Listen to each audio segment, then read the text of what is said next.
Non-communicable diseases, NCDs, like diabetes and hypertension are silently affecting millions of lives across Uganda.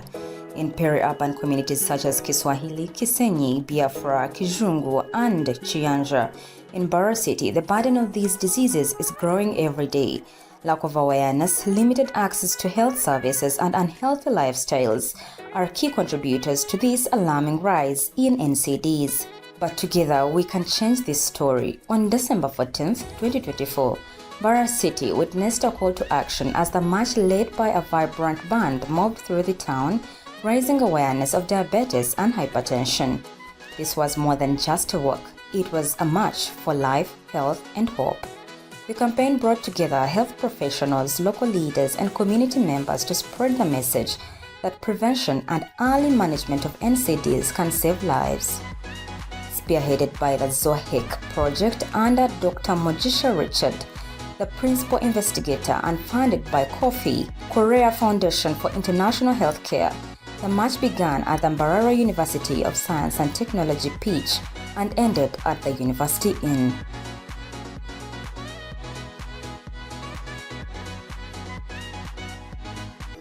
We are raising awareness on hypertension, which is high blood pressure, and diabetes, which is high blood sugar. And there are many risk factors. One of them is age. Now, we may be getting older, and that we can't control. But what we can control is our salt intake and sugar intake. Let's minimize those and minimize the risk of high blood pressure and high blood sugars. I'm here to tell you that too much drinking alcohol and too much smoking poses a risk to having hypertension and diabetes. Let us say no to such bad habits and embrace a healthier life. Collaboration and research improve our health system. Let's support collaboration to improve our healthcare system in our villages. Together we can reduce hypertension and diabetes. Together for healthier communities. I would advise that as young people, we should keep our lives active, engage in sports, we should do a lot of walking, also ride our bicycles. Our hearts will thank us later. So my message for you today on the NCDs is, did you know cutting down on salt and sugar can save your life? And small changes in your diet can make a big difference with you, and especially also with our children. Thank you. We had to create awareness on NCDs, especially diabetes and hypertension. Seek early diagnosis of those two illnesses. Go to the health facility near you. It's free. Check for your blood glucose levels. Check your blood pressure levels. Just ensure that you're safe. My message is that diabetes and hypertension are silent killers, but we can defeat them by eating healthy, staying active, and checking on our health regularly.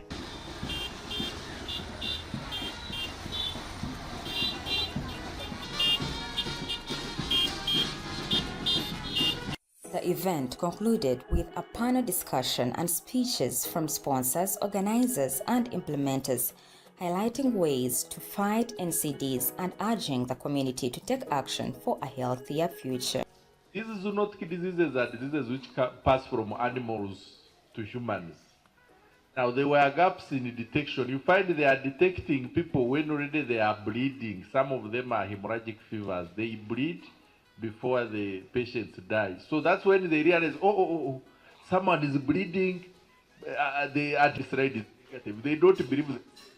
So we are now developing a zoonotic diseases prevention training manual for healthcare workers. For hypertension, you may not see anything whatsoever. However, there are you may get some small headache here and there, but if it is not confirmed early enough, it might just present when you have already collapsed, you have already got a stroke. When we're talking about risk factors, we shall start with diabetes. Remember, diabetes is categorized into two categories. We have type 1. Of course, there are many other types of diabetes, but the ones where we mainly focus on, we have type 1 diabetes and type 2 diabetes. One person said, if you don't make food your medicine, then medicine will become your food, and we don't wish all to be there. So let's make food our medicine. Now, the One Health approach, to me, I believe One Health contributes to health for all.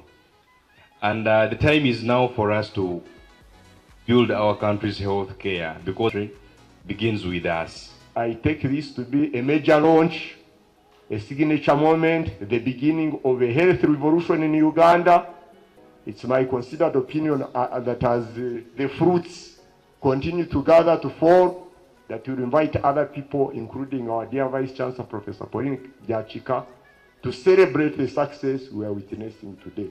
For God and my country, succeed we must.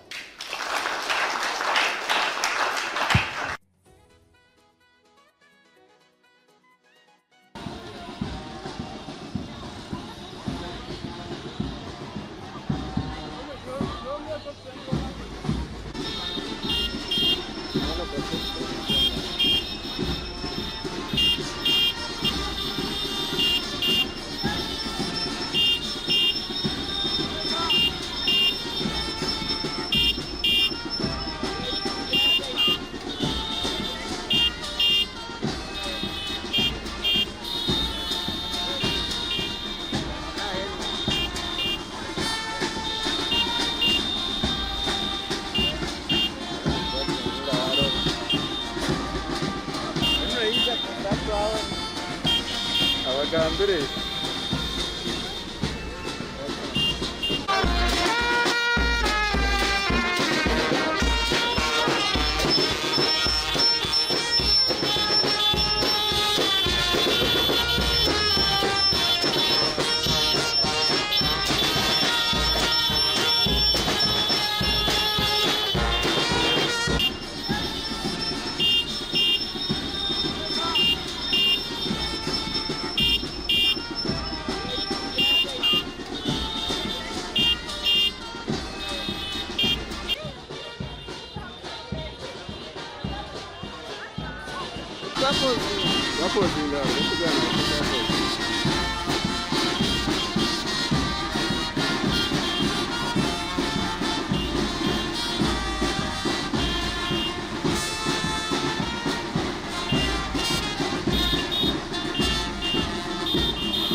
bapozinga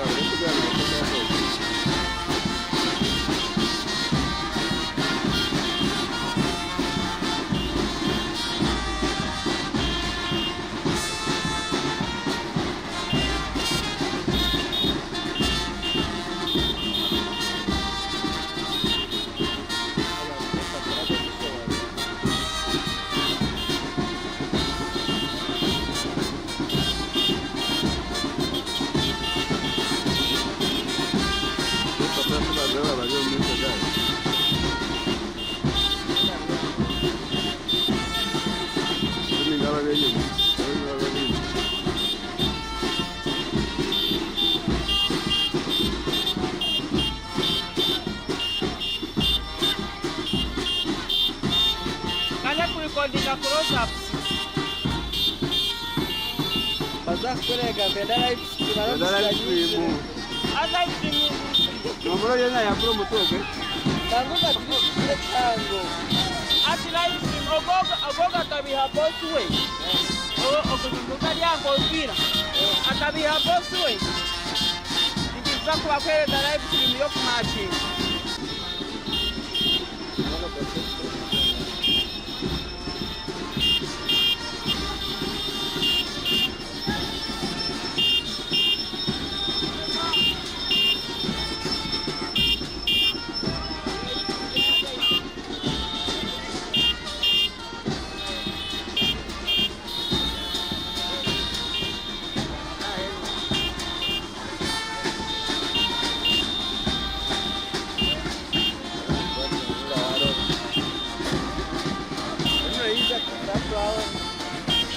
abagambire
bapozinga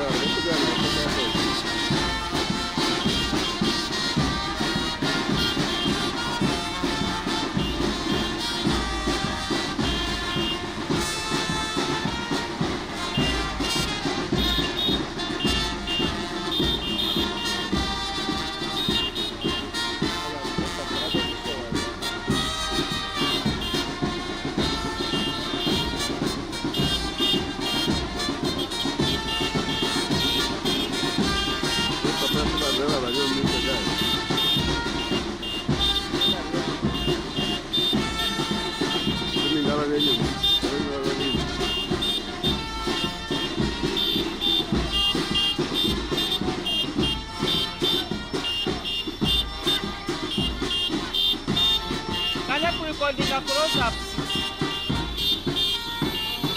Bazak kulega federa ibu. Ada ibu. Nomoro yana ya pro mutoke. Tanguka tile tango. Ati live ogoga tabiha bosswe. Okuzuka yango mpira. Atabiha bosswe. Ndiza kwa kwele da live stream yo kumachi. bapozinga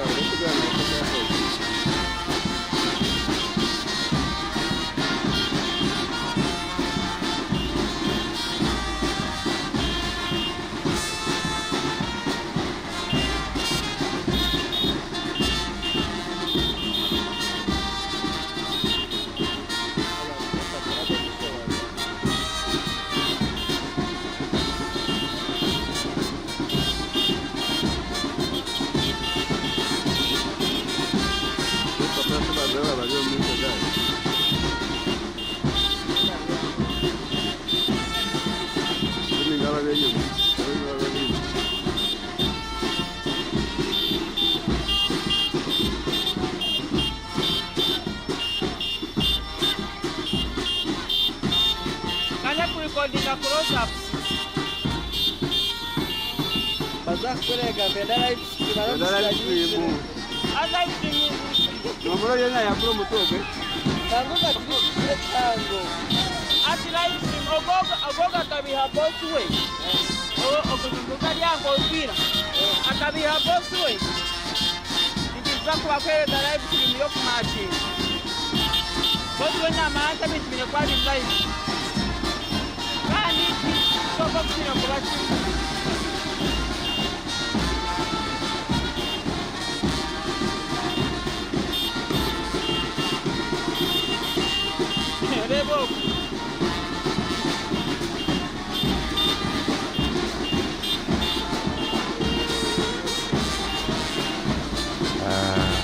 Of today, I'm already aware that our guest of honor is already around, and that is very much important for today. So as we run through the program of today, we shall start with an opening prayer that will be led by ZOHEC, and then after, we shall jump to a breakfast or a break tea, and then the other programs will run as it is on the order paper that we have provided. So I request the ZOHEC to lead us into a prayer, and then we start the day with the word of God. Thank you very much.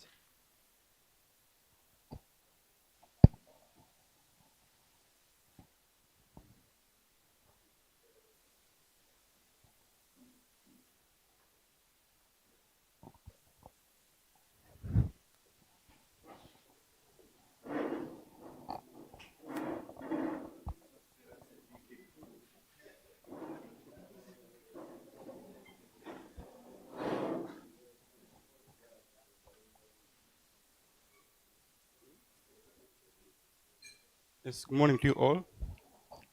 Let's pray. Heavenly Father, I want to thank you for this day. Thank you for the gift of life. Thank you, Father, for loving us. Thank you for your presence in this place. Father, we ask that you may come and be with us, because where you are, all things are possible. We ask for your guidance, even in this workshop, loving Father. Be with us, guide us. Even for our guest of honor, as they're going to be sharing with us, we pray for wisdom and understanding. Give us the understanding spirit that we shall get whatever we'll be discussing as loving Father. And I pray for safety. I pray for your peace. I pray for your joy in this place. In the name of Jesus Christ. And I pray that you may bless all that have funded this project in the name of Jesus Christ. Thank you, Father. Thank you, Jesus Christ. We pray and believe in Jesus' name. Amen.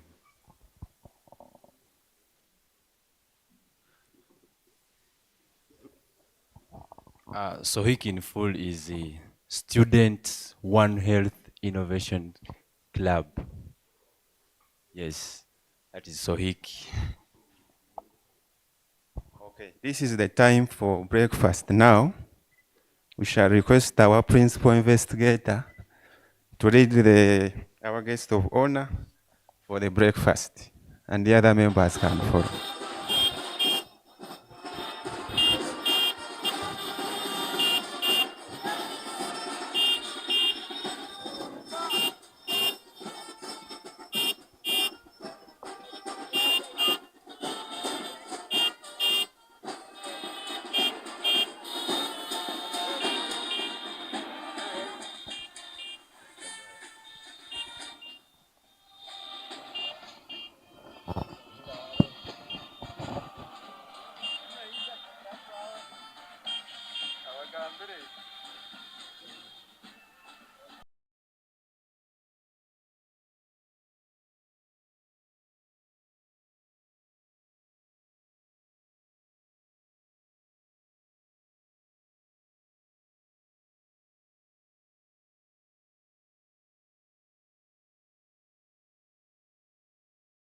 Non-communicable diseases, NCDs, like diabetes and hypertension are silently affecting millions of lives across Uganda. In peri-urban communities such as Kiswahili, Kisenyi, Biafra, Kijungu, and Chiyanja. In Mbarara City, the burden of these diseases is growing every day. Lack of awareness, limited access to health services, and unhealthy lifestyles are key contributors to this alarming rise in NCDs. But together we can change this story. On December 14th, 2024, Mbarara City witnessed a call to action as the march led by a vibrant band moved through the town, raising awareness of diabetes and hypertension. This was more than just a walk. It was a march for life, health, and hope. Health professionals, local leaders, and community members to spread the message that prevention and early management of NCDs can save lives. Spearheaded by the ZOHEC project under Dr. Mojisha Richard, the principal investigator, and funded by KOFIH, Korea Foundation for International Healthcare, the march began at the Mbarara University of Science and Technology pitch and ended at the University Inn.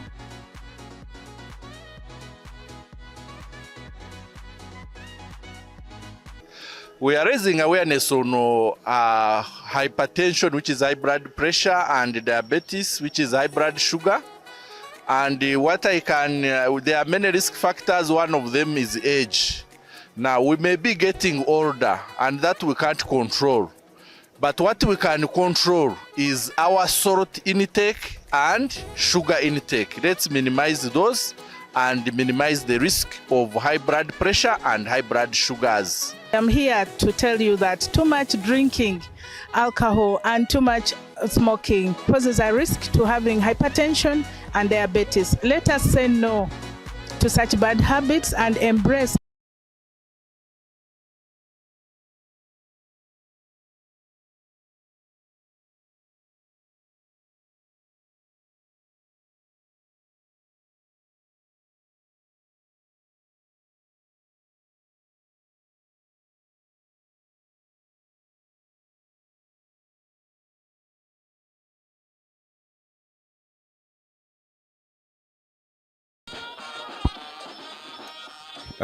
We are back. Sorry for the small change of the program. Now we are going to start on the program, and we shall start with the dissemination of the projects. And we shall start with hypertension and diabetes prevalence, awareness, risk factors in the peri-urban slum areas of Mbarara. And it will be, presented to us by our principal investigator, none other than Dr. Richard Migisha.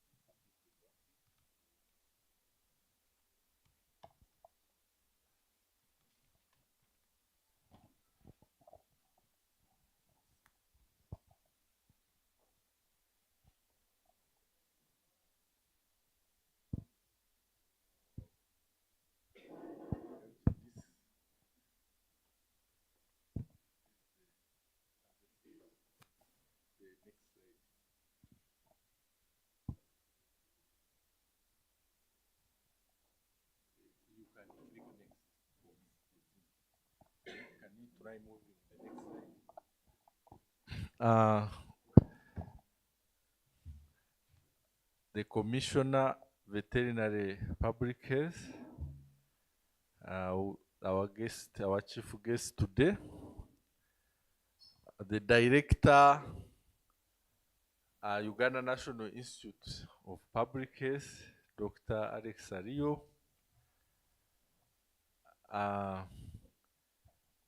ladies and gentlemen, I welcome you to this dissemination, and allow me to go straight to give first an overview about this project. This is a Zoonotic One Health Engagement and Communication, known as ZOHEC. So that's the one we chose to go with. And we also have a non-communicable diseases intervention in southwestern Uganda. My name is Richard Migisha. I am a field coordinator with the Uganda National Institute of Public Health, and I'm the principal investigator for this project. This is the overview of this presentation. We will go over the project, the goal, the purpose, and the key activities. And what was the problem that actually led us to come up with this project, how the implementation, our implementation strategy, and then we have findings.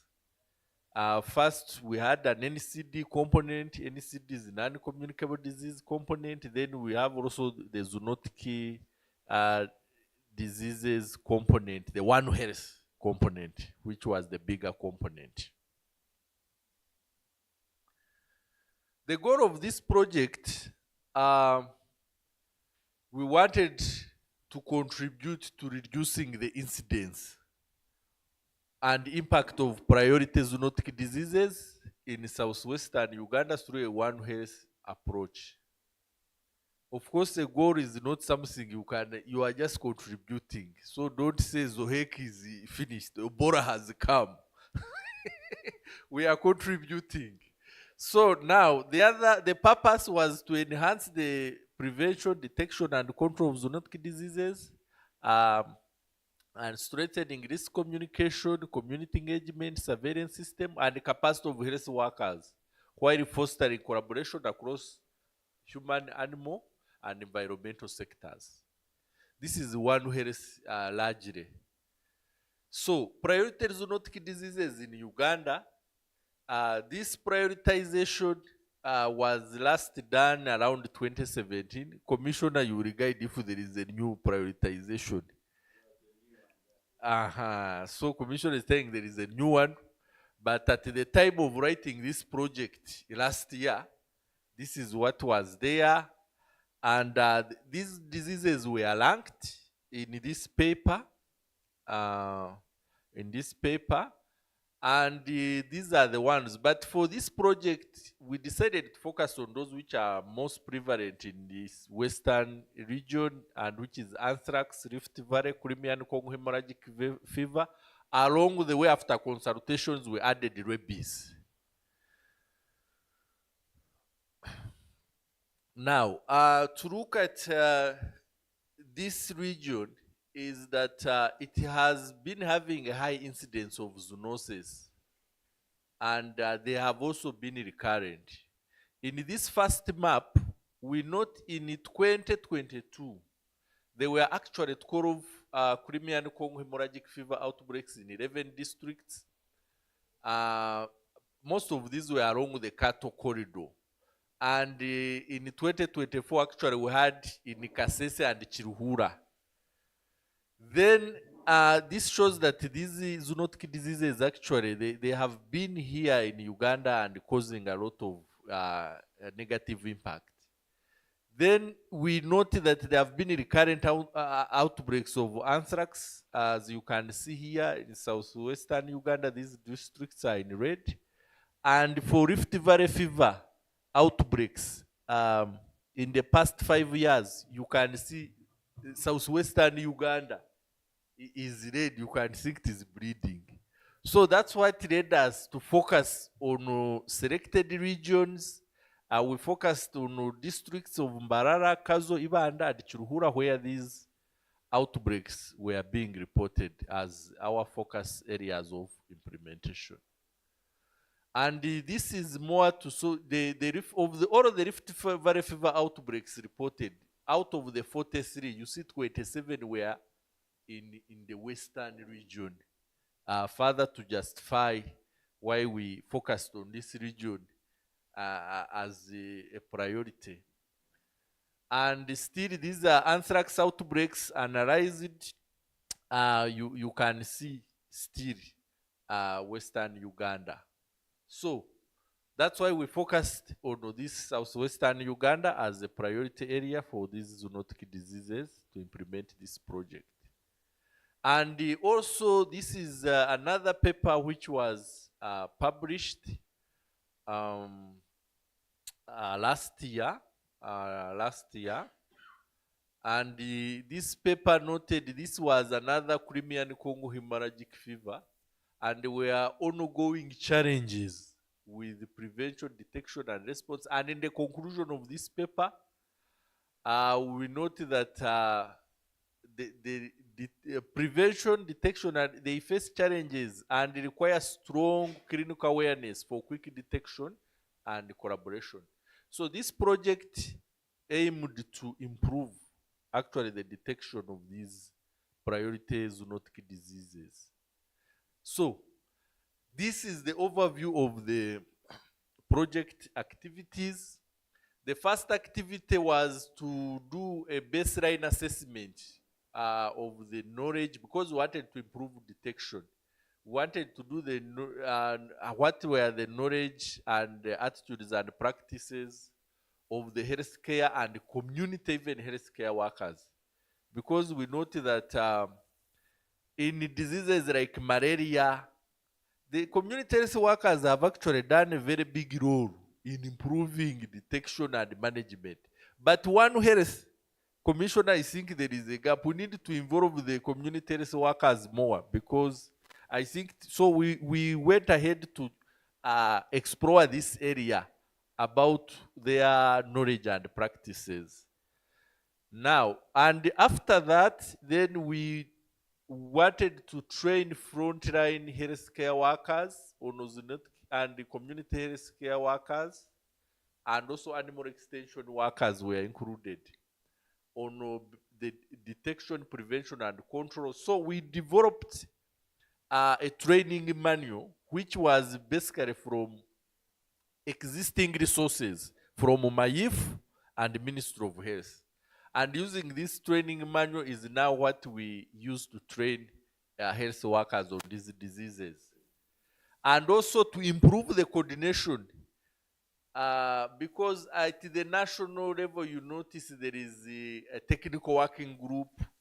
The districts have the district rapid response teams, but at regional level, there has been a gap. So we said to strengthen at the regional level, now that there are regional EOCs, we need to, so we established technical working group for One Health. And we said for this technical working group, they should also, we support them to develop a regional mitigation plan for zoonotic diseases. Commissioner, you will note that most of these diseases, we are just reacting. There is an outbreak, that's when we come in. But we need also to think about how can we plan to actually counter, because the threats are there. So this is one of the areas we wanted to initiate this technical working group to also take lead in planning how we can avoid, because we have seen there are recurrences. And this technical working group is for sustainability purposes, because our project is basically a 3 months project. We are closing, but for sustainability purposes, we said we need to, this technical working group should sit at the regional EOC, and those are the ones who will carry on. Now, the other component, which is came in, this was at the request of KOFIH. I think they support NCDs in this region. So we agreed to nest in a non-communicable disease component, which is basically implementing an awareness campaign on diabetes and hypertension in the slums of Mbarara City. Because we know the slums are also another unique area, and these non-communicable diseases are on the rise. So this is actually for now we, so now for the training, this was the flow how we went about. First, we developed a manual for training the health workers, and this was adapted from existing resources from Ministry of Health and MAIF, but basically to focus on these priority diseases which were reprioritized for this region: rabies, anthrax, Crimean Congo hemorrhagic fever, and Rift Valley fever. And then after that, we trained health care workers. The healthcare workers, those in the facilities and in the surveillance roles, these we trained them on we utilized the virtual platform. And it was very successful. Actually, when we did our baseline, we found that 90% of them had smartphones. So all we did was to give them data and then leveraged on that. The attendance was very good. Dr. Monje was one of our trainers. So, yes. So and actually the other trainers were also the regional EOC, the members of the technical working group, because we wanted this to be like something sustainable. They can continue giving CMEs in the region. So in a way, they are our One Health champions. Dr. Mugabe, who is the EOC manager, was also a trainer. And Akashaba, doctor, I think he will become the vet. He was also a trainer. So then, however, for the community health workers, because they don't have smartphones, and we train them physically, and we focused on reporting of zoonotic diseases, and also trained only in Uganda. The other areas, they had some training, so we didn't want to duplicate effort. And we hope that this will now will enhance the detection and the management of these zoonotic diseases in the region. And for sustainability purposes, because we used, this technical working group and the regional EOC, and those who were trained will be mentors, and they will give CMEs at their health facilities as well. So this is Dr. Mugabe here. We're at the regional EOC, and when we are forming this, this was a hybrid meeting. Some members were online, but we actually established the regional One Health technical working group for One Health, and they have terms of reference. So we drafted terms of reference and MOU, which are there, and they signed it. So the other issue will just be, so this is the structure commissioner which we can use as we tackle One Health challenges at regional level and trying to strengthen the One Health systems. This project was actually, we secured all the necessary approvals, including the IRB. That is. Now allow me to give you the first set of our findings from the non-communicable disease component. This we aimed to assess knowledge, the awareness and management practices of hypertension and diabetes amongst slum dwellers in Mbarara city. We chose actually to focus on two slums, which are the heavily populated slums, that is Kisenyi and Kizungu. So those are the heavily populated slums where we focused our interventions. And we are focusing on adults. For the baseline assessment, we did a baseline assessment to see. Now, among the risk factors that were highly prevalent, we note that, as expected, alcohol. Yeah, I think Ugandans were good at this. But it is a risk factor. Frequent alcohol consumption was the leading. 69%. They were really consuming alcohol frequently. And I think then adding salt to food on the table, this is also a risk factor for high blood pressure. It was the next 57%. Then we measured the people's weight and height and computed the body mass index. those who were obese or over more than half, I don't know, too much commando, I think. And the risk factors there, yes. So these, no wonder we will see later on why the prevalence was high in this setting as well, because you can see the weight gain. Now we are calling it weight gain. Obesity is stigmatizing. So now people are coming up with nice terms that is weight gain. If it is obesity, we are calling it excessive weight gain.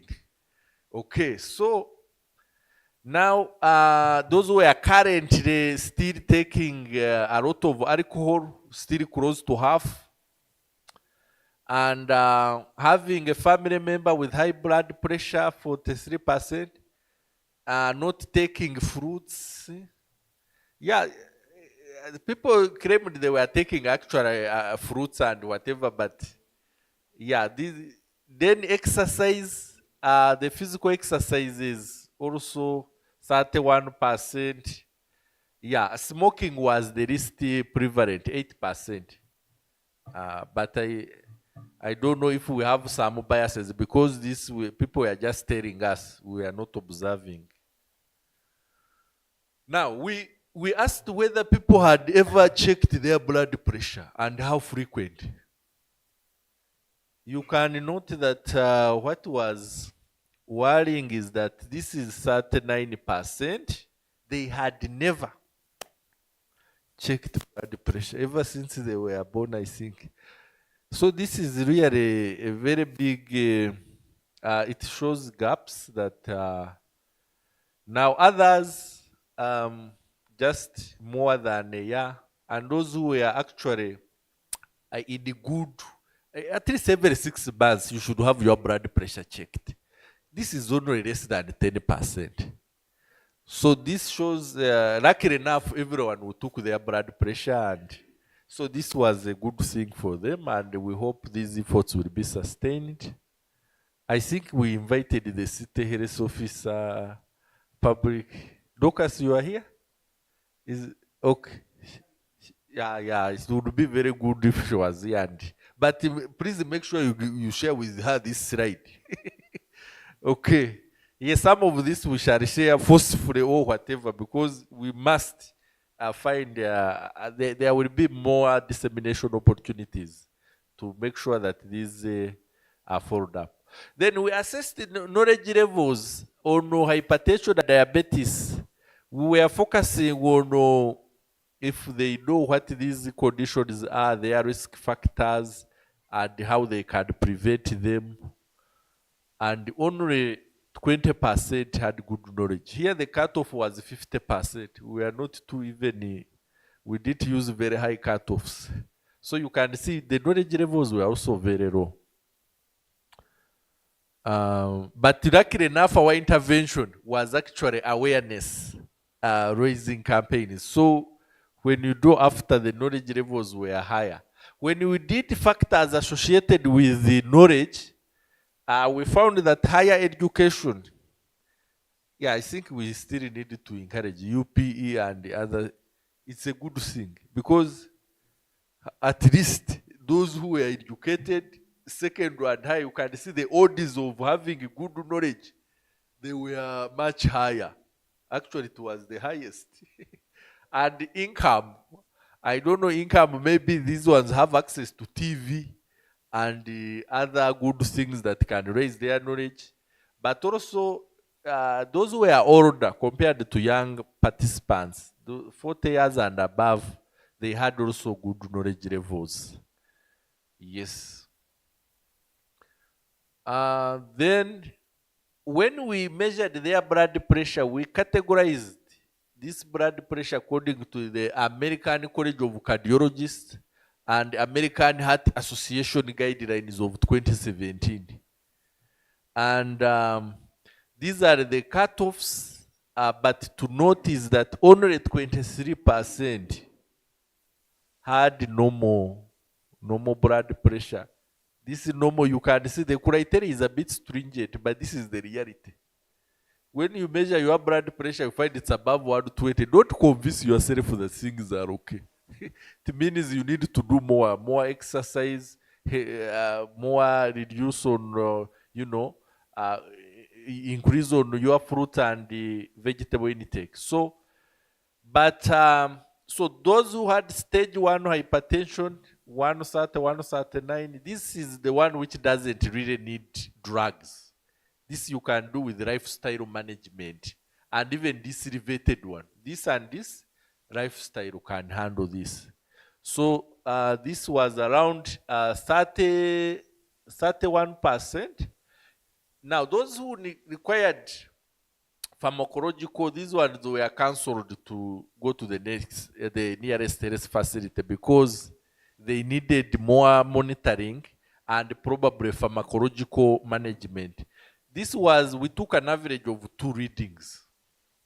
So it takes away that bias of, they call it white coat hypertension. Someone who sees a health worker, the blood pressures go up. So we took an average of 2 readings to minimize that. So around 32% actually, which is 1/3, isn't it? So you can see 1 in 3 people in those slums probably could require this pharmacological and serious monitoring for hypertension. And yeah, this is the so when you combine stage 1 and stage 2, actually you can see stage 1 and stage 2 now 64% is high and higher than what the national surveys have been bringing out. Probably because of the other high prevalence of risk factors. This is a special group with the slum setting, a lot of stress as well, and living conditions. But I think these populations really need focus and special attention, even for NCDs. Now, the factors that were associated with the high blood pressure, hypertension, with stage 1 and stage 2, we found that taking vegetables at least once a week was protective. All these ratios here are less than 1. They were less likely to get high, which is a known thing and a good thing. So then, those who had the high heart rates, they were more likely to also have high blood pressure. This is also a marker that you can use, I think, as a surrogate marker. Not everything is, why should your heart be racing at rest? So, and then currently those who are taking alcohol, we saw it was a risk factor, and here actually they were more likely to have this. And of course, with the old age comes with also some of these diseases. You can see increasing age, actually as the age increases, even there is more risk in this setting that we studied. So these were the factors that we found. Okay, so based on that, what did we do? We did an awareness campaign to try to raise the levels. Here, I gave along with my colleague Hashaka, where you stand up, not everyone may see you when you are seated. Yes, he's the alumnus of the Coffee Global alumni. We were there together in Korea. By the way, this grant is for the alumni. He also applied. I applied. Then I beat him. Then I said, be part of my team. So, which is a good thing. So, next time, let's pursue your project as well. He joined me and we gave the radio talk. Oh, this is UBC West. And this was one part. Then also, you can see one of Derek, where are you? I think he was here. That is Derek.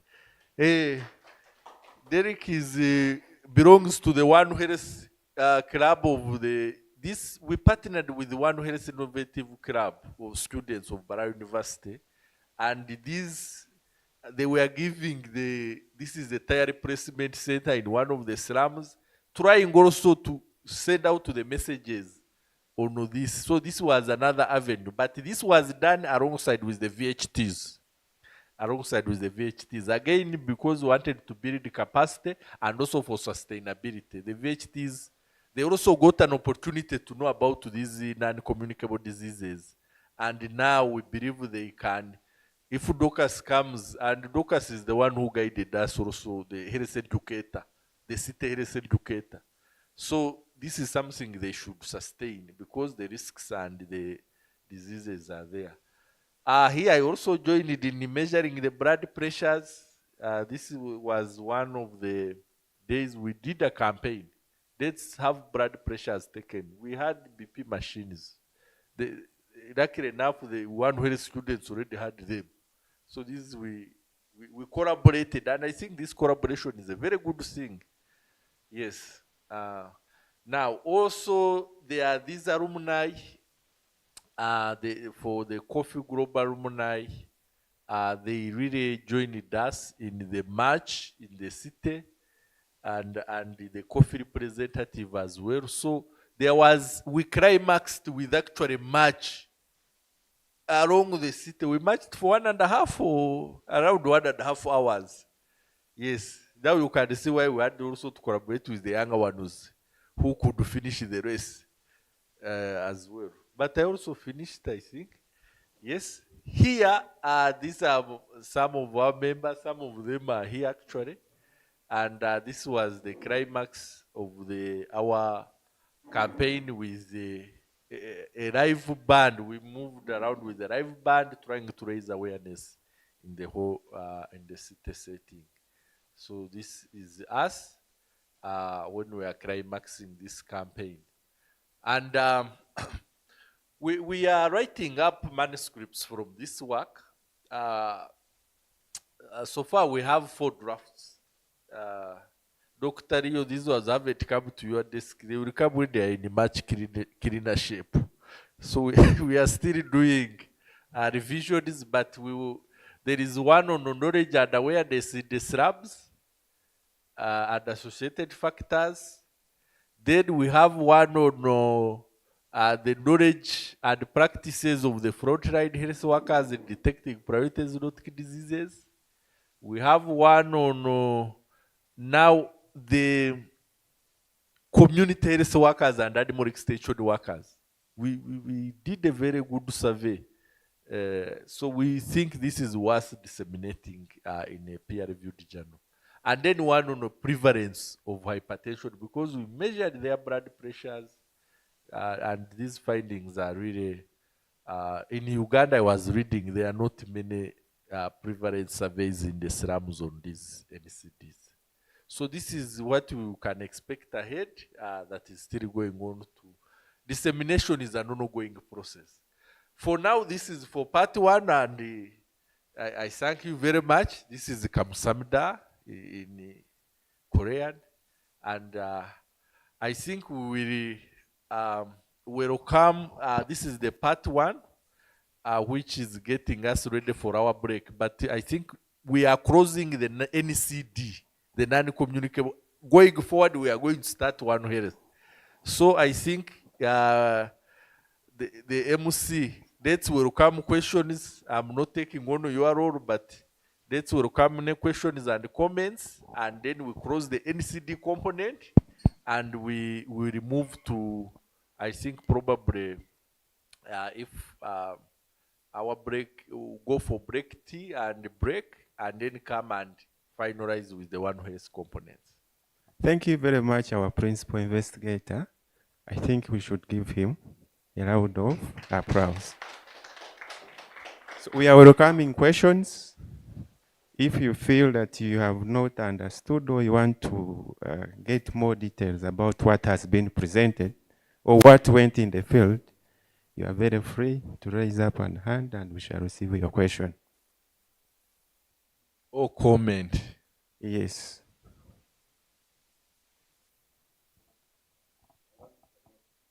Okay.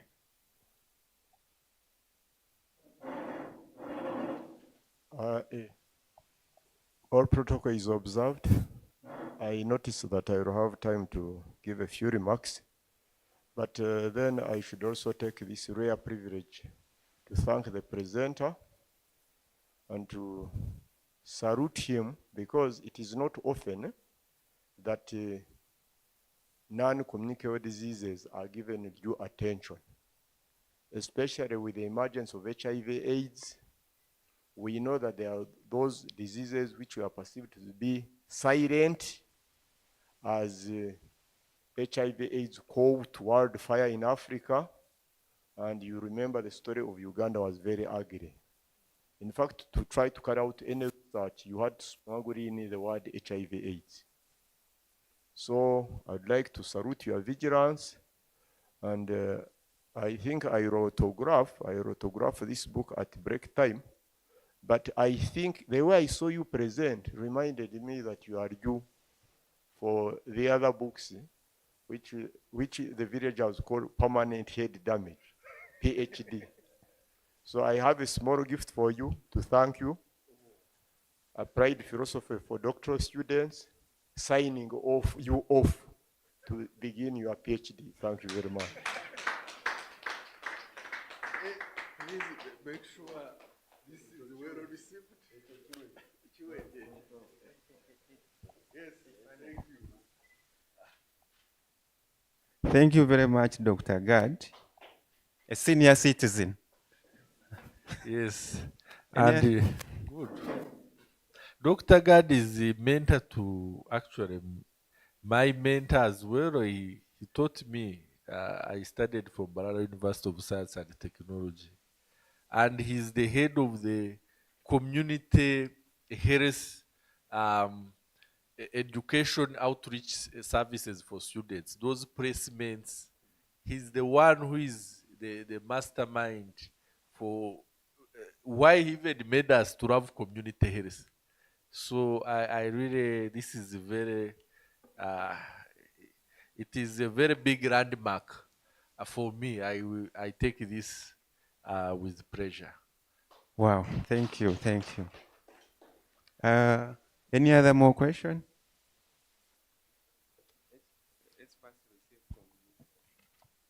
Thank you very much, Dr. Misha and team, and for the good presentation and for the work you have done.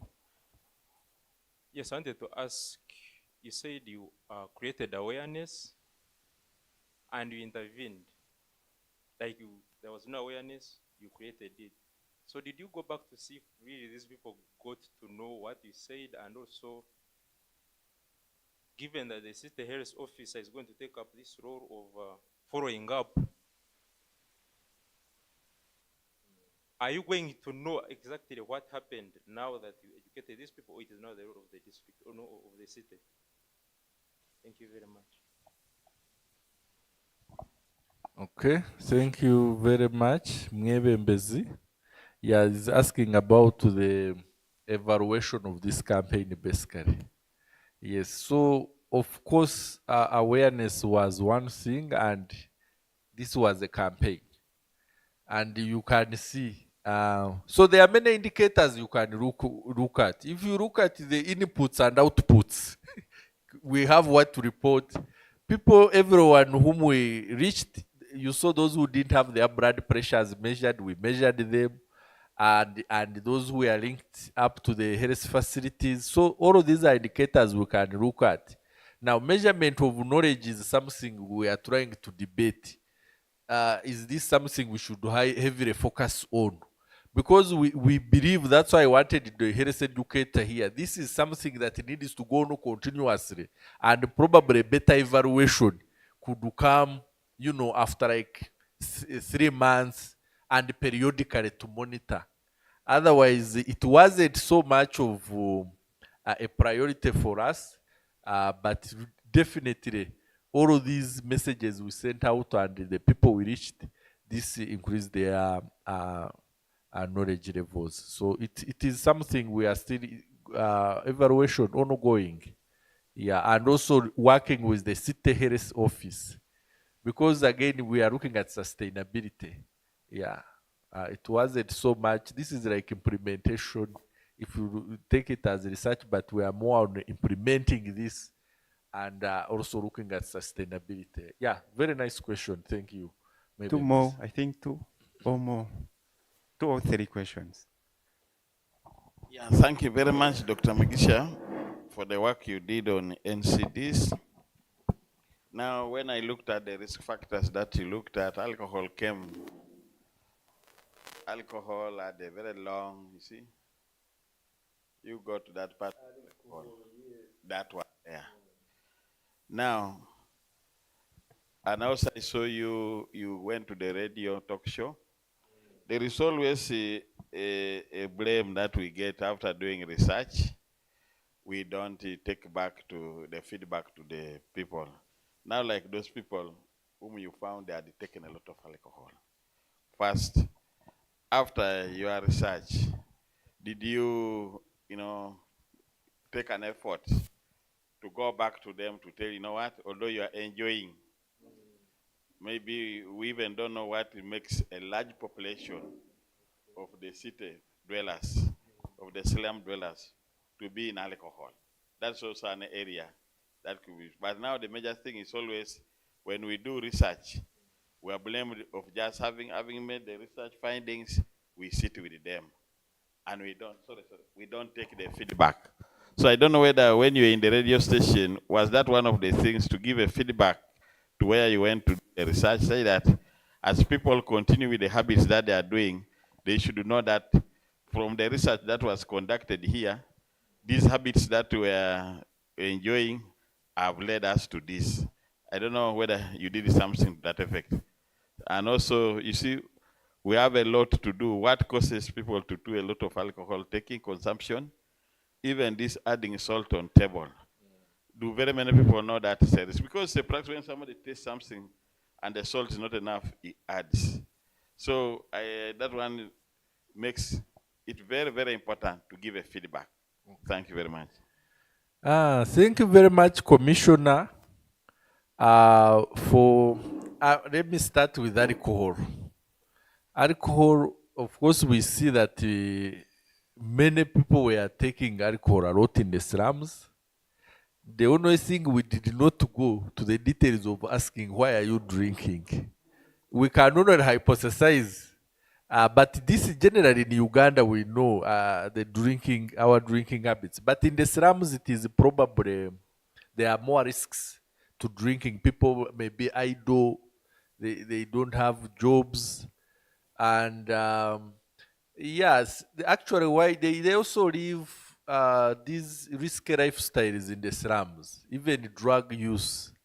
So the real reasons why people are drinking, the underlying reasons, one could be culture in the slums, and this is a habit also. And alcohol also has addiction component in it. So all of these are issues. And again, behavior change is a very tricky area. I think I'm the only one who tried to reduce alcohol and managed it. But I also managed to reduce. I did stop completely. So behavior is not behavior change. And again, this is why actually we partnered with the, I'm happy Dr. Gad is here. This is an area that the community, that's why we partnered with the Community Health Department of Mbarara University of Science and Technology, because we said our project is only 3 months. We are moving in, do baseline, look at risks, look at the awareness levels. But we believe this is something that needs, through on the radio, we talked about it, but not everyone in the slums also can access these messages instantly. And people need to be reminded over and over. To break habit is not easy. So that's why we partnered with the Community Health Department of Mbarara University. They have every year students who go to do community activity. This is one of the activities, Dr. Gad, that students should interest themselves in, exploring more about these risk factors for NCDs.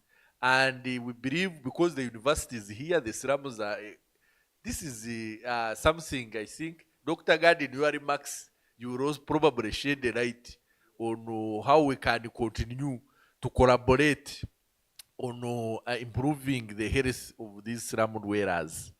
So very, very important area we believe it needs, and that's why I was looking for the city health educator also. This is where we need messaging, continuous messaging. And that's why I was saying, this is another slide, Abraham, we need to take to Docus and discuss further and appreciate and probably design more focused interventions that are likely to work for our slum dwellers. About adding table on salt, all of these are, by the way, modifiable risk factors. Salt is something you get used, these taste buds on the tongue. You try and minimize the salt for like a week, you will even hate salt. Your tongue taste buds will get used to, this is enough salt, even when there is none. So we need to train, to tell people to, reduce salt intake. The salt we take is, we are just putting a lot of load on our kidneys to clear that sodium, isn't it? It is far excessive. You imagine the animals which eat grass. Is it salt enough? Commission has even tested 30 years without salt. So just know all foods we take, they actually have enough salt for us. We don't need to add. So I think this is a message actually for the whole of Uganda. I think our salt consumption. And those of you who are doing studies, we need to also see the studies on salt consumption now that the high blood pressures are becoming a big issue in our population and leading killers. Thank you, Commissioner, for that. This is work in progress. I think this is the last question. Yes. I know let people ask for sure. If they are there, we are closing and going, I think, for another chapter. So it would be great. Thank you very much, Dr. Migisha, for the wonderful presentation. You started with NCDs.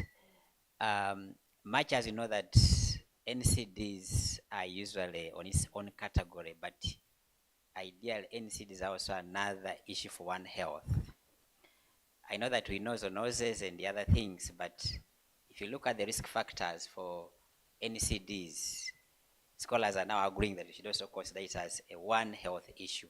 In fact, even from the risk factors you mentioned, you realize that we need more sectors to come on board.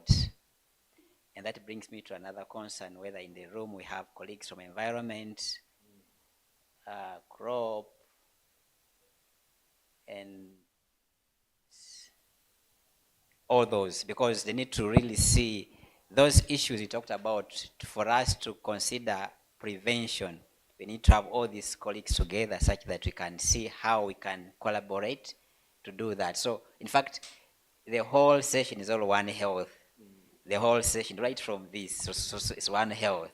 So members need to appreciate that CWRC so much has been taking it as its own category. Yeah. We need to appreciate that even this area to prevent, we need to really know how best should we collaborate with each other so that we can prevent these NCDs. Over to you. Thank you. Thank you, Monje, for guiding. And Dr. Monje he will introduce himself very well. By the way, he's a veterinary doctor and one who is focal person in the Ministry of Agriculture, Animal Fisheries, Maif. There is a way it has disturbed me a lot. Ministry of Agriculture, Animal Industries, and Fisheries. Yes, Maif. So that's these were the NCDs are also emerging. So in the context of this, and they have a lot of environmental components, because we are talking about exercise, it depends on the environment. We are talking about what you eat. So I don't know the animal or whatever. Yes, and also the multidisciplinary approach, which is a very key aspect of One Health. So multidisciplinarity, and for me that's why it becomes so easy. Actually, we use the One Health Students Innovation Club to do all of these interventions. And really, for me, now that I am guided, I will no longer separate. It is all One Health. We have the blessing from, I think now we were struggling initially. Some people advise that you separate. But now that we are here, we have agreed, let all this be one health. Thank you, Dr. Monje. Thank you, Dr. Migisha. Do we have any other question? Any other question? Okay, I think people have appreciated. Me, I have one question. Okay. My question I have was going specifically to the family history. Remember, you have categorically mentioned it here that we have modifiable and non-modifiable factors. So how or which measures can be put in place to make sure that we try to mediate the non-modifiable factors? And in this case, it was about the family history. And the age also. You And can't age, modify yes, age. and age. Yeah. So for the, thank you, very nice question. Non-modifiable in a way that you can't change your age. You are growing. You are growing. You are male or female. These days Trump has clarified. It is like luckily enough in the slums there was no association with being male or female. So that you cannot modify, although some people had tried to modify. So for now it should be known, even I think in one health we have two genders, male and female. Then now we are talking about family history. That my relative, that one you can't change also. But what we can change is to know now, that's why we need targeted intervention. Like you are now, if you are aware that you are at a higher risk for developing, now for you probably the salt you should ignore. You understand? The exercise should be your routine. The alcohol, you can ignore. We can live without alcohol. This has been scientifically proven. So, yes, yeah, he has never tested. I would ask him during the break, because if I ask him now, the answer might be biased. So I think these are, so the take home is that this is non-modifiable. We should now, this is a group that needs to be targeted to understand their risk. Because all of us have a risk. We all have a blood pressure and it can go up or down, depending on the factors. Genetic or environmental, modifiable or non-modifiable. So they should now leverage on trying to minimize. Because when you are looking at disease causation, it is a causal pie. Factors interact to bring about disease. So now you need to reduce on other factors, so that your overall risk is now minimized. Have I answered you, sir? I think you might know. Because now when you go to the causal pie and the web of causation, we shall have left. I think we shall be too serious public health talk, isn't it? Yeah. All right. Thank you so much. Also, thank you very much. Yeah. Let's clap for him.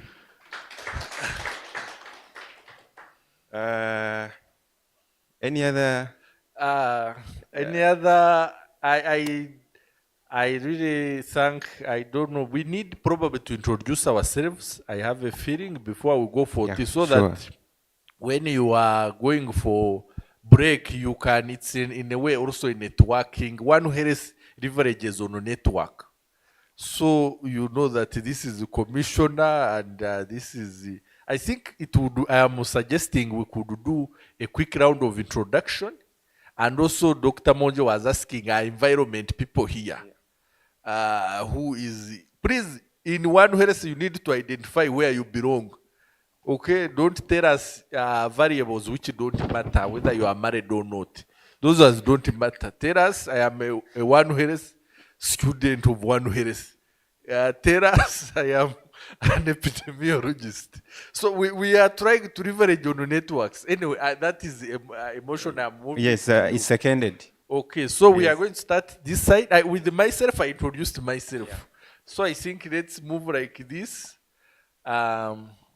Starting from our IT. Eugene Bizimana, biomedical engineer by training and by practice. Mbarara. Thank you. Today I'm in charge of IT. Yeah. Engineer, biomedical, for our equipments as well. Good morning, so those machines of calibrating BP machines, you can see, very resourceful. Thank you. Good morning, everyone. Talemo Ignatius, One Health student. Good morning, everyone. Geronimo Amanya is my name, One Health student. Good morning, everyone. My name is Arnold Musaz, and I'm also a member of the Student One Health Innovations Club. Good morning, everyone. I'm Tumsime Edgar. I'm a member of the ZOHEC, the Student One Health Innovative Club. Edgar, can you talk about your role in this ZOHEC project? So my role in the ZOHEC project was really to dress up everyone who is in the t-shirts. All these t-shirts you see and the caps. And the caps, design the banners and all the graphics we have been using, the posters and the mobilization. Yeah. Thank you. So you can see One Health. Yes. Good morning, everyone. My name is Peter Mwesugwa, and I'm also One Health student. Good morning to you all. I am William Mwesugwa Fred, student One Health. Good morning, everyone. I'm Brian Diabaje, nursing officer at Regional Far Hospital.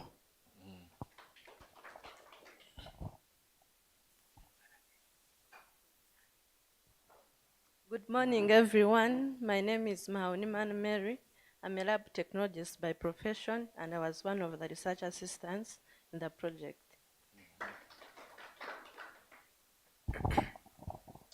Yes, good morning. I'm called Gerard Mwebembezi. I'm a registered nurse, and currently I'm working as a research assistant in MAST and the hospital. Thank you. Good morning. My name is Mugabe Luke. I'm a student, undergraduate student in 5th year, doing medicine and surgery. I'm the student leader in MAST ZOHEC, and I was the project coordinator on part of students of One Health Innovation Club. Thank you. And I see Ruku was the one managing our Twitter account. Ruku, are you tweeting anything today? Please. Our Twitter handles are active even at this time. I've shared with you and with Mr. Abraham. It is active and still engaging. Thank you. Exactly. So actually all our campaign is on Twitter. We opened the Twitter page, is the one who did that, and it's easy to follow. Good morning, colleagues. My name is Dr. Andrew Akashava. I'm a veterinarian. I'm the principal veterinary officer in charge of Mbarara district, local government, and I'm also the lab director for Mbarara Regional Veterinary Lab at Kamukuzi Hill, where I have participated in so many One Health activities by mentoring some people from the medical ward into our veterinary ward with the support of Afrohun and other partners. And I'm also the president of the Uganda Veterinary Association. I was elected recently in November, and some of those are my voters. Professor Dr. Opolot is my voter. You are their president.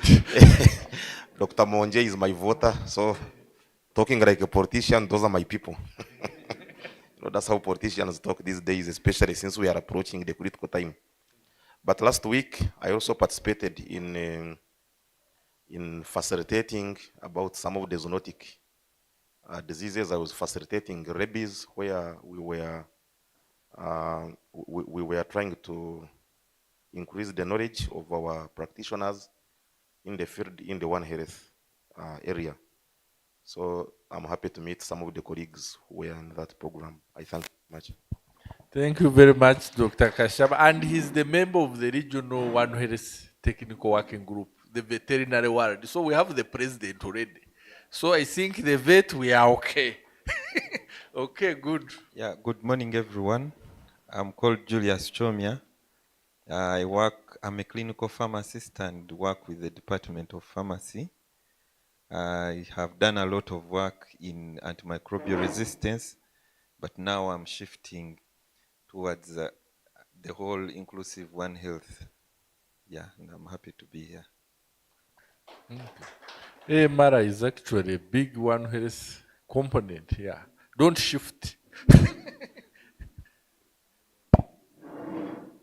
Yes, good morning, colleagues. I'm Deo Benyumiza from the Department of Pharmacology, and I'm also currently an alcohol and dementia research fellow at MAST. You can see what Tarikor is doing. So I think very good. Good morning, everyone. I'm Pisca Sunday. I'm Health Information Officer from Mbarara District Government. I'm here for surveillance focal person, and I'm one of the team of One Health at that district. I'm a member. Thank you. Good morning, everyone. I'm Atiang Elizabeth, KOFIH alumni, Dr. Lee Jong-Hoo Fellowship Fellow, and under the expert, clinical experts. Thank you. Good morning, everyone. I'm David Sancho Nwagaba. I'm the Senior Environment Officer, Mbarara State Council. Yes, good morning again. My name is Stephen Ralph Fonok. I work with Mbarara Regional Referral Hospital. I'm a laboratory technologist. I also sit in the quality office as the quality manager and also serve on the EOC, Mbarara Regional Referral Hospital. Thank you. Sancho and Wanok, they are part of the One Health Technical Working Group as well. So environment, I think, is also cleared. Dr. Mugabe was supposed to be here, but he said his apologies. So, good. Good morning. I'm Hashaka Alex, and I'm in two capacities. I'm a lab technologist by profession, but I'm in two capacities. One, as a Dr. Lee Jong-Wook fellow or alumni, who was in the same cohort with the principal investigator. And secondly, as the General Secretary, KJ Uganda chapter. That's the Korea Global Alumni Uganda chapter. Thank you. I consider that I've been already introduced, but I'd like to add a few things that I know about myself. I have names. I am Gad Luzaza. I know that I have background education in both education and health sciences. I also know that I've been here at Mbarara University for quite some time, building community engaged scholarship. I also know that I have participated diversely in the development of primary health care programs, mostly in northern Uganda, but also in southern Uganda. I also know that I love people. I am someone who is driven by people, inspired by the book People First by Stan Buckey. I also know that I'm a lifelong learner, inspired by the Brazilian philosopher and educator Paulo Freire. And here I know that I'm here as a One Health champion. Thank you very much. Thank you very much, Dr. Gad. Members, I'm called Dr. Opolot John. I work with the Ministry of Health as Assistant Commissioner in charge of veterinary health and zoonosis.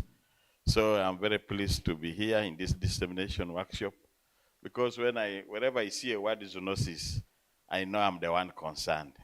And when I see people doing this, I feel very happy. You are helping me achieve results. Management is just, you achieve results through others. So this one, because you have invited me here, I'm now going to own it The ZOHEC project, I am there participating, even if I was not there in the thing, but I'm very happy. Maybe during my speech I will forget this one, but let me bring it now out. This, I'm very impressed. We have been thinking, struggling to see how to bring students on board. I'm very impressed, Mbarara University, you have done it, because now, when these people begin at the student level, knowing One Health, when it comes even at their time when they are working, it will not be a problem. Because currently, what we are facing, most people write One Health. Those ones who are already practicing like us, they write One Health to attract projects. Because now when a funder sees One Health, but when it comes to the real time when implementation is there, One Health remains One Health with only one organization doing it, with a few individuals doing it. Others are left on paper only, but they are not brought out. Because there is still that silo mentality. Right from the time people were training, I trained as a vet. What's that? What do I need to do with a medical doctor? I trained as a medical doctor. Why should a vet come near me? But you see, as we come to practice, everything every profession does is for the well-being of ourselves, the human beings. Let it be a cleaner, let it be a policeman, let it be a soldier, let it be who. We are all doing this thing now for the benefit, for our well-being as a human being. So even these zoonotic diseases, always struggling with them is because we are still working at silos. But if we are saying, I have Rift Valley fever here, where do I think it came from? It came from the other side. Why am I struggling alone here? Let me call people of entomology to work on their mosquitoes. Let me call people of environment to work on these dams. See, I think that one would have really, Rift Valley fever within only 1 year, the second year would not be there. Thank you very much. It is time for introduction. Good morning, team. Dr. Fred Monge is my name. I work with the Ministry of Agriculture, Animal Industry, and Fisheries, Entebbe, as a senior veterinary inspector, but also as a One Health focal person. We've helped to support the establishment of District 1 teams, currently now in 58 districts of the country, out of 140, I think 7. Last year, at least, we did it in Kiruhura, Ivanda, Mbarara, and many others. And we are still continuing. I'm glad that now we've introduced now the regional one to help us address the common issues which we deal with as a region. And I'm also happy that there is representation across sectors. I'm here to see crop, because I was noting, I'm here to see crop. Because when you do like that, it helps us to deal with these multi-sectoral issues with ease. For example, let me give an example. Last year when we visited the regional referral hospital here, we had been to vet and we wanted something like, we're short of the cold room. When we reached the regional referral, we came to learn that they have a cold room, a big one, which they could easily share with other sectors. But now when we visited them, we came to learn that, because we visited the lab in the regional referral, the lab in the vet, the lab in the water, also went to the lab in wildlife. So by doing that, we got to know the capacities, the strengths which each of those had, which you could utilize when we need to collaborate together. So I'm glad that we strengthen the regional one, so that when it comes to multi-sectoral issues like what we're dealing with now, it becomes easy for us to not only to respond, but also prevent. I thank you.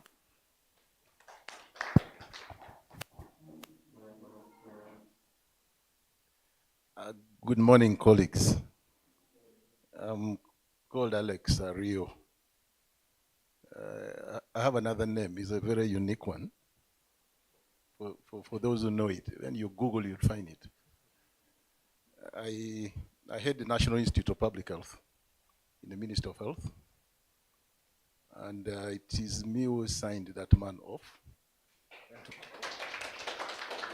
to go and get a grant from Korea. And it makes me happy, at least if I begin to see other people become principal investigators, because I've been everything. If it is PI, it's Dr. Rio. But now when I begin to see Migish appear, next time Monje, next time John, that kind of thing, it makes me happy. So, but thanks seeing all of you. Thank you very much. Thank you very much, the dignitaries we have here. Really, let me also introduce myself. 5 seconds. I'm Derek Asemwe. I'm a physiotherapist by profession, but also a medical physiology resident at MAST. Okay, and I think you were my student at one time, but I think now we almost, thank you. Very good. Derek, what is the next on the agenda? The next now? on the agenda is that we are going to have our breakfast, and the order is like this. This on my right-hand side will go first, and on my left will follow. Yeah. Okay, so I think I should be the first one because I'm the next present after here. Yeah, in the meantime, EYIT, you can be praying for us our documentary for the online community, not to tap into our breakfast. Thank you.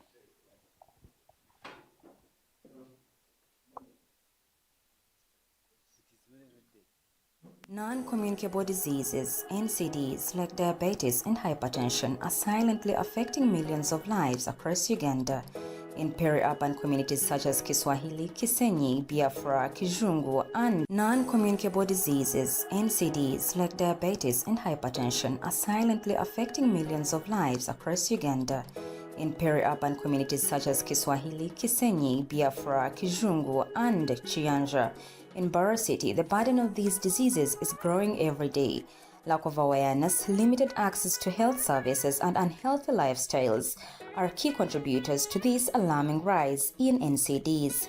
But together, we can change this story. On December 14th, 2024, Mbarara City witnessed a call to action as the march led by a vibrant band moved through the town, raising awareness of diabetes and hypertension. This was more than just a walk. It was a march for life, health, and hope. The campaign brought together health professionals, local leaders, and community members to spread the message that prevention and early management of NCDs can save lives. Spearheaded by the ZOHEC project under Dr. Mojisha Richard, the principal investigator, and funded by KOFIH, Korea Foundation for International Healthcare, the march began at the Mbarara University of Science and Technology pitch and ended at the University Inn.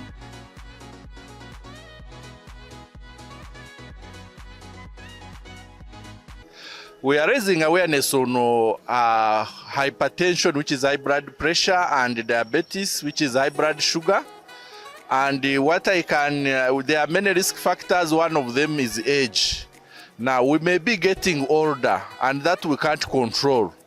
But what we can control is our salt intake and sugar intake. Let's minimize those and minimize the risk of high blood pressure and high blood sugars. I'm here to tell you that too much drinking alcohol and too much smoking poses a risk to having hypertension and diabetes. Let us say no to such bad habits and embrace a healthier life.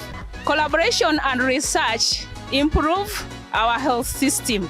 Let's support collaboration to improve our healthcare system in our villages. Together we can reduce hypertension and diabetes. Together for healthier communities. I would advise that as young people, we should keep our lives active, engage in sports, we should do a lot of walking, also ride our bicycles. Our hearts will thank us later. So my message for you today on the NCDs is, did you know cutting down on salt and sugar can save your life? And small changes in your diet can make a big difference with you, and especially also with our children. Thank you. We had to create awareness on NCDs, especially diabetes and hypertension. Seek early diagnosis of those two illnesses. Go to the health facility near you. It's free. Check for your blood glucose levels.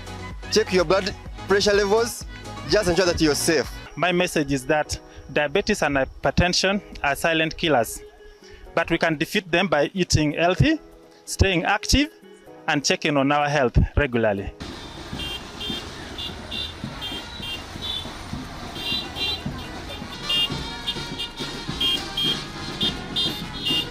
The event concluded with a panel discussion and speeches from sponsors, organizers, and implementers, highlighting ways to fight NCDs and urging the community to take action for a healthier future. These zoonotic diseases are diseases which pass from animals to humans. Now, there were gaps in detection. You find they are detecting people when already they are bleeding. Some of them are hemorrhagic fevers. They bleed before the patients die. So that's when they realize, someone is bleeding. The antimalarials didn't work even if the blood slide was negative. These days, the clinician, even when they don't find the blood slide is negative, they don't believe it. So we are now developing a zoonotic diseases prevention training manual for healthcare workers. For hypertension, you may not see anything whatsoever. However, there are some, you may get some small headache here and there, but if it is not confirmed early enough, it might just present when you have already collapsed, you have already got a stroke. When we're talking about risk factors, we shall start with diabetes. Remember, diabetes is categorized into two categories. We have type 1. Of course, there are many other types of diabetes, but the ones where we mainly focus on, we have type 1 diabetes and type 2 diabetes. One person said, if you don't make food your medicine, then medicine will become your food, and we don't wish all to be there. So let's make food our medicine. Now, the One Health approach, to me, I believe One Health contributes to health for all. And the time is now for us to build our country's health care, because actually the health care of the country begins with us. I take this to be a major launch, a signature moment, the beginning of a health revolution in Uganda. It's my considered opinion that as the fruits continue to gather to fall, that we'll invite other people, including our dear Vice Chancellor, Professor Pauline Jachika, to celebrate the success we are witnessing today. For God and my country, succeed we must.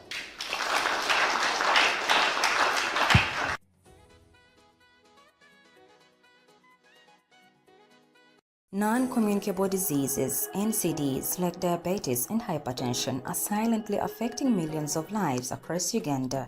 In peri-urban communities such as Kiswahili, Kisenyi, Biafra, Kijungu, and Chianja. In Mbarara City, the burden of these diseases is growing every day.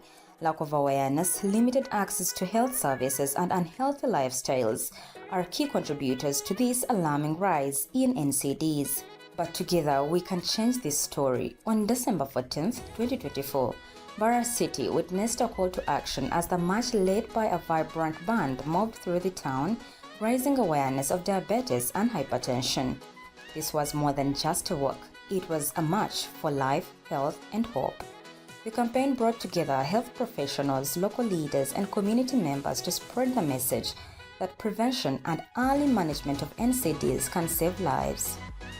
Spearheaded by the ZOHEC project under Dr. Mojisha Richard, the principal investigator, and funded by KOFIH, Korea Foundation for International Healthcare, the march began at the Mbarara University of Science and Technology pitch and ended at the University Inn.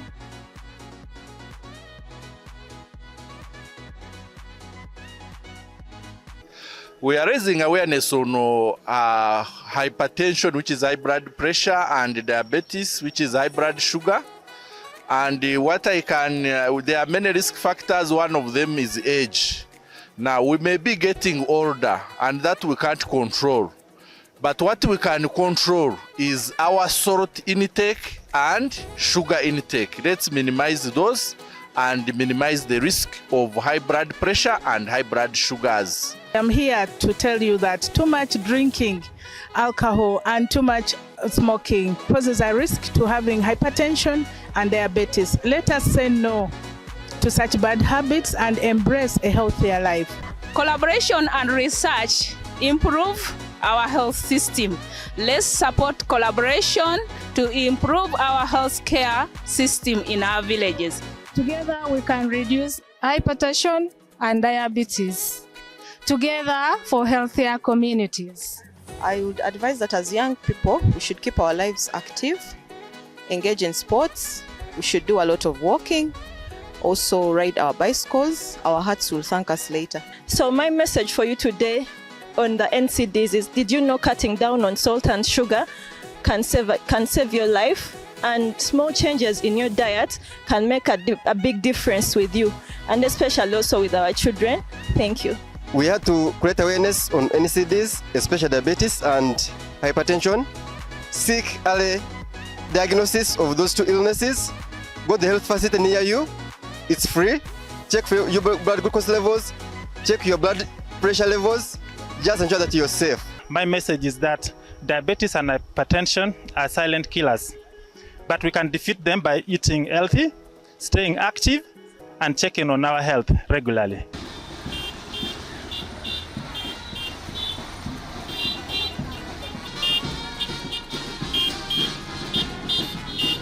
The event concluded with a panel discussion and speeches from sponsors, organizers, and implementers, highlighting ways to fight NCDs and urging the community to take action for a healthier future.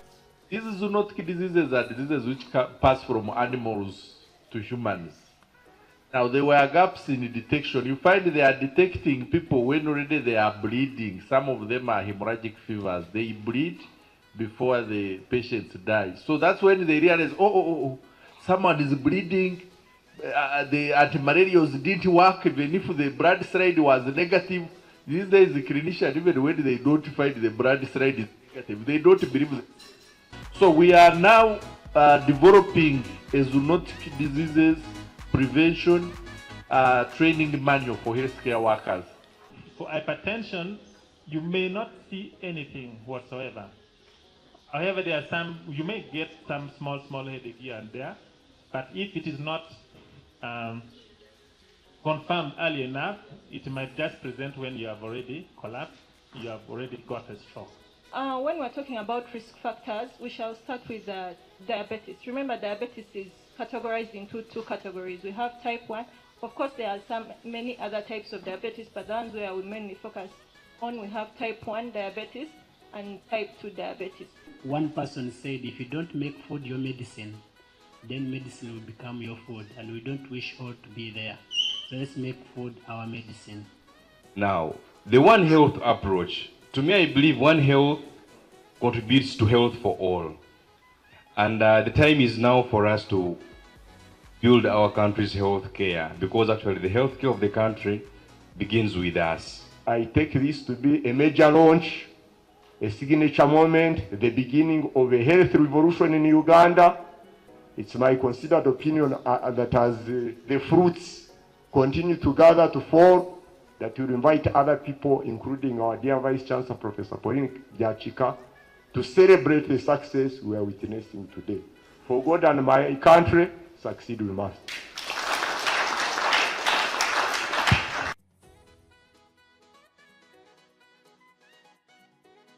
Non-communicable diseases, NCDs, like diabetes and hypertension are silently affecting millions of lives across Uganda. In peri-urban communities such as Kiswahili, Kisenyi, Biafra, Kijungu, and Chiyanja. In Mbarara City, the burden of these diseases is growing every day. Lack of awareness, limited access to health services, and unhealthy lifestyles are key contributors to this alarming rise in NCDs. But together, we can change this story. On December 14th, 2024, Mbarara City witnessed a call to action as the march led by a vibrant band moved through the town, raising awareness of diabetes and hypertension. This was more than just a walk. It was a march for life, health, and hope. The campaign brought together health professionals, local leaders, and community members to spread the message that prevention and early management of NCDs can save lives. Spearheaded by the ZOHEC project under Dr. Mojisha Richard, the principal investigator, and funded by KOFIH, Korea Foundation for International Healthcare, the march began at the Mbarara University of Science and Technology Pitch and ended at the University Inn.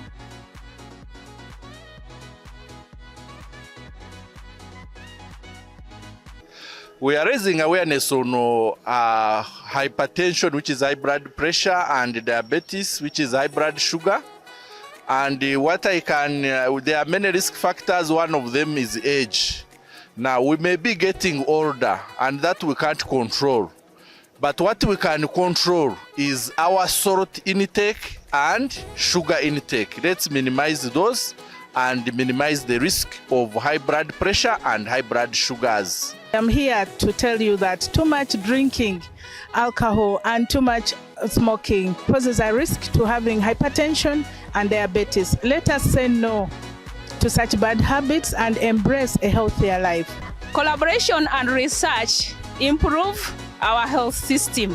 Let's support collaboration to improve our health care system in our villages. Together we can reduce hypertension and diabetes. Together for healthier communities. I would advise that as young people, we should keep our lives active, engage in sports, we should do a lot of walking, also ride our bicycles. Our hearts will thank us later. So my message for you today on the NCDs is, did you know cutting down on salt and sugar can save your life? And small changes in your diet can make a big difference with you, and especially also with our children. Thank you. We had to create awareness on NCDs, especially diabetes and hypertension. Seek early diagnosis of those two illnesses. Go to the health facility near you.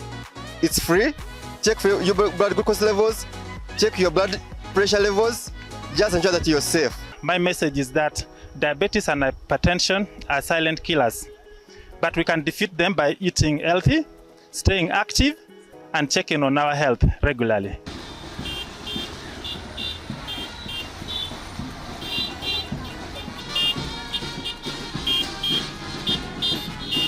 The event concluded with a panel discussion and speeches from sponsors, organizers, and implementers, highlighting ways to fight NCDs and urging the community to take action for a healthier future.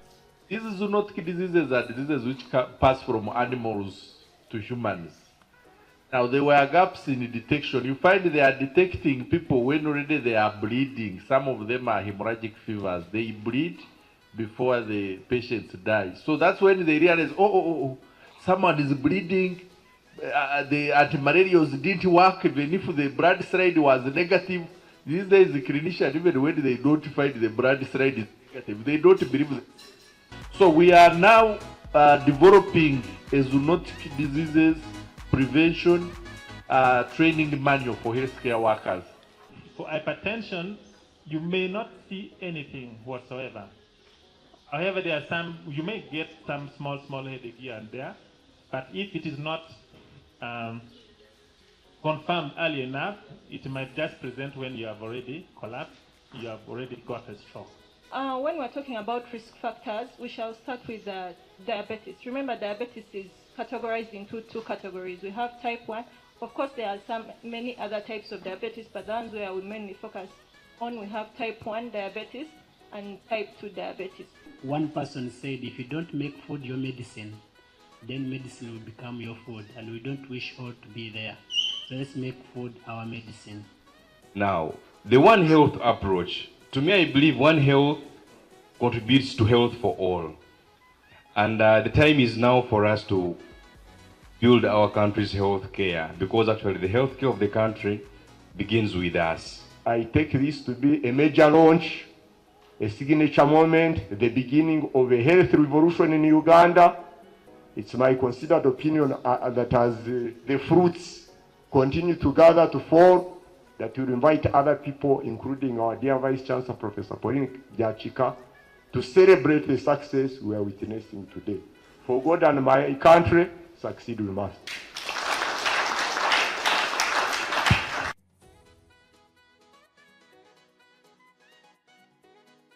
Non-communicable diseases, NCDs, like diabetes and hypertension are silently affecting millions of lives across Uganda. In peri-urban communities such as Kiswahili, Kisenyi, Biafra, Kijungu, and Chianja. In Mbarara City, the burden of these diseases is growing every day.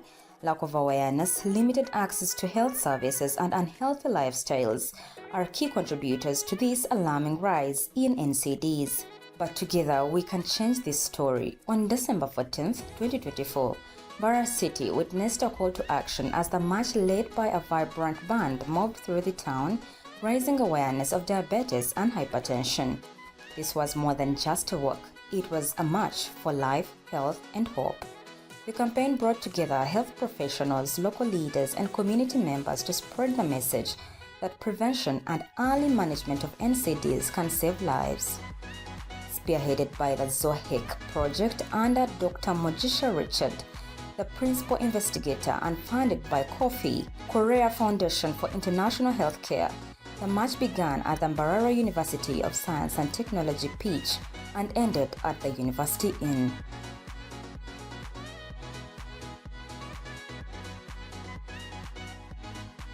We are raising awareness on hypertension, which is high blood pressure, and diabetes, which is high blood sugar. And there are many risk factors. One of them is age. Now, we may be getting older, and that we can't control.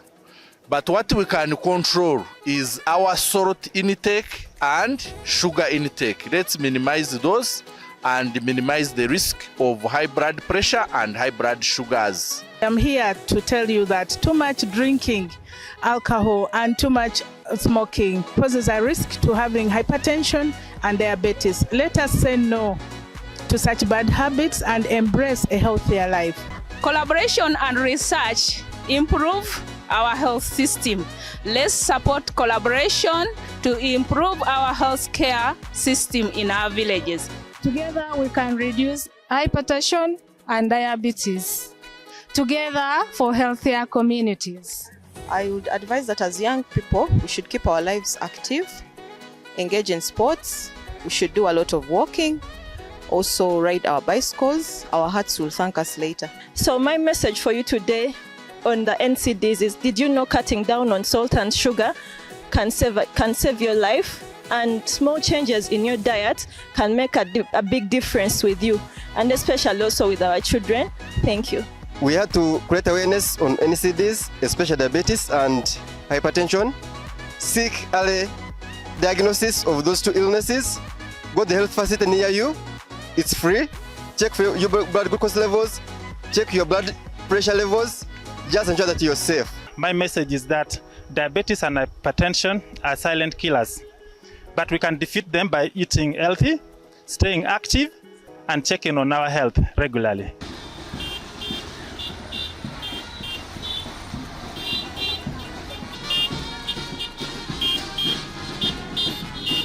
The event concluded with a panel discussion and speeches from sponsors, organizers, and implementers, highlighting ways to fight NCDs and urging the community to take action for a healthier future. These zoonotic diseases are diseases which pass from animals to humans.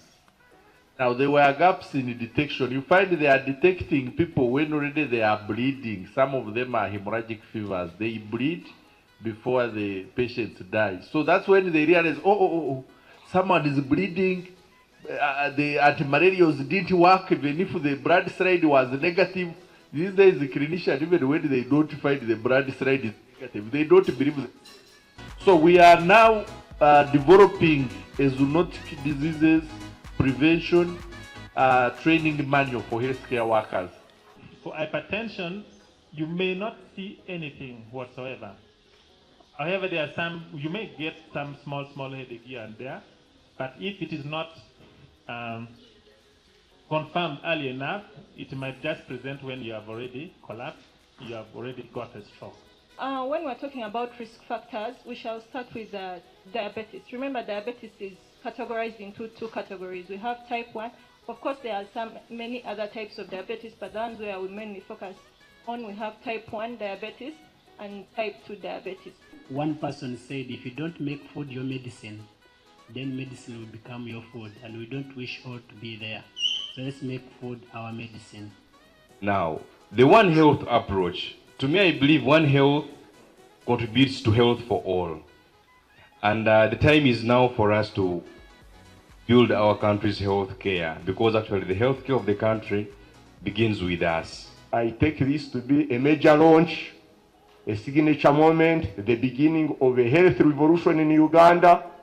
It's my considered opinion that as the fruits continue to gather to fall, that you'll invite other people, including our dear Vice Chancellor, Professor Pauline Jachika, to celebrate the success we are witnessing today. For God and my country, succeed we must.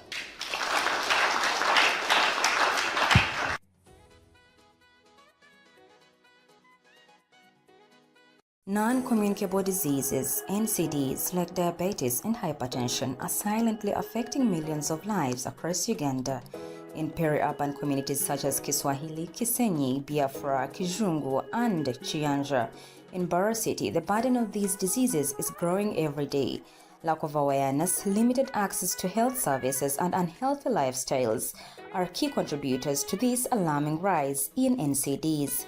But together, we can change this story. On December 14th, 2024, Mbarara City witnessed a call to action as the march led by a vibrant band moved through the town, raising awareness of diabetes and hypertension. This was more than just a walk. It was a march for life, health, and hope. The campaign brought together health professionals, local leaders, and community members to spread the message that prevention and early management of NCDs can save lives.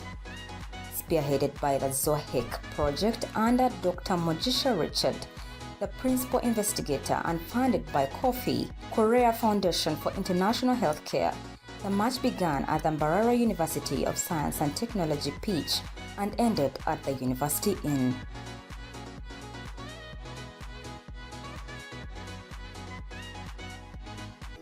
We are raising awareness on hypertension, which is high blood pressure, and diabetes, which is high blood sugar.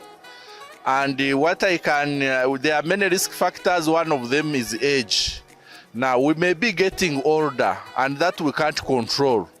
But what we can control is our salt intake and sugar intake. Let's minimize those and minimize the risk of high blood pressure and high blood sugars. I'm here to tell you that too much drinking alcohol and too much smoking poses a risk to having hypertension and diabetes. Let us say no to such bad habits and embrace a healthier life.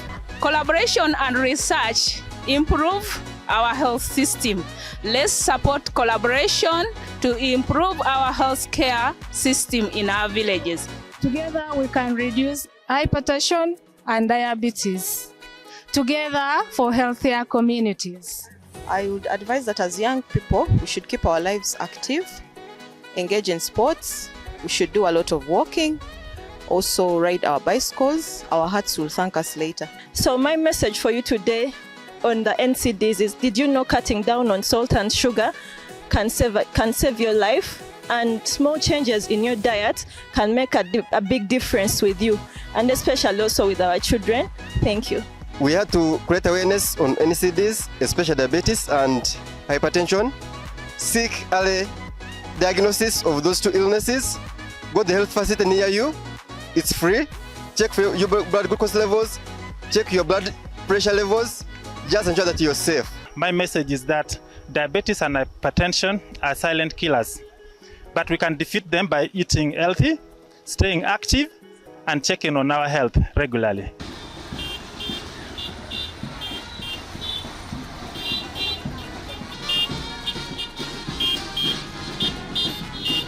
The event concluded with a panel discussion and speeches from sponsors, organizers, and implementers, highlighting ways to fight NCDs and urging the community to take action for a healthier future. These zoonotic diseases are diseases which pass from animals to humans. Now, there were gaps in detection. You find they are detecting people when already they are bleeding. Some of them are hemorrhagic fevers. They bleed before the patients die. So that's when they realize, someone is bleeding. The antimalarials didn't work, even if the blood slide was negative. These days, the clinician, even when they don't find the blood slide is negative, they don't believe it. So we are now developing a zoonotic diseases prevention training manual for healthcare workers. For hypertension, you may not see anything whatsoever. However, there are you may get some small headache here and there, but if it is not confirmed early enough, it might just present when you have already collapsed, you have already got a stroke. When we're talking about risk factors, we shall start with diabetes. Remember, diabetes is categorized into two categories. We have type 1. Of course, there are many other types of diabetes, but the ones where we mainly focus on, we have type 1 diabetes and type 2 diabetes. One person said, if you don't make food your medicine, then medicine will become your food, and we don't wish all to be there. So let's make food our medicine. Now, the One Health approach, to me, I believe One Health contributes to health for all.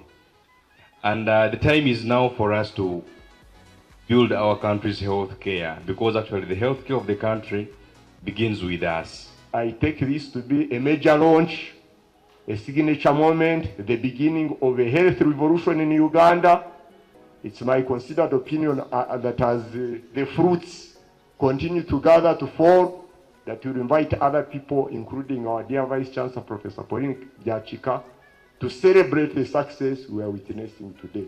For God and my country, succeed we must.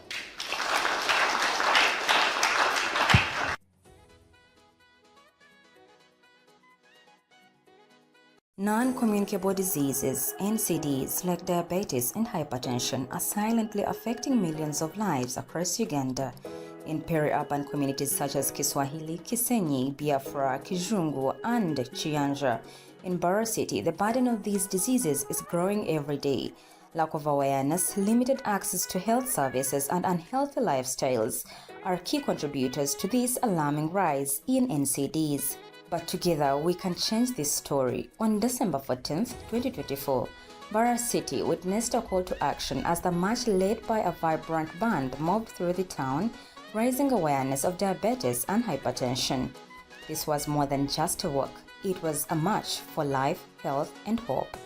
The campaign brought together health professionals, local leaders, and community members to spread the message that prevention and early management of NCDs can save lives.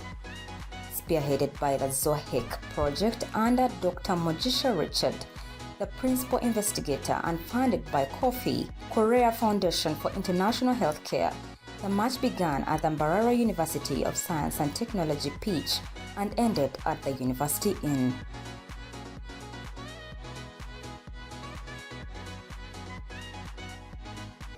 We are raising awareness on hypertension, which is high blood pressure, and diabetes, which is high blood sugar. And there are many risk factors. One of them is age. Now, we may be getting older, and that we can't control. But what we can control is our salt intake and sugar intake. Let's minimize those and minimize the risk of high blood pressure and high blood sugars. I'm here to tell you that too much drinking alcohol and too much smoking poses a risk to having hypertension and diabetes. Let us say no to such bad habits and embrace a healthier life. Collaboration and research improve our health system. Let's support collaboration to improve our health care system in our villages. Together we can reduce hypertension and diabetes.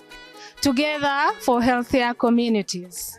I would advise that as young people, we should keep our lives active, engage in sports, we should do a lot of walking, also ride our bicycles. Our hearts will thank us later. So my message for you today on the NCDs is, did you know cutting down on salt and sugar can save your life? And small changes in your diet can make a big difference with you, and especially also with our children.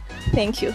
We had to create awareness on NCDs, especially diabetes and hypertension. Seek early diagnosis of those two illnesses. Go to the health facility near you. It's free. Check for your blood glucose levels. Check your blood pressure levels. Just ensure that you're safe. My message is that diabetes and hypertension are silent killers, but we can defeat them by eating healthy, staying active, and checking on our health regularly.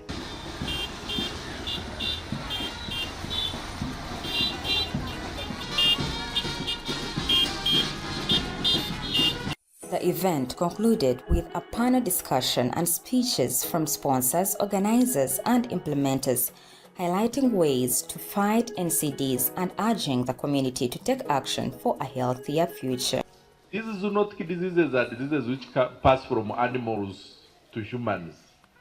Now, there were gaps in detection. You find they are detecting people when already they are bleeding. Some of them are hemorrhagic fevers. They bleed before they... We want to keep all the things within physiological limit.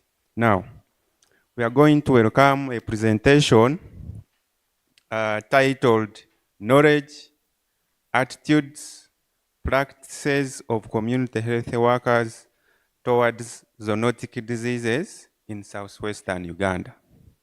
And the presenter is our PI, Dr. Richard Megisha. You are welcome. Thank you very much, Derek. And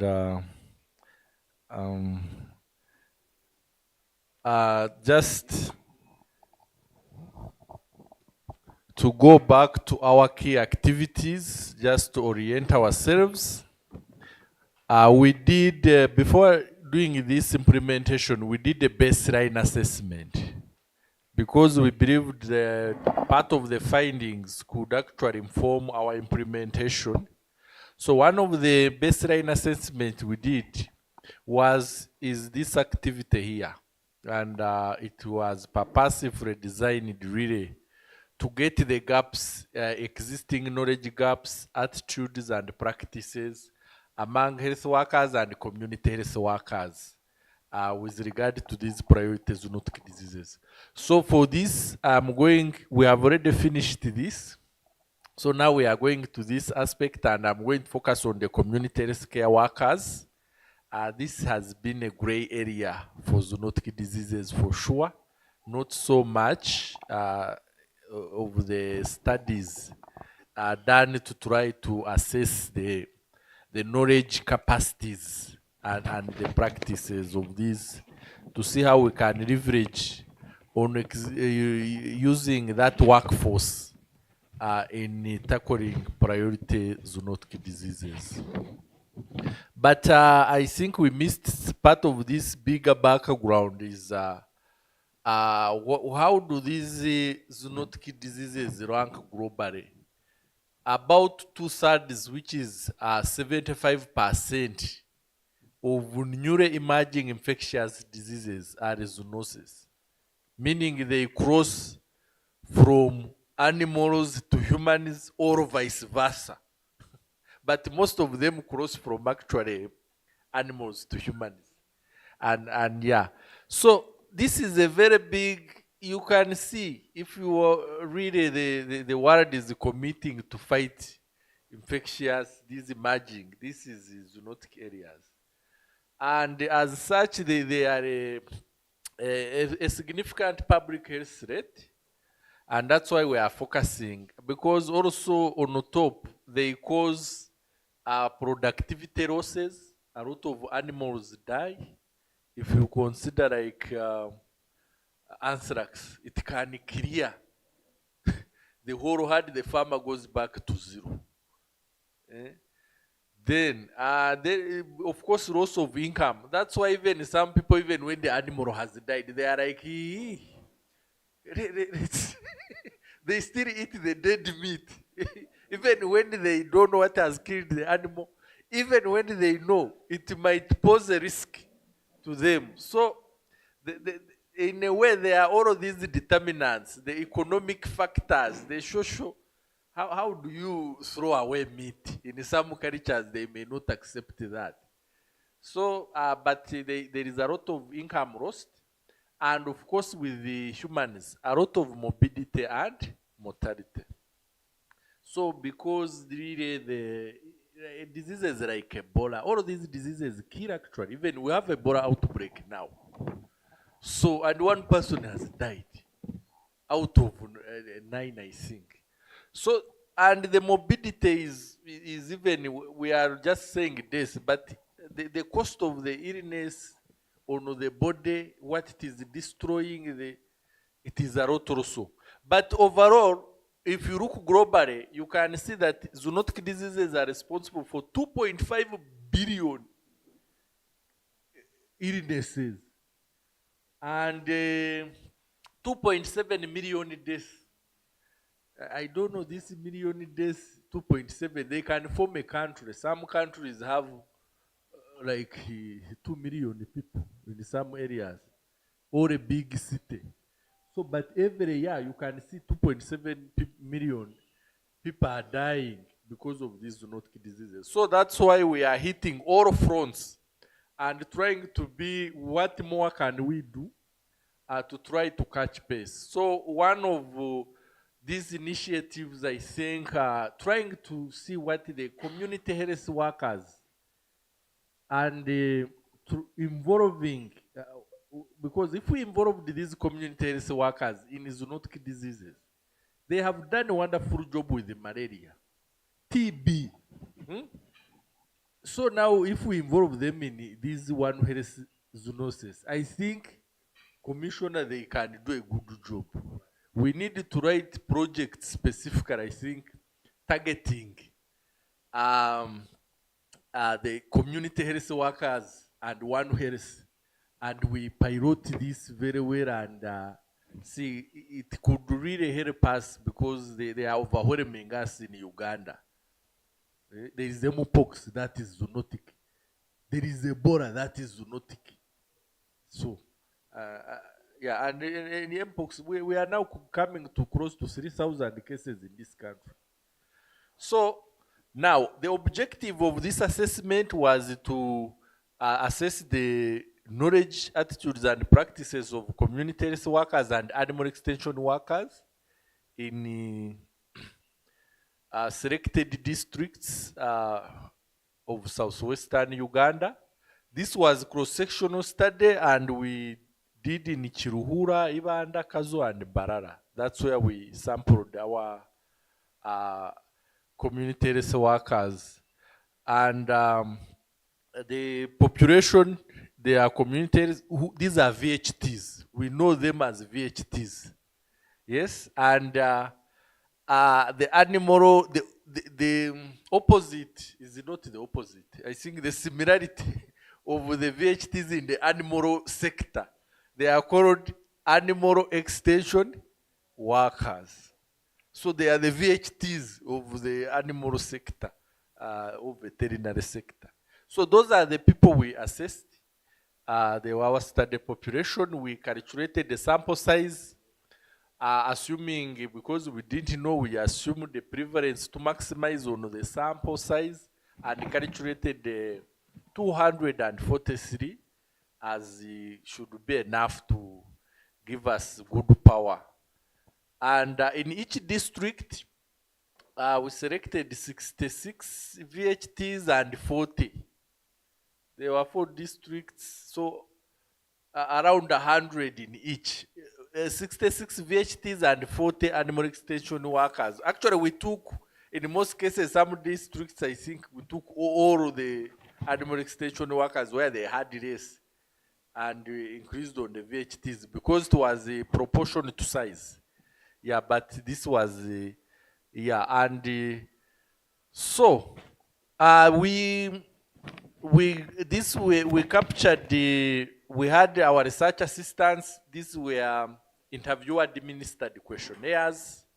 As you can see in this, this is one of the VHTs interacting with our research assistant, but we are capturing their social demographics, their age, sex, and their income levels, and the households they serve, how big, and the knowledge of zoonosis. We focused on presenting signs and symptoms of these zoonotic diseases: Ebola, Crimean Congo, Rift Valley fever, rabies.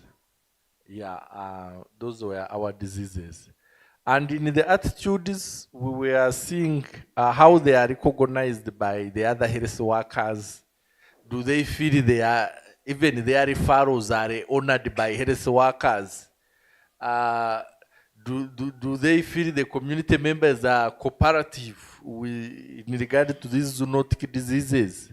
Those are the attitudes we are. And the practices, we were assessing how they do their reporting and their referrals, where they keep records, how they and where they submit reports, how if they receive feedback, and some of these, of course, cross-cut with the other diseases, but we are focusing on zoonotic diseases. We analyzed using Stata, and we receive frequencies and percentages for most of these in presenting. The positive responses were scored 1, otherwise we would score 0 for negative. And we got the total scores and categorized using these Bloom's cutoffs. So below 60%, I think this is the, I saw you neighbor, they changed the marking guide. So this, I don't know whether it was to the lower or the upper, but in Bloom's less than 60% is poor. Then 60 to 80 moderate, and above 80 good. So yes, so poor is below 60. Now we use the logistic regression to see which factors are associated with good practices, knowledge, and so these are the our first set of findings on the demographics of our study population.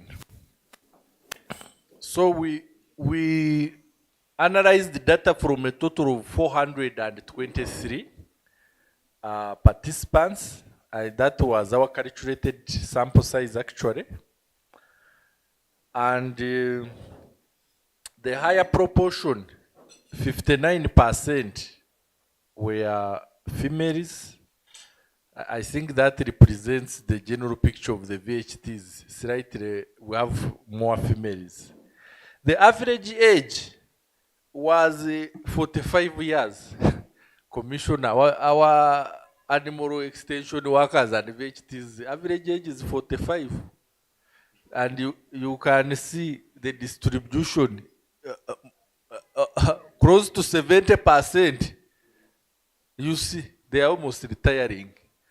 So I think I was looking, although I was bothered about other variables, but I said, hey, we need to recruit and probably think about this workforce as well, to continue refreshing it and attracting the young workforce to join this critical, yes, so I think that's a, but that's, I think, generally our VHTs are old when you go to the communities.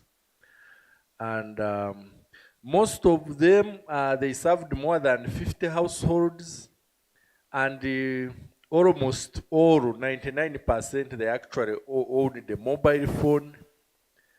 And more, I mean nearly all, 97%, they had served as community health workers for more than a year at least. So that's about their baseline characteristics. And then when we looked at the knowledge levels, here we were asking whether if a community health worker or animal extension worker knew at least 3 signs or symptoms of a disease, of these diseases. Anthrax and Ebola scored the highest, 42% there. Rabies, and actually CCHF and Congo hemorrhagic fever in Runyankore, we struggled.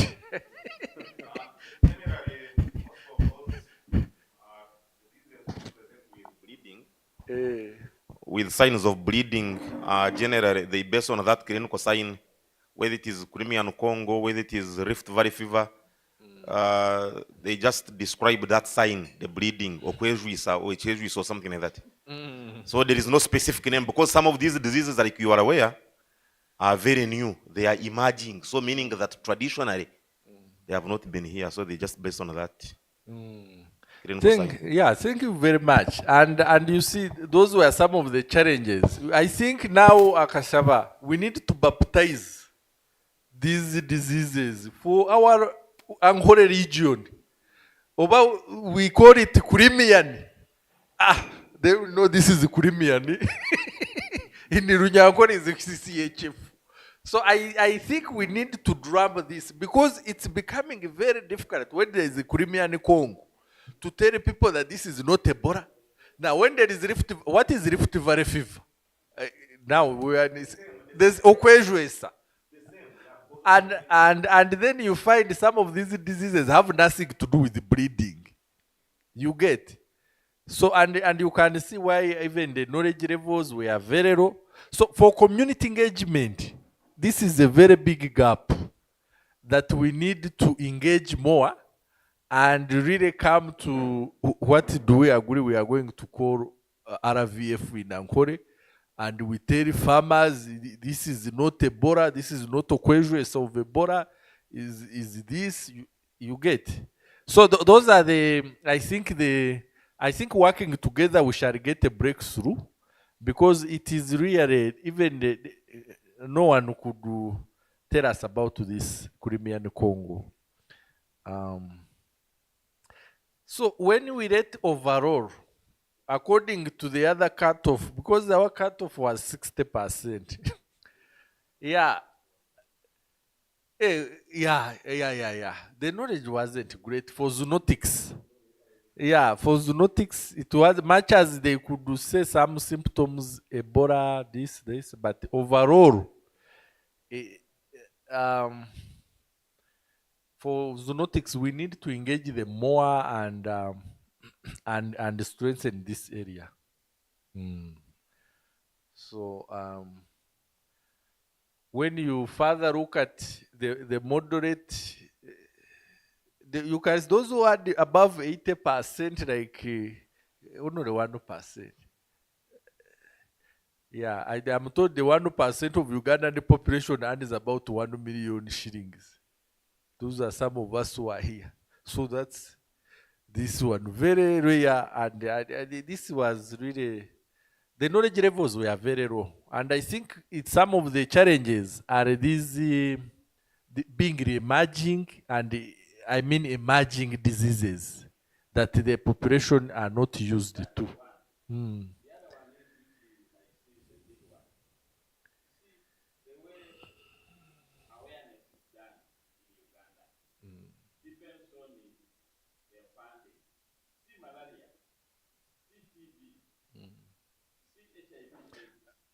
Derek, please, you need to move the microphone around. I think we can, actually, this dissemination is meant to capture also some of what we think about interpreting these findings.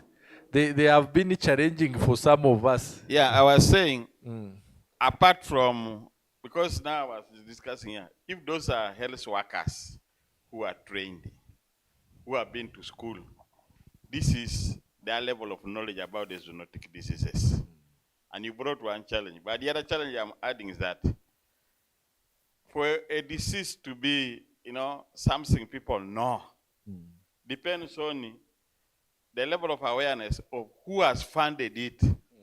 Look at malaria and look at how much funds and from where malaria got in order to get a drumming. HIV, where everybody now knows that HIV is this, everybody knows a condom, what, where did the funding come from? TB, people were saying Dr. Stavia is hard working than any other assistant commissioner. Yes. What is making hard working? Money, leprosy. So now, these other diseases, which have been unlucky to get somebody to pump money in, which we as a government would have now taken over. The other one's playing the other side, we play this side. This is where most of the problem is. Everybody knows HIV, money came from somewhere, somebody pumped. Everybody knows malaria, somebody pumped money. But these ones, anthrax, what, I was even surprised. These results are very true. When I went to respond to anthrax in Bududa, the DHO herself told me that the last time she came to know about anthrax was when Dr. Opolot took her to Kenya for a certain workshop. That is a district health officer. When I went to I took a team to Chegegwa to respond to Rift Valley fever. The DHO himself told me that when UVRI told him that the persons who died, 3 of them, died of Rift Valley fever, he himself said, what is Rift Valley fever? So you can now see why we are dying. We are dying because our people who are supposed to be our mechanics don't know the problem which is breaking down the health. So that is that. Because the funding, if there is nobody to pump the funding there, that thing remains quiet. Thank you very much. Thank you very much. I request that you leave that microphone on that table. We want to interact very well on these findings, because once commissioner really we are agreeing, and where we disagree, commissioner, I want as we go ahead, what we see surprising and whatever. Because I think, as you have said, funding, these are becoming almost neglected in a way. So I think for us moving ahead, and I think we need to continue advocating, like the way this project came in. Maybe we have to write more grants, more projects. Yeah, this is an area. This is one area we could focus on community health workers. Yeah, and I think Dr. Rio will support. Yeah, we will keep working together, and I think this is we need to do more. I could also forget to use this as an opportunity. I was present and alive and well. There were no means to check that time the hormonal levels, but I also guess, looking at you people here, and then those who have just passed their exams in O level, then high school, I think testosterone levels were well. When HIV/AIDS landed into this country, my testosterone levels must be very high. You know, it is. Meaning he was a young man. It is called a dangerous hormone for a man in their young age, but also becomes dangerous when one is aging. So, we slowly with the time have learned how to use challenges as opportunities. So that time when HIV/AIDS was first announced, it was first by the way announced as equally an airborne disease. Airborne, then later on sexually transmitted. How did we survive? We'll discuss another time, but you have also alluded to things which are now easily talked about because of funding. But also I was around here when something that had never happened ever on planet Earth happened, stopping people to travel globally. COVID-19. One would think that a human being should have forgotten or appears very differently. I think I don't remember the waist size, and I have lost some photos of high school, O level. But I think someone who met me so long ago, I've been living here, very busy, not to go to every village where I was born. But someone would recognize that this is just the very same person. So a new disease comes up. I am now much more knowledgeable. I think I've been, let me just mention a few examples. I've been to Vietnam. Then I have also been to the US. Vietnam once, but US a few times. Until recently when US is being debated, thanks be to Donald Trump. Now, the issue of COVID-19, when it came up, the first people to leave the wards here at Mbarara University, because I was watching, I take responsibility for my statement, were postgraduate doctors. Because I overheard, we did not sign up for dying. But the undergraduates said, we also need a degree. We would rather stay and fight off this problem. Now our president, who had resolutely fought through HIV/AIDS, because he was seeing it on the battlefront, we who are a bit older know someone like Dr. Ronald Butter, we know him very well. We interfaced. He was at Kwaisa and Kada at the Ministry of Health. A very good man, welcoming. A Kada who had all powers at the Ministry of Health in Entebbe. And then later on now, those ones would say, when there is a problem coming, e.g. to finish my soldiers, to finish the population, go to the problem. Don't run away from it. So now this issue of COVID-19 taught us, especially Uganda here, be vigilant and see a way of fighting off pandemics like HIV/AIDS, which we had passed through, and epidemics. And by the way, for me, I wrote a book about surviving COVID-19 because it became a very turbulent period where yet again, same people, we started fearing. We survived HIV/AIDS, now how will we survive COVID-19? We use the same method of approach the problem at source, you will survive. So then after that, this is what I want to talk about. A researcher, when you hear a problem, research problem, that's where you go. You know, we started whispering slowly, especially those of us who are in doctorate education for Africa, that the era of the knowledge economy in Africa has arrived. Because more recent, we've been contributing 3%. You know how knowledge is. This one of my father did this, what. Like me, I know our genealogy up to the 10th, that is not knowledge. Because now the mechanisms of packaging knowledge has also been predetermined before by other countries. But now the era of Africa's knowledge economy, Africa's conceptualization of its knowledge economy for Africa and beyond Africa has reached. So when you say low knowledge scores, for us, this is a chance. This is why I gave this background. This is a chance because never again will a university teacher or graduate student lament that there is nothing to do. Nothing to do when the level of knowledge, the high knowledge is 1%. A C of modern, you know, this ignorance about zoonoses, ignorance about disease trends, ignorance, a C of lack of knowledge about how disease is intermediating within us.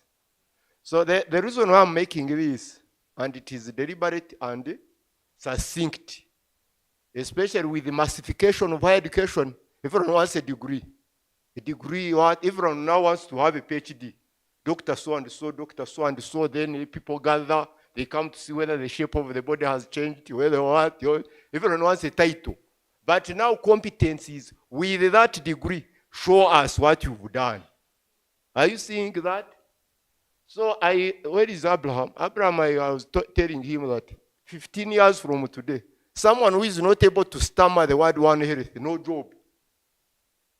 No job, because that's how knowledge changes. He has shown you how this now the animal world is the source of disease and ill health. So this issue of leaving this microphone here, this is an opportunity for those who trade in knowledge. Now, by the way, when you are attacking the knowledge, the ignorance, you do what is called knowledge trade. Knowledge trade. So I don't know whether is someone doing these takeaway messages. I wrote about the need for an academy on One Health. An academy. Afro Academy, but also must One Health Academy. Koba's Academy, Community-Based Education Academy, focused on One Health. Because what type of video would I be to enter P1? Is it? I don't know, I forgot. P1 1974. I read every day. Every day since 1974. My trade is knowledge.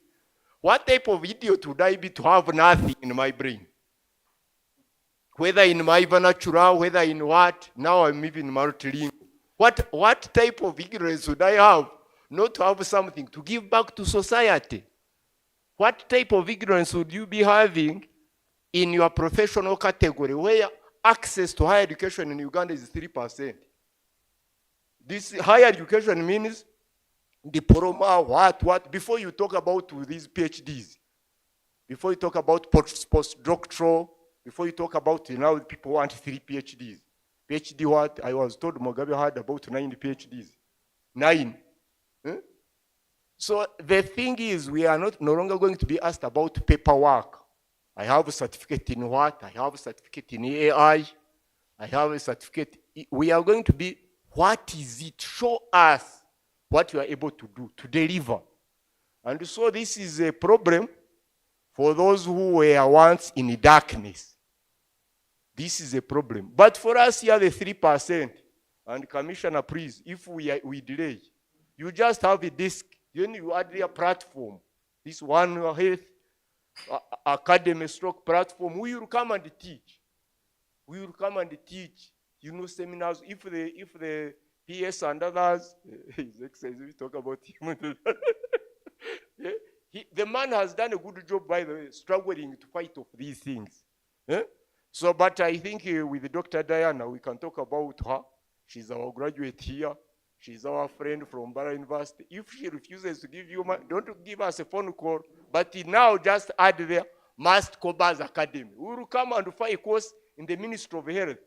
You will be remembered as the first Minister of Health that tried to start an academy. And you will be like a Okonko, these things fall apart, man. Not known only in the 9 villages where you are born, but also in Uganda and globally. You will be, when they Google knowledge, when they Google One Health, they will be reading your name. And I think if they Google you because we are seated together, my name will slowly also be popping up. Thank you very much. Okay, yeah, I think very good. I don't want to comment further on that. The issue is that it's an area we all need to pray, an opportunity now. But despite raw knowledge, like we have seen, we can see actually I think this should have been green, not red. The majority had actually positive attitudes, which is a good thing. If you have raw knowledge and even the attitudes are not good. And for me, I think this is you have raw knowledge, but the attitude is good. So it means if we actually train these VHTs, it will really have very big impact. It's like some health workers we see, very knowledgeable, but attitude. But this cadre, the attitudes were good. And I want to rush quickly because now they also more than half they reported good practices. There is good potential here. Commissioner, even the practices, at least for what they know with regard to, keeping records, 91% keeping records. Majority regularly submitted reports. However, the submission of reports was more in the VHTs compared to animal extension workers. I think the records of animals, I don't know. Do they eat them and they don't want to record some? Those which are sick, I don't know. The veterinary world, you know better. Because someone was saying the vet doctor is that for you, eat your patients. So anyway, the animal health workers for reporting, it was a bit lower compared to VHTs. But also most VHTs provided written referrals, and also 60% really overall demonstrated these good practices like we have seen. This is the 60%. The practices, or at least for what they know, they had good practices. And again, this is another, good thing, because if they have good practice, when we empower the knowledge, now the results will actually be greater. Now, when we looked at the factors that are associated, because the knowledge we couldn't assess, 5%.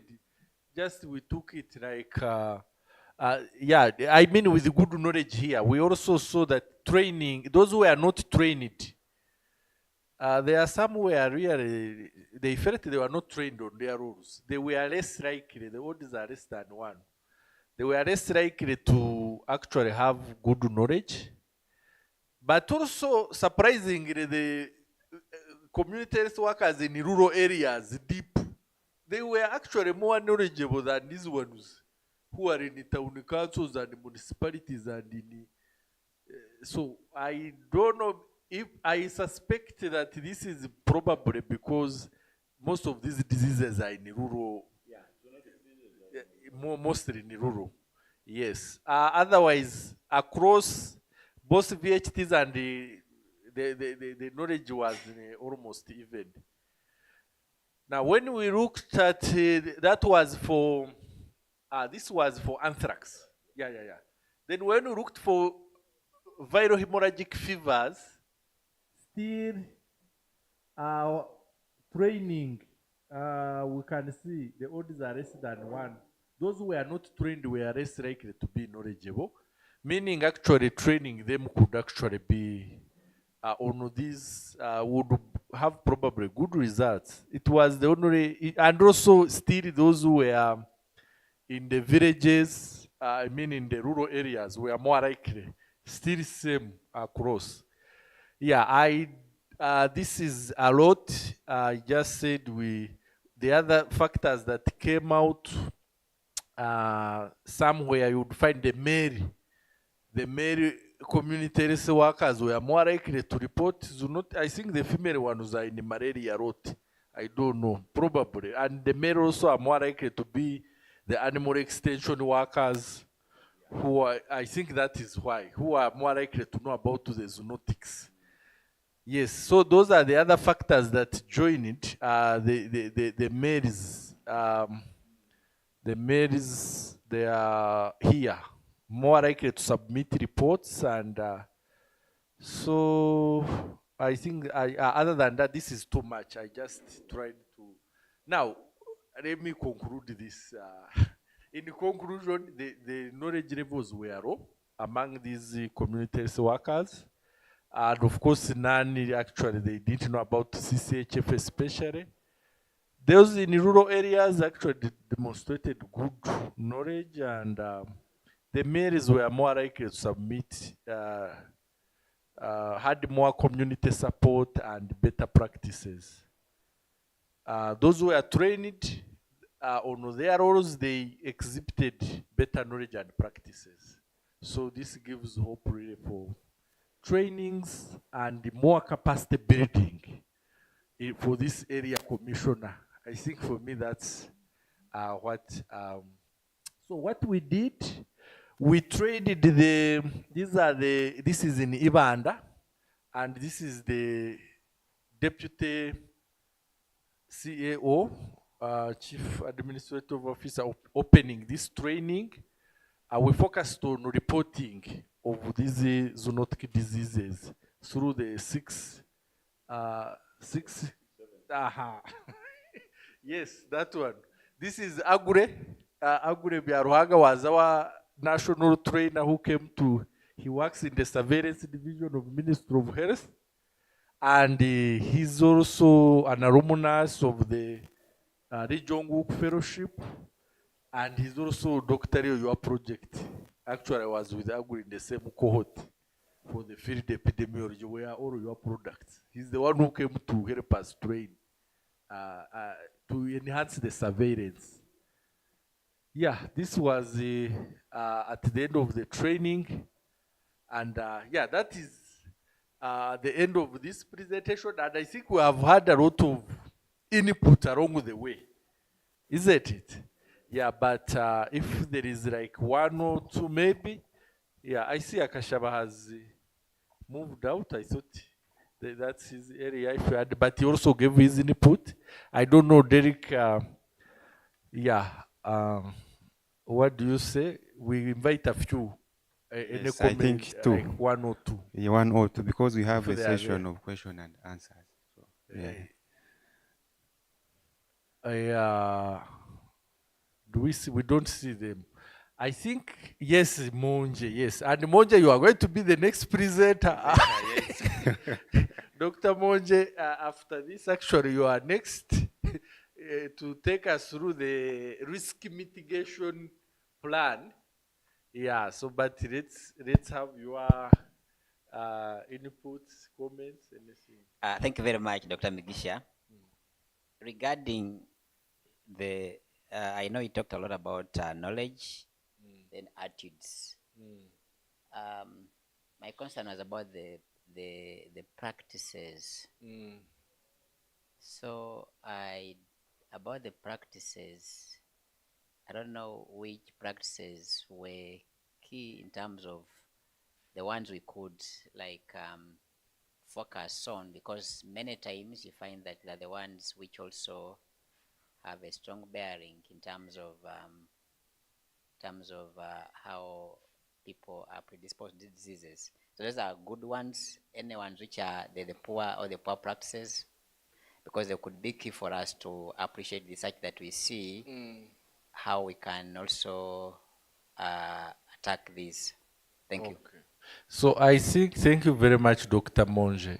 Actually, the way these questions were framed, it was yes, no.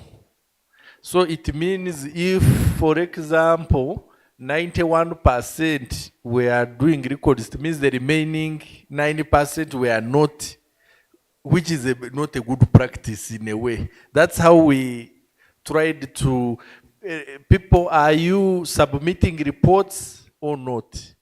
So it was a yes, no. We believe reporting is a good practice. Not reporting is, that's how we are assessing them. Yeah, I think, that's how we are assessing them. Thank you very much. Yeah, thank you very much, Dr. Migisha, for the presentation. Since you said comments, what and the rest, looking at the records, because I remember one time we did this work again with the IDI. How were you getting the records from the animal side? Incidentally, this was self-reported. And again, there could be a bias here. I don't know. We know the challenges that come with the self-reported data, because we did a survey. So we were not going to find a VHT at their workplace. You know how mobile they are. And also they don't have like offices where we could verify the record. So this is self-reported, Commissioner, and the likely there could be a bias, information bias, which would actually say we have very good practices when in, so that would actually overestimate the good practices. So in reality, actually these practices may be slightly lower, considering that maybe the Ministry of Health officials have come to ask us about and then they report. So we suspect there could be a bias, because this was self-reported data. That means the next things I wanted to talk, you have already... Yeah, and I think the next phases, implementation-wise, the people on the ground, that's why I wanted Dr. Acacia here, they could move down to look at these records. And we know diseases like Rift Valley fever have been challenging. Animals are aborting, no records at all. Or we see someone who has died of RVF. Then we go back, farm X had so many this, no records. So if you look by what we have been experiencing in the region, I detect there could be a bias here, and I think which we shall address in our write-ups.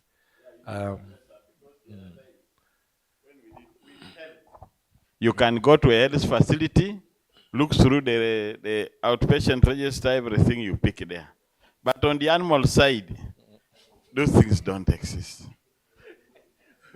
So I think either at the DVS office only, which are also scanty, or in epidemiology unit in Entebbe. So it is an area we need, if we are going at the One Health approach, to strengthen surveillance and record keeping in the animal sector. That's when we shall have, because there was a time we were trying to compare rabies in animals and in humans. So we could go to the records in the with the health sector, you go to the health facility, you get the registers. You're able to come. When you move the other side to DVO's office, the register is not there. When you go to the sub-county, nothing is there. If we have to go One Health and really tackle zoonotic diseases, these things there. I know the challenge. Because one time when we were handling Rift Valley fever in Ibanda, with the animals, there's a trade and economic aspect of it. So sometimes, because of interest of trade, even declaring and reporting diseases from animal side, there is a way some controls are there. Even recently, the Ebola that was declared, the tourism people, the trade people came, why have you people done this? But we have always said that us who are in charge of preventing and controlling diseases, we should know our own. It happens in other countries. They don't declare, but internally within them, they have their mechanisms whereby, although they is not brought out, but frameworks are in place to make sure that the disease does not go to an alarming situation. So I think this thing needs a lot of discussion, and needs of coming together to make sure that we close this gap. Okay, thank you very much. I think I I agree. I would like to submit on something that is very essential for human survival. You know, the definition of One Health touches on the interface between the environment, at the very least plants, or what we call generally the natural ecosystem, then the human health, then animal health. So until we have the village health teams, community health workers, this is the uniqueness of this project. We know that in the health sector, the most active and under-recognized health workforce globally are people called community health workers. And tributes again goes to the Asian tigers, because that takes us to the concept of the barefoot doctors introduced by Chairman Mao in the Chinese history. And now I think this is also the right time to talk about South Korea as a beacon of hope, because it is only South Korea, the state of Indiana, and also I think Finland, where there has been differentiation of higher education to meet the standards of society, mingling together, where you don't have to ask what is the professor doing here. He's supposed to be in class, where everyone is contributing. Now for Africa, this state, Uganda, and the region has realized that the traditional healer is now required. It is now no longer a secret. It is clear that we have to start developing our own solutions. So we go back to Ntija, Enejone Tambachi. We go back to things like Omuhoko. There was research here by the late Professor Isharaza. We go back to our Covidex. We go back to Chinkona, which produces antimalarials. Quinine. So until we have a level, and that one, this one was Frux. This one of Muhoko was Frux by Isharaza, working with HE, the president. So until we have paravets, paravets appears like the paramedicals. But community health workers are ordinary people supporting their people to improve health. What we call solidarity in health. I don't know whether it is becoming too much. And this is why some of the people us believe in what is called revolutionary education, which now is called changing the mindset. That unless people sit together to solve a real life problem and everyone contributes some knowledge, that problem will be impossible to solve. And opportunists will come. That is why, like, based on the philosophy of my inspiration, Paul Freire, I remark, by the way, you should look at the younger people. The barefoot soldiers are here. And you don't become the soldier alone, you recruit others. Barefoot soldiers for equitable health care in Africa. So what you do is like this. It's that since you know that nobody knows everything and nobody knows nothing, that is the philosophy of Paul Freire. Nobody is wholly knowledgeable and nobody is wholly ignorant. So education becomes a process of dialogue towards social transformation. So when you have that, this equation is solved. You get a community, health worker, animals. Community, health worker, environment. Community health worker, human health. All working towards better health, human health outcomes. That becomes one health at community level. But now if we go, I'm a professor so and so, I'm a what, everything becomes irrelevant. That is what I wanted to submit, that until we reach that level, the problem will remain. Let's scrap for this major submission, because community health worker, human. Community health worker, animal. Community health worker, environment. And I think that's how, so in other words, we are looking at region. God has already moved at the village technical working group for one health at village level. This is, I think the environment, like Monja, you are also asking about environment people. The community health worker environment, it's something to think about, because the environmental health issues now, we are talking about air pollution and other issues emerging. It is, thank you very much for that major submission. I think Commissioner, Dr. Gad was saying, we need to look also at village level, working as one health at village level. Community health worker, human. Community health worker, animal, who are your animal extension health workers, and community health worker, environment. So that all of these, now the one health at that local level. And we believe that could help tackling also. Hey, they are also there. Yeah, but oh, good. Train and escalate there. Thank you very much. Okay, wow.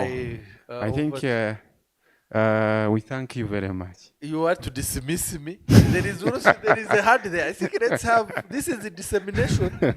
You know, the next presenter is Dr. Monja, and his presentation, I believe, will be brief, because it's a plan which we haven't identified the money for. So, thank yes. you so much, Dr. Migisha. So, Dr. Migisha pointed out a point of low knowledge in the health workers, and it has been supported by his data according to the survey. But my question is, are these health workers trained before entering health practice?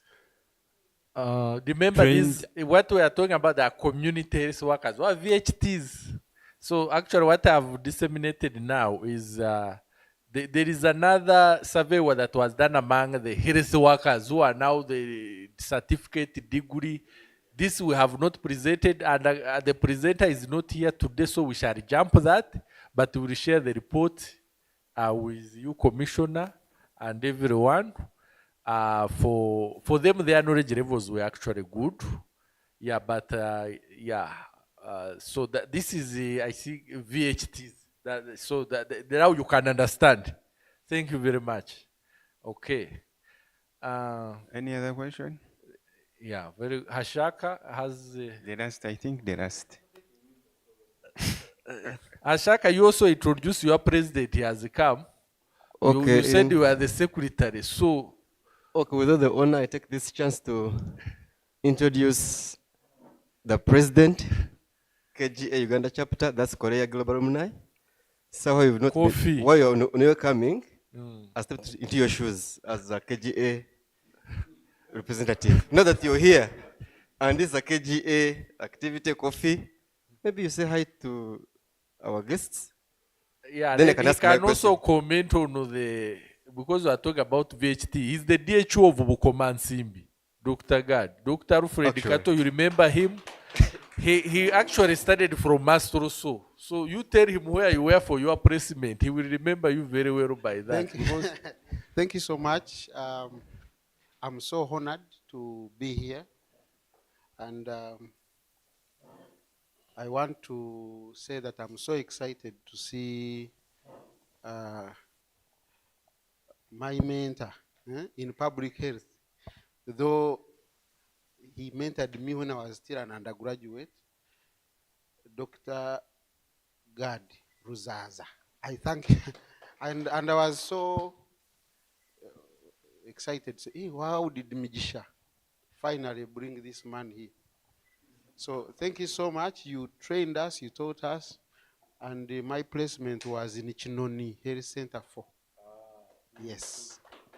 And I was in the same class with Mijisha. Yeah. Yes, same class. I am the current president of KGA. KGA is Korea. KOFIH. Okay, KOFIH. KOFIH Global Alumni. And I'm also a beneficiary. Just the way you see Mijisha and my colleague, we went and trained in Korea. Hey. So we are now about 130, and we are growing in number.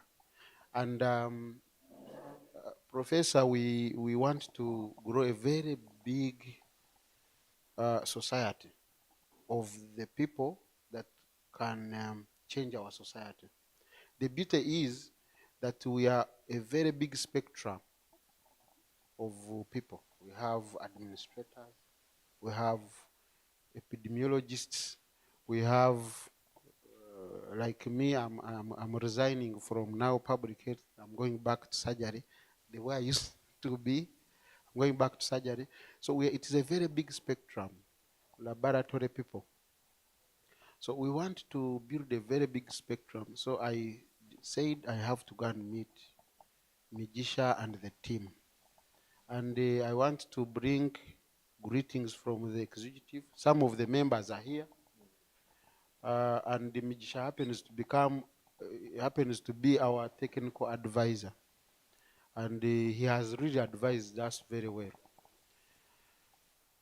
To do with this One Health, what I wanted to say,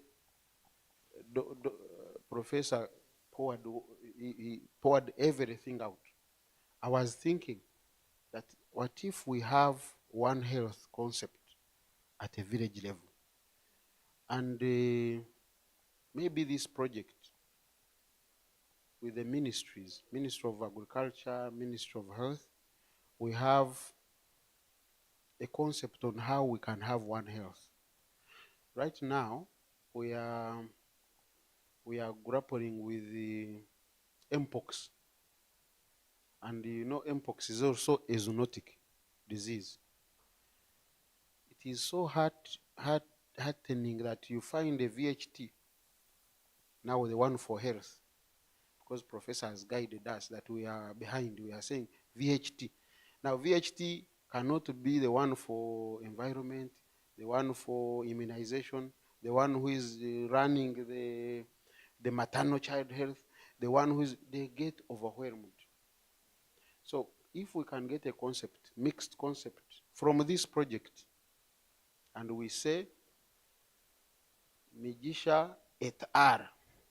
Proposed that we should have at least 3 VHTs, not VHTs, community health workers, one for environmental health, one for human health and animal health. I think Uganda will be much better and will not have to see these outbreaks. let's clap for that. Otherwise, as KGA, we are now applying for another round. See, these people went and they came back different. I request that our university here And all other people, let's apply, because we have so many vacancies. Though it is interview based, let the people go, get exposed, and then they come and change. When I went the first time, I realized that Uganda is a village. From Kampala, it is a village. So when you go, you change. So thank you so much, Migisha, for your hard work. We love you as KGA, and we want you to recruit as many people as possible. Thank you so much. Thank you very much, Dr. Kato. Yeah, and Dr. Gadi later, when you are extending the students, Bukoma Simbe already the gatekeeper. So community education, we can more sites that side as well. Yeah, okay. I think my question. Okay, yeah. Okay. Actually, not a question, but it was more of an inquiry. Mm. Thanks for the good presentation. But I was eagerly waiting for your recommendations. Recommendations resolved. Actually, we have been giving recommendations along the way. So some came from commissioner, and also we were looking at capacity building.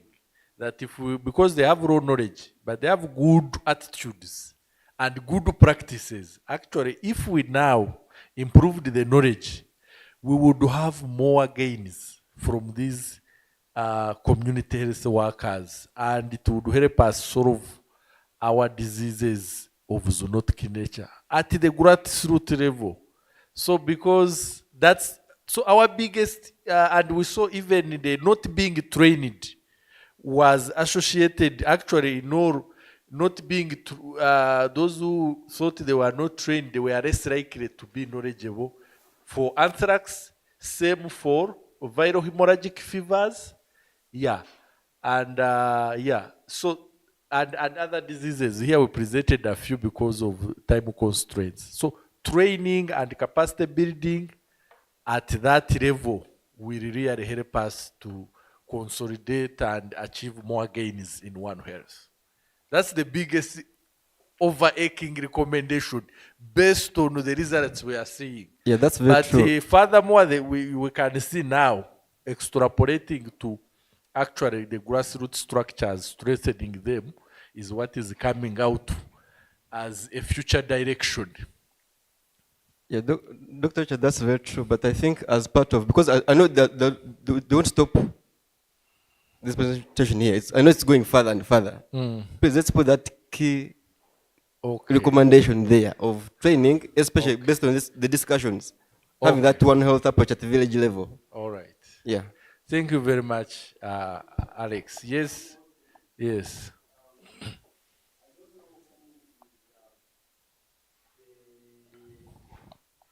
The minute secretary of this meeting, so that all the recommendations are captured. We are actually live streaming this, and everything is being recorded as well. Yes. So we will have a very good opportunity to even share with funders, coffee, and what yeah, we need to come out from this is at least maybe 5 or 10 recommendations. That's why I want to agree with Hashaka.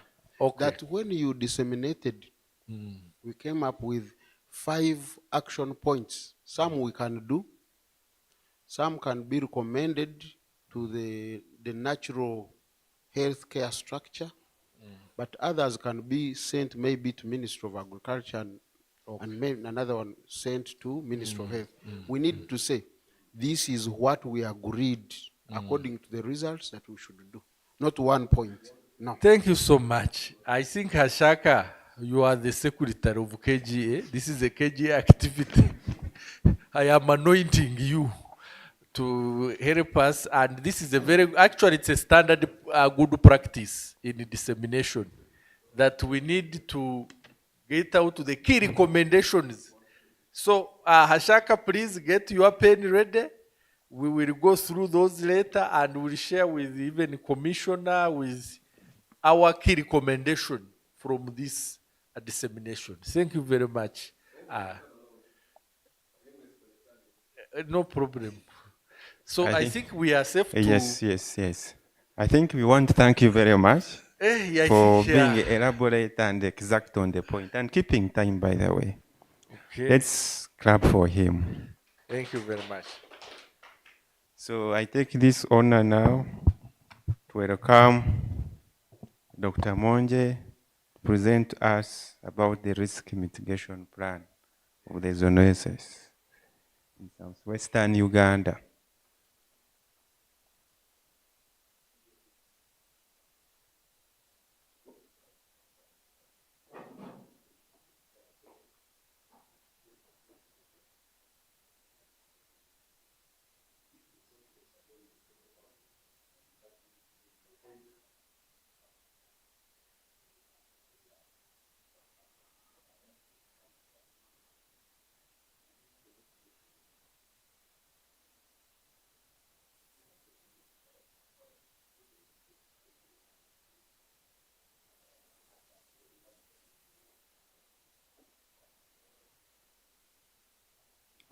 After that, I think we'll go to closing remarks. Is that it?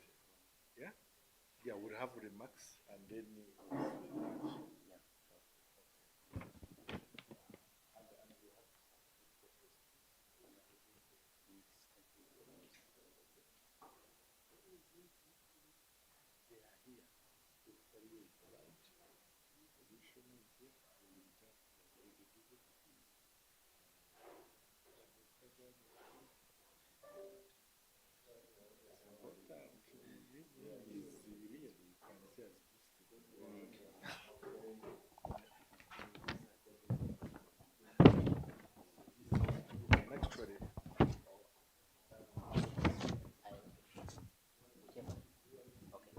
I was wondering whether I missed the other one. I can still share whichever is okay. It is the same one, the same one, the same one. Oh, okay, yeah, the way there.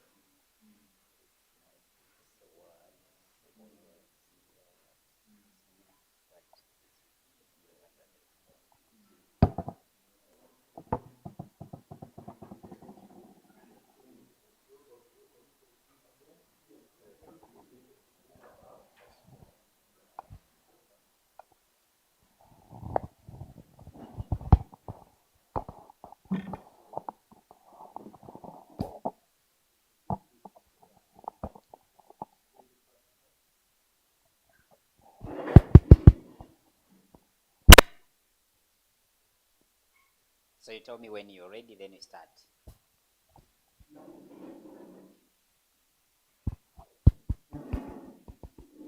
So as he prepares to load this, we're going to look at, first of all, after doing all those presentations you've had, I like the question which he asked towards the end, that what are the key recommendations from these presentations?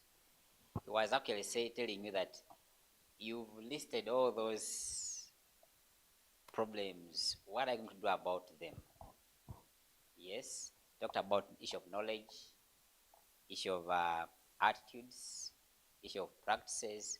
But the biggest question is, what are you going to do about them?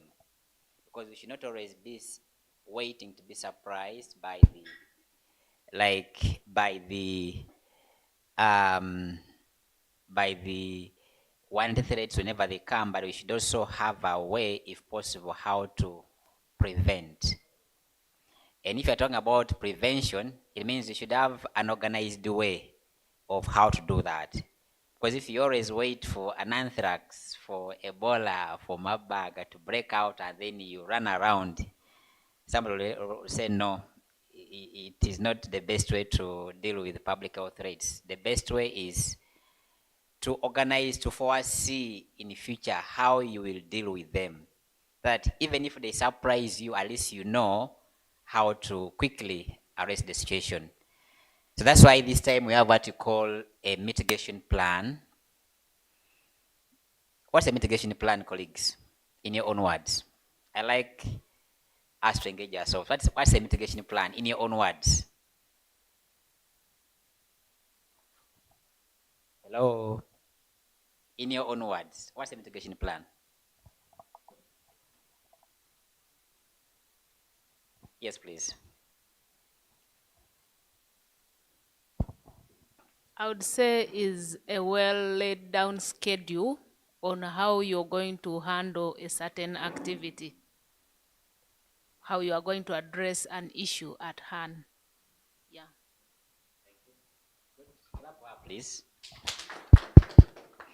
Want to hear from a gentleman as well. Gents, where are you? Yeah, mitigation plan, I think it is different procedures, maybe different plans are placed in, like, you have, like, you plan for something in order to fight, like, to fight against it.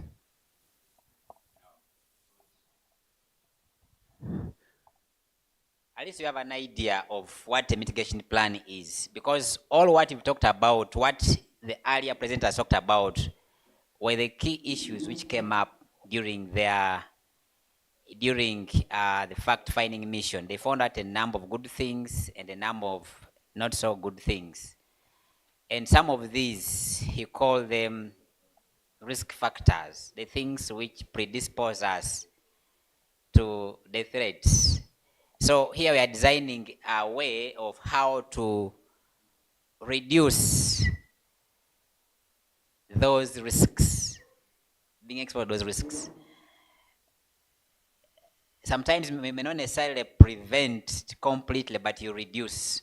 And when you reduce, it means there are lower chances of getting that problem. Are you together, colleagues? So that's why this is not yet cast in stone. I'll welcome discussions along the way so that we all agree how we can deal with it. Can scroll?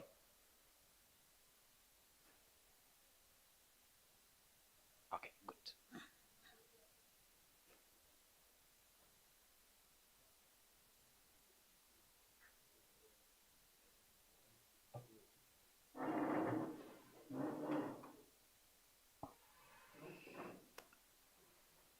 Continue.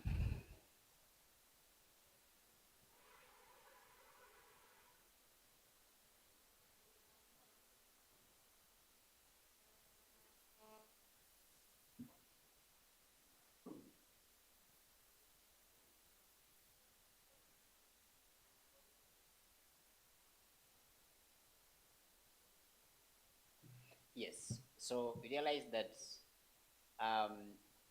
still in terms of background, much as the focus was broadly on prioritized zoonotic diseases, but also we are going a little bit down to focus on the 183 threats in the region, and that's why you'll see it being called ANCOLE. And you mentioned some of the issues, like what?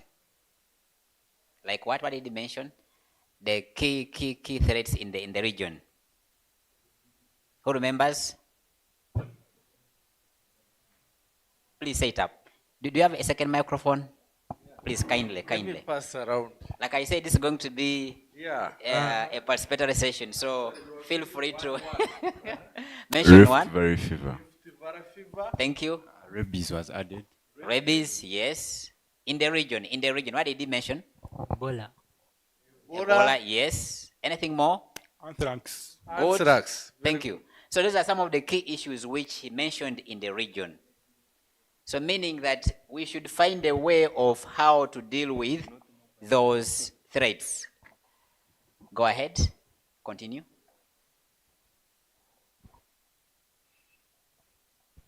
And you can stop at that. Scroll a bit up. Yes. So realize that we've been having the district 180 teams. How many of us know about them? How many of us know about district 180 teams? Okay. Okay. Let me pick from, which one do you know? Which district 180 team do you know? I know so many. One is Uganda, Mbarara district, Chulhula, and Mbarara city. Please clap for him. I want to hear from a lady who knows the district 180 teams. Among the ladies. Of course, he has mentioned Mbarara. I'm part of the Mbarara team. Yes. And City. Okay. I only know that I didn't know Uganda because I was not aware that even Uganda they Okay, have. thank you. So you realize that so far we've been having the District 130 teams, and these have been focusing on the one health threats within the district, those which are cut across. But then this project came up and said, no, we in Ankole, there are some cross-cutting issues which all of us have interest in. Ivanda, Kiruhura, Kazo. And because of that, we say we need now expand the scope of this team, and are calling it a regional One Health team. And I'm glad to say that this team, by composition, at least it has demonstrated that it is going to be multidisciplinary because there's representation in the various disciplines. So whatever they'll do, they'll work in collaboration with the very district 130 teams. Right together, colleagues, when it comes to implementation. Because I remember in these districts where we established the teams, we went ahead to develop plans of how to deal with that. Now at regional level, we shall now pick what is common to us, but it doesn't mean that it's now taking over the role of the districts. No, the district 130 teams will still focusing on the interests of their districts, but now it comes to the regional issues, they will take part, but through the regional 130 teams. I wanted us to appreciate this, such that if someone asks you out there, you're able to tell the difference between the district 130 team and then the regional ones. Next. And you realize that this has been, to develop this, it has been through a consultative process, engaging several stakeholders to come up with the, such a plan. But even after all this, it is still not final yet. Even this, much as it is a dissemination, but it's also at the same time a consultative meeting as well, meaning that you're free to suggest ideas, to make inputs into this document. So we shall ensure that several stakeholders are engaged. But within the project, it's still, much as we engage the different stakeholders, but the engagement bit will still continue. We still continue to ensure that we capture all the critical issues in the document. Next slide, or next. Continue. Now, I'd like us to spend some time on the SWOT, because it is really where we shall focus shall focus more on this. We shall go through our strengths one by one to really agree whether there's any strength you could have left out in the region. So one is IDSR training conducted at district and sub-county levels among OH stakeholders. If you disagree with any of the points, please feel free to put up the hand and say, no, that's not our strength as a region, because we want to agree. Response to public health threats is multidisciplinary and OH in nature. Existence of political and technical government structures across all this. There's political will. Refugee community structures are functional in a single district, and this could facilitate coordination. Existence of functional structures under OPM. Supportive legal and policy frameworks. Existing ICT systems, existence of trained regional technical working groups. Who knows DDMC? What's DDMC? Can somebody tell what this one is? Have you heard of district disaster? Okay, good. It is what you complete. You can now complete. It's a District Disaster Management Committee. Thank you. And then the next one, DRRT. District Rapid Response Team. I don't know.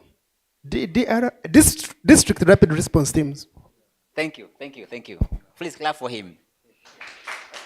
So realize that we already have these structures and are already in existence that have been helping us to deal with the public health threats.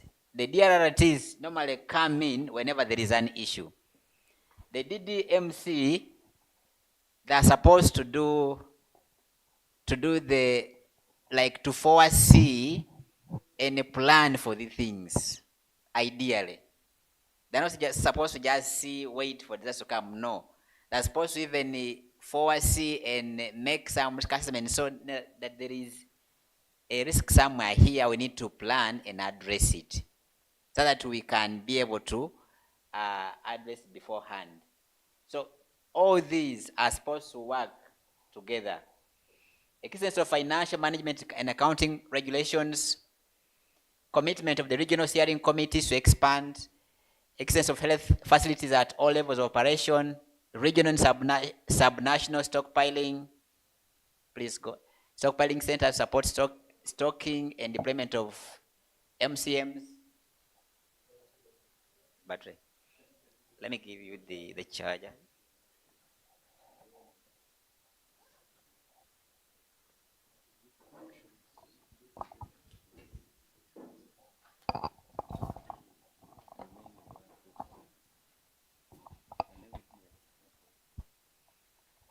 So we have, what's MCMs? Who knows MCMs? Regional and subnational stockpiling centers to support stockpiling and deployment of MCMs. What's MCMs, colleagues?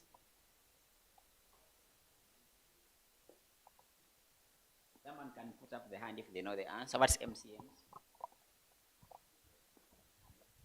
At least I know colleagues in health know it, because they're using it always.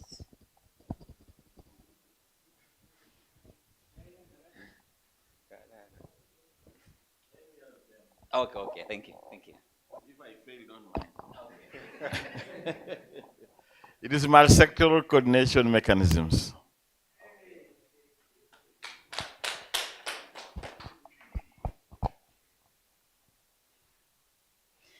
And also, there's this other word. Have you heard of medical countermeasures? Have you heard of them? Have you heard of medical countermeasures? Have you heard of them? No.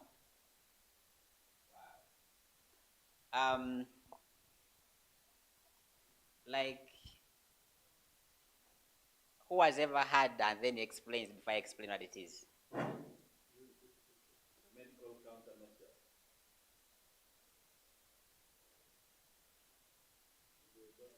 No, when you are responding, those are measures you put in place to avert the. And these measures can be pharmaceutical or non-pharmaceutical.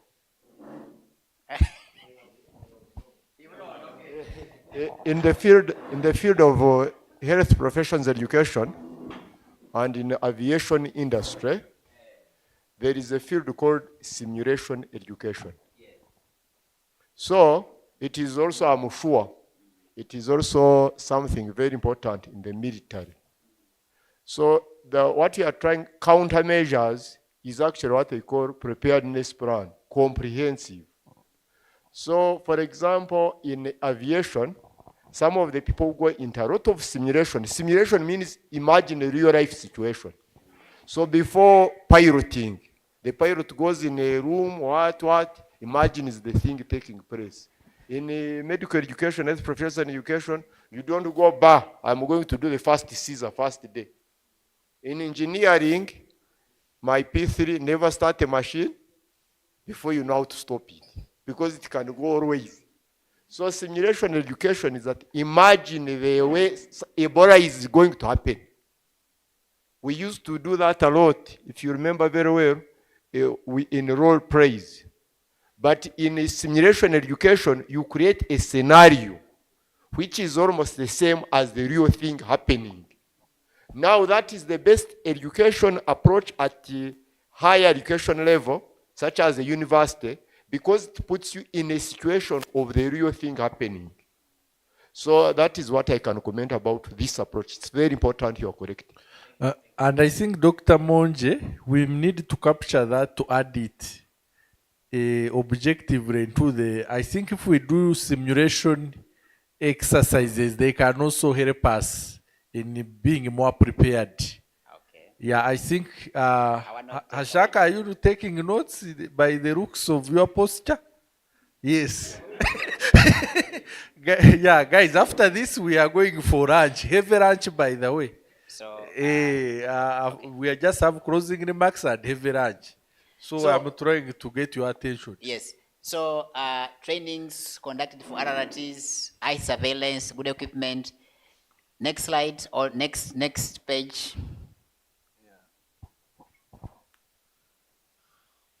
Existence of ICT. So you realize that those are some of the strengths.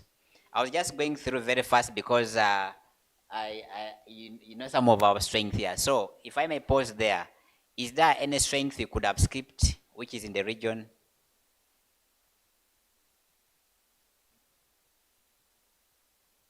Okay, let's go to the next bit. I think maybe we need to be specific on like the ICT training institutions and put the specific ones for Ankore. I think that's the one we to be. You have, okay. Currently, globally and regionally, one of the critical cross-cutting roles of an educational institution is to develop practicum centers.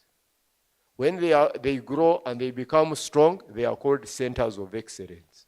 So for example, we are sure that in the region here in higher education, Mbarara University of Science and Technology is a center of excellence.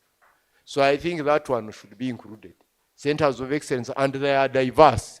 This is also something that we can refer to when we refer to the regional regional veterinary laboratory, which is accredited, which the district veterinary officer of Mbarara district talked about. So I think that those strengths are very important. Okay. So I request our note taker to capture those issues which have come up, which are not yet listed, because we shall have to incorporate them. Let's go to another opportunities now. Regional One Health Technical Working Group formed, availability of the Regional Emergency Operations Center, existence of a national health platform, MOU signed between among MDAs, existence of IPs, and so these are some of the opportunities. Again, is there another opportunity you could have left out, which you could utilize, which you could take advantage of as a region? Yes, I can see hand at the back. Kindly take maybe a microphone to them. What is the hand? An opportunity is something it may be there, but you have not yet made use of it. Yet if you could make use of it, or you could leverage on it to do something even better. Please go ahead. Thank you so much, Dr. Monge. I've heard of formation of regional One Health working group, which is really okay, but maybe we need to look at how effective is it.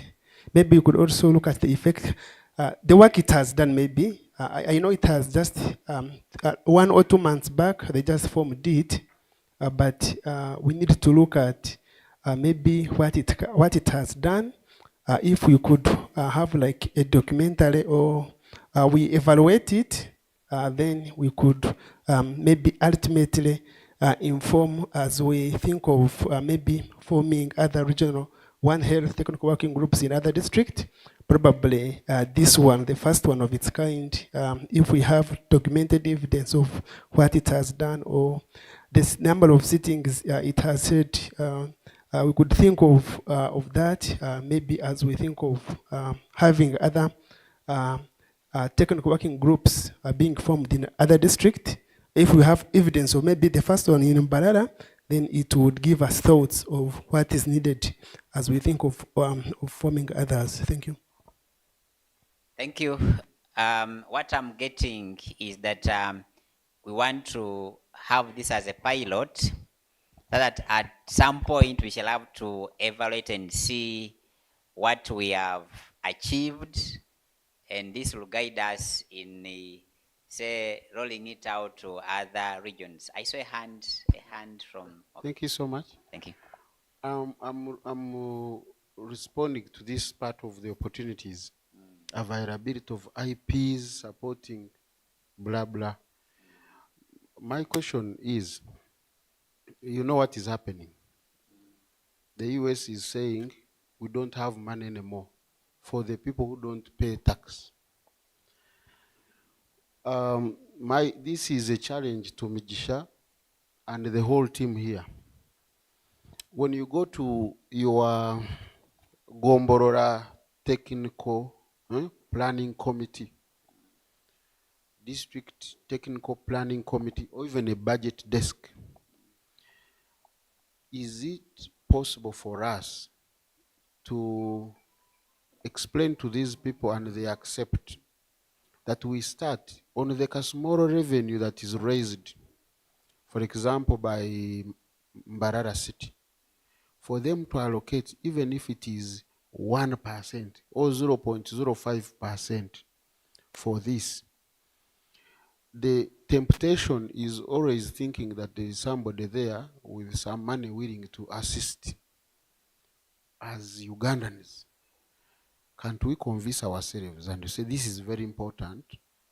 We have farmers who are losing their cattle, and we say we are allocating a certain amount to make sure that we have sustainability of our interventions.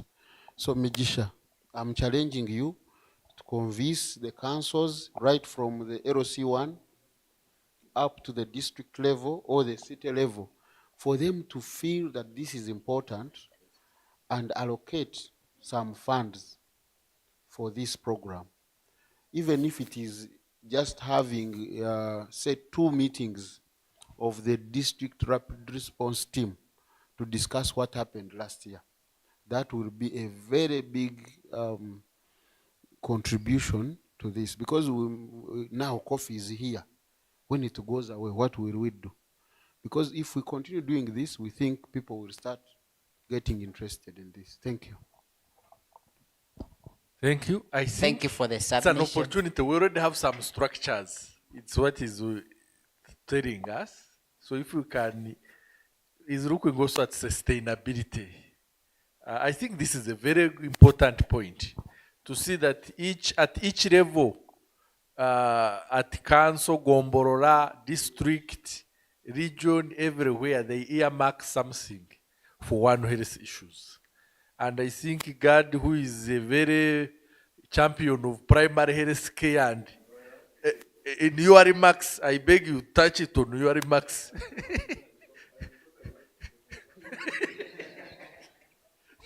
So, for example, just to be specific and precise, there are organizations which, without funding, are already doing One Health-related work. An example, you know the terminology, those who have studied the political economy at Mbarara University, that something called human-wildlife conflict. That already, it means the park areas, game parks of Uganda carry a high percentage of land surface, around 10 to 15% of the land surface of the country. And the new manager is an alumni from Mbarara University. So that is an opportunity for an agreement. Then the gorilla doctor, Conservation for Public Health, Dr. Gladys Karima, our friend, is promoting One Health around the park area, the gorilla area. That is already another clear opportunity. Then there are new organizations such as the Wildlife Fund, a number of them. So I think it is in our means to pursue deliberately those agreements. But already in the region, in the immediate region of Ankole itself, it is a gateway to the region. And we know that as a regional center, that there are some offices in Ankole which have a mandate to leverage impact to national level. So these are already opportunities which don't call for a lot of money or what, they call for engagement. Thank you. I thank you. Let's go to weaknesses. Doctor, you also had a comment on the okay, go ahead. opportunities. I think the other opportunity we have as a region is that we have academic institutions like MUST that have so much interest in One Health. We could make use of these students, send them to empower communities, and that's a plus on our side. So again, I request our rapporteur to take note of that. We shall The one who has innovation clubs for students, I think it's something we need to, it's a big strength as well. Is it a burning one? Okay. Who has? Just briefly, and then because I know. Yeah, the rest we shall run. Yeah, like adding on his point, like I saw somewhere national One Health platform. We were requesting students to be also placed at that national platform for greater involvement. Thank you. Okay. Noted. Okay, I think the commissioner is here for your information. So those as an internship opportunity, capacity building. Okay, that's okay. This year we had a meeting with them, Afrohun. They are introducing what you call Afrohun Academy. And in this academy, they put out an advert this year. And they're going to bring on board, it was out there for people to apply to go and enroll for post. Like postgraduate courses in pandemic preparedness, but of course with the focus on One Health. They're starting with that first. There'll also be a series of certificate courses as well in One Health. And then soon, we're informed that there'll be also bachelor's courses, and we're told for now they are fully accredited by the Higher Council of Education.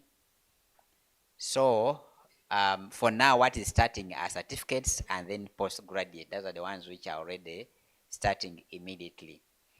So, but we can talk more about that because we work in collaboration with them as well. So we can talk more about that. So I would like us to go on the weaknesses because we shall find out how to deal with this a lot. Low local revenues at regional levels to commit to implementing OH interventions, unclear roles of OH stakeholders, lack of integrated OH plans to budget, lack of established legal frameworks, knowledge gaps like exist on management of public health emergencies, information gaps, knowledge gaps, inadequate operation and maintenance plans, technical staffing gaps, surveillance in animal. So realize many of these, we may have to combine some of these to form,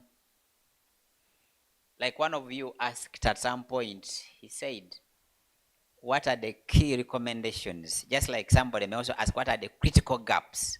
We may have so many, but somebody may ask us, what are the critical gaps? So meaning, even among these, you may find a way of fine-tuning to coin a word which is, which we can know it's a gap, but then it addresses many of these. That's why after this, this document is still under review, and I'd like to request if some of you have that capability of making sure that out of this you can find a way of coining. I would encourage you to join the team who can volunteer, because now that we wherever you are, we can always work together in terms of making sure that we come up with a very nice document. So we shall be ready, we shall be happy to continue working with you. There are threats conflicting interests, poor ownership and accessibility programs, lack of financial, next, rising cost of supplies, logistics, high cost of, so all these are some of the threats and rampant outbreaks.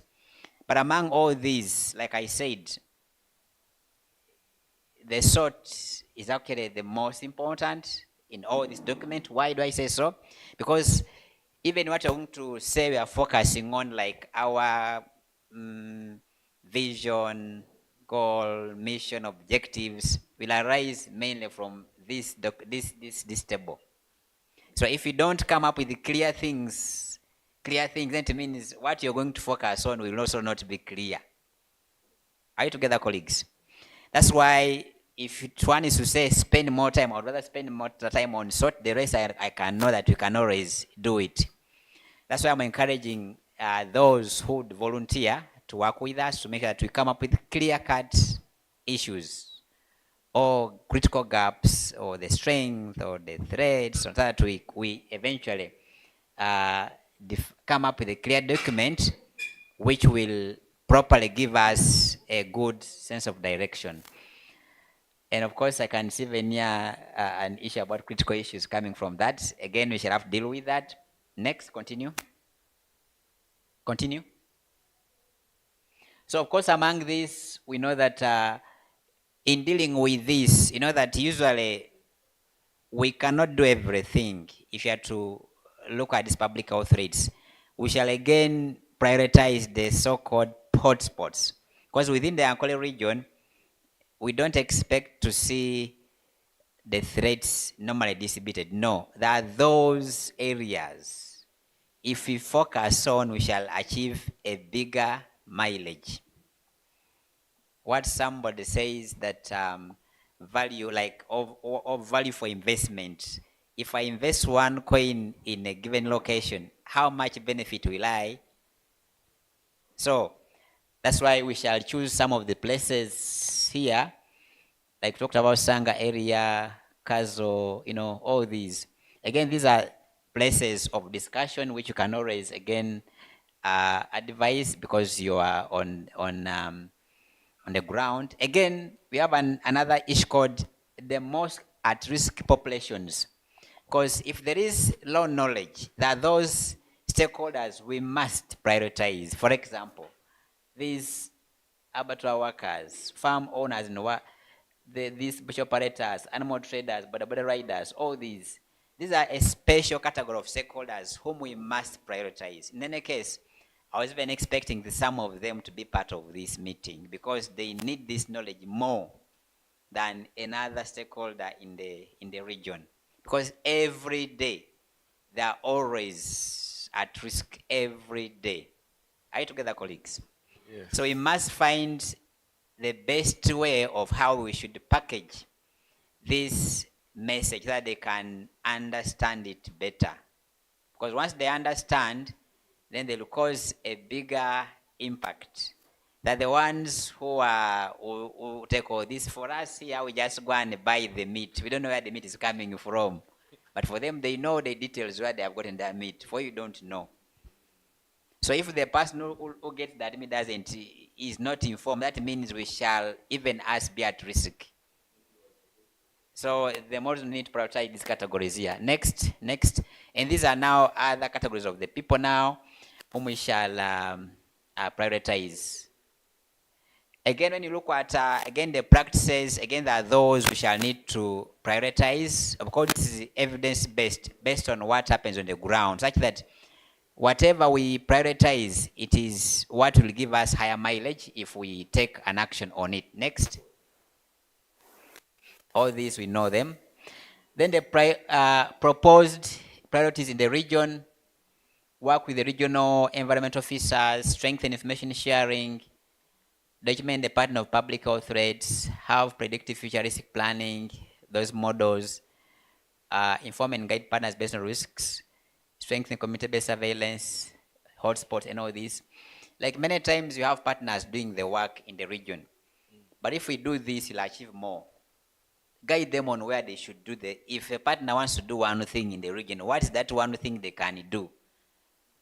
Yes, ask yourself, what's that one thing they can do? Or if they want to do it in one location, what location can they prioritize in the region? Are you together, colleagues? Yes. Those are the questions I would like us to be asking ourselves. Because the partner will not say, I'm looking at all the diseases, no. They're not to be looking at all these locations, no. They're not to be looking at every stakeholder, no. They will say, we want to train 20 people in the region. The question to us is, which criteria can we use to select the 20 people? So that if we train the 20 people, we are sure that eventually this knowledge will reach out to the entire region. Those are the questions I like us to be asking. Next. Stakeholder mapping, I want to go through it because these ones, you know how to do it. The list will still keep on growing. I want to go through that one. Because these ones you can always do that, it is straightforward. Of course, usually after this, then it informs us where we should focus on. That's why normally the sort which I talked about earlier, it gives us, if you fail to do a good sort, it means even these things here, you'll not have a proper direction. Next. The vision and call a region being able to prevent, prepare, predict, detect, respond, mission to ensure balanced health for all through One and Echo. So these are still dependent upon what you've chosen above. The goal, strategic objectives, 1 is to build up and strengthen an integrated OH approach. 2, mitigate risks from the drivers. Formulate, that's 6. Again, we need to ask ourselves, are those strategic objectives speaking to our gaps? Hello? Yes, we need to ask ourselves for sure. Are those strategic objectives speaking to our gaps? We can only do that if we now check one by one. We propose that we need to mitigate risks from drivers of emergence, re-emergence of this. Is there a gap related to that? Only then can this document become relevant or help us to achieve what we want to achieve. So that's why I'm asking us, let's look at this document once again. This document, I'm sure we can freely share, especially the team which is committed to improve it. Continue. Now, this is the framework which you want to develop. And below here, we have got what you call scroll. There's this matrix here. Now, for those of you who may have gone to, they call it what? MBA class? What do you call this?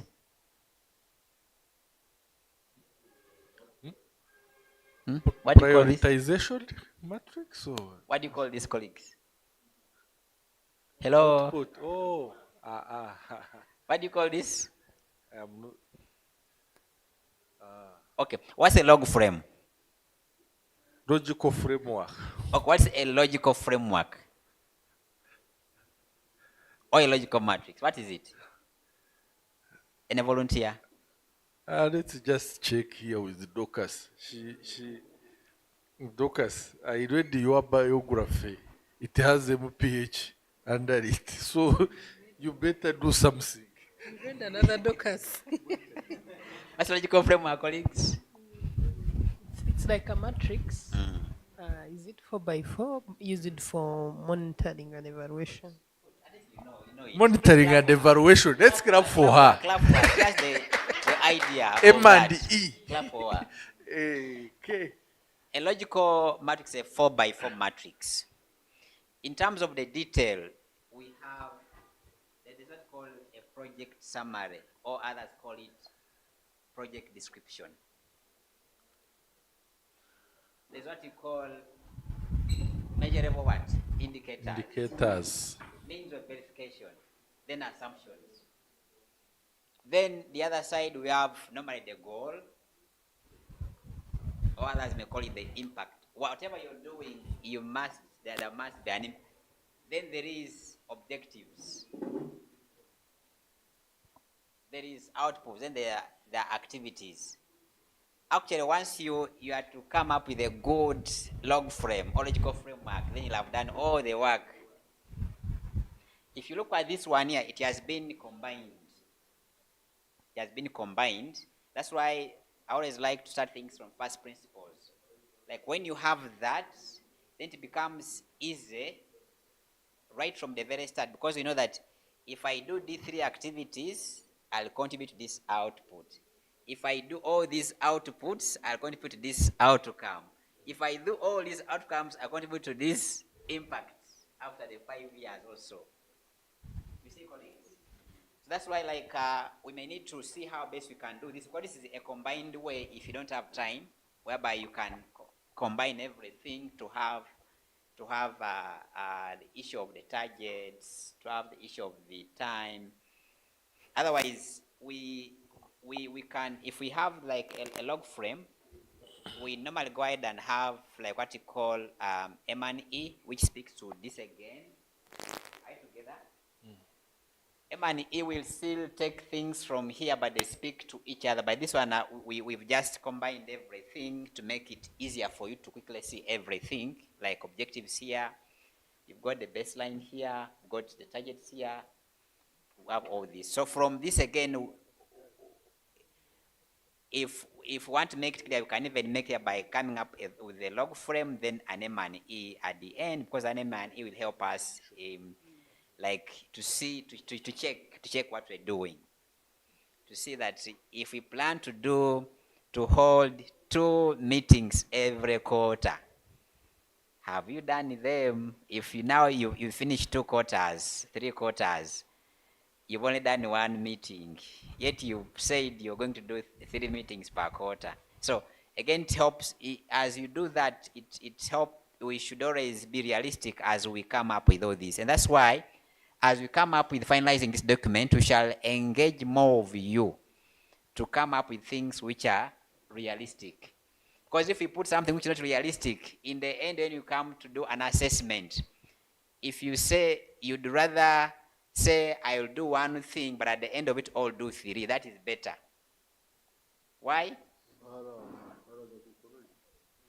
That's better, because you'll be assessed that you've outperformed, other than planning for 3 and do 1.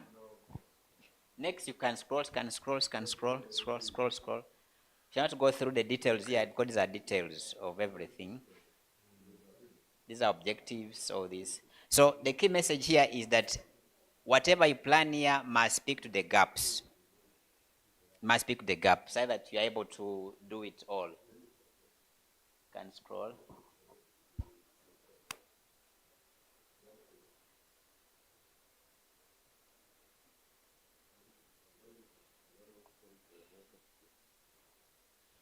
So I think Dr. Monje, thank you. Actually, let's first clap for Dr. Monje Fred. You know, he's a One Health champion, and he initiated me actually also into One Health, and this he has given us what this mitigation plan is about. Eventually, it has to be owned by the region. And the technical working group now, you are going to take lead into finalizing. This is like draft 2. We formulated this based on the initial meeting we had.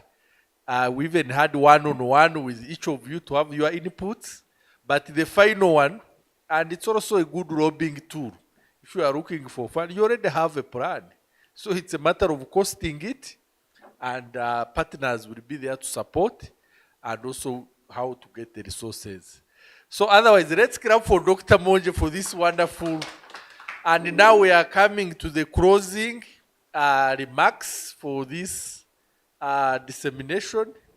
But please, I know some of you, please, we have lunch. I want to make it official, and don't go before a heavy lunch. There is a heavy lunch for all of you. Yes, so don't leave me with the burden. In my culture, we don't leave food. So if you leave me with that burden, and it is also a risk factor for non-communicable diseases, eating too much. So now we are going to the, yes? Actually, Dr. Gad, you are the next on the agenda. You have. Okay. Okay. Because the eyes, the senses are there to be used, so the eyes are seeing what we are being presented with. So I am talking about champions.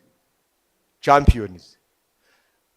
We need you already today to sign into the club of One Health Champions.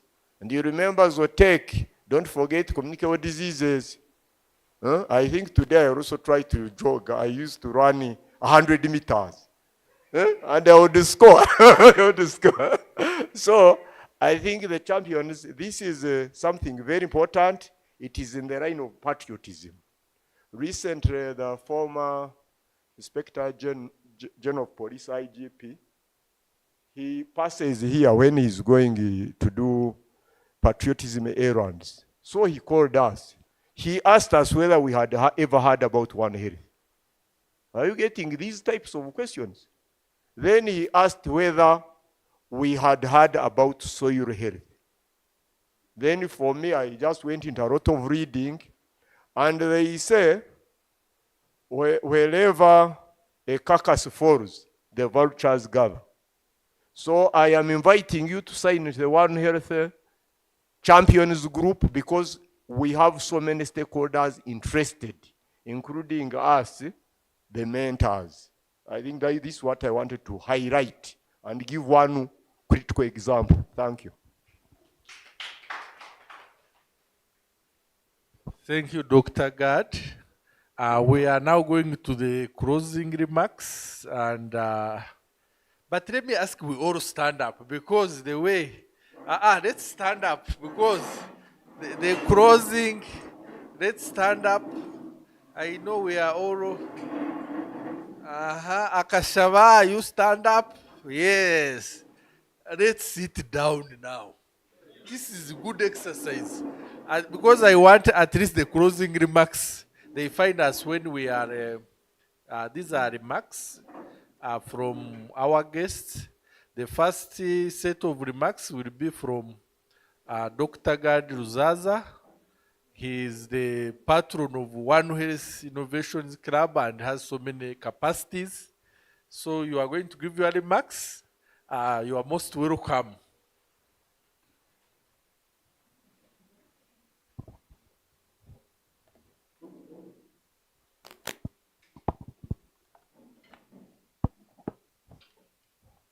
I very much would like to take this honor and privilege to belong to this August House.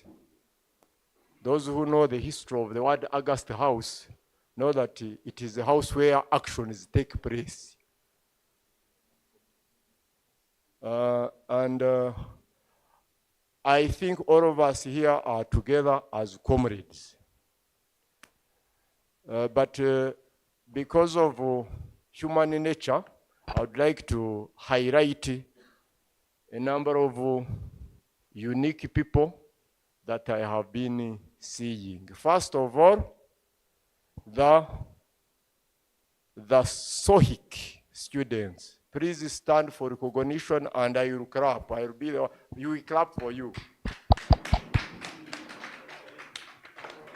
This too is your speech. Take your seats. The ZOHEC principal investigator, I have already signed you off for your PhD. The National Institute of Public Health leader, Dr. Alex Ario, comrade in arms. I've been hearing much about you in the different sectors, especially making Uganda better. Now, we also sign you in as one of the family in Western Uganda, entering through the gates of Mbarara University of Science and Technology. I encourage you at least to do one half a day course. You are about to get your first certificate from MAST.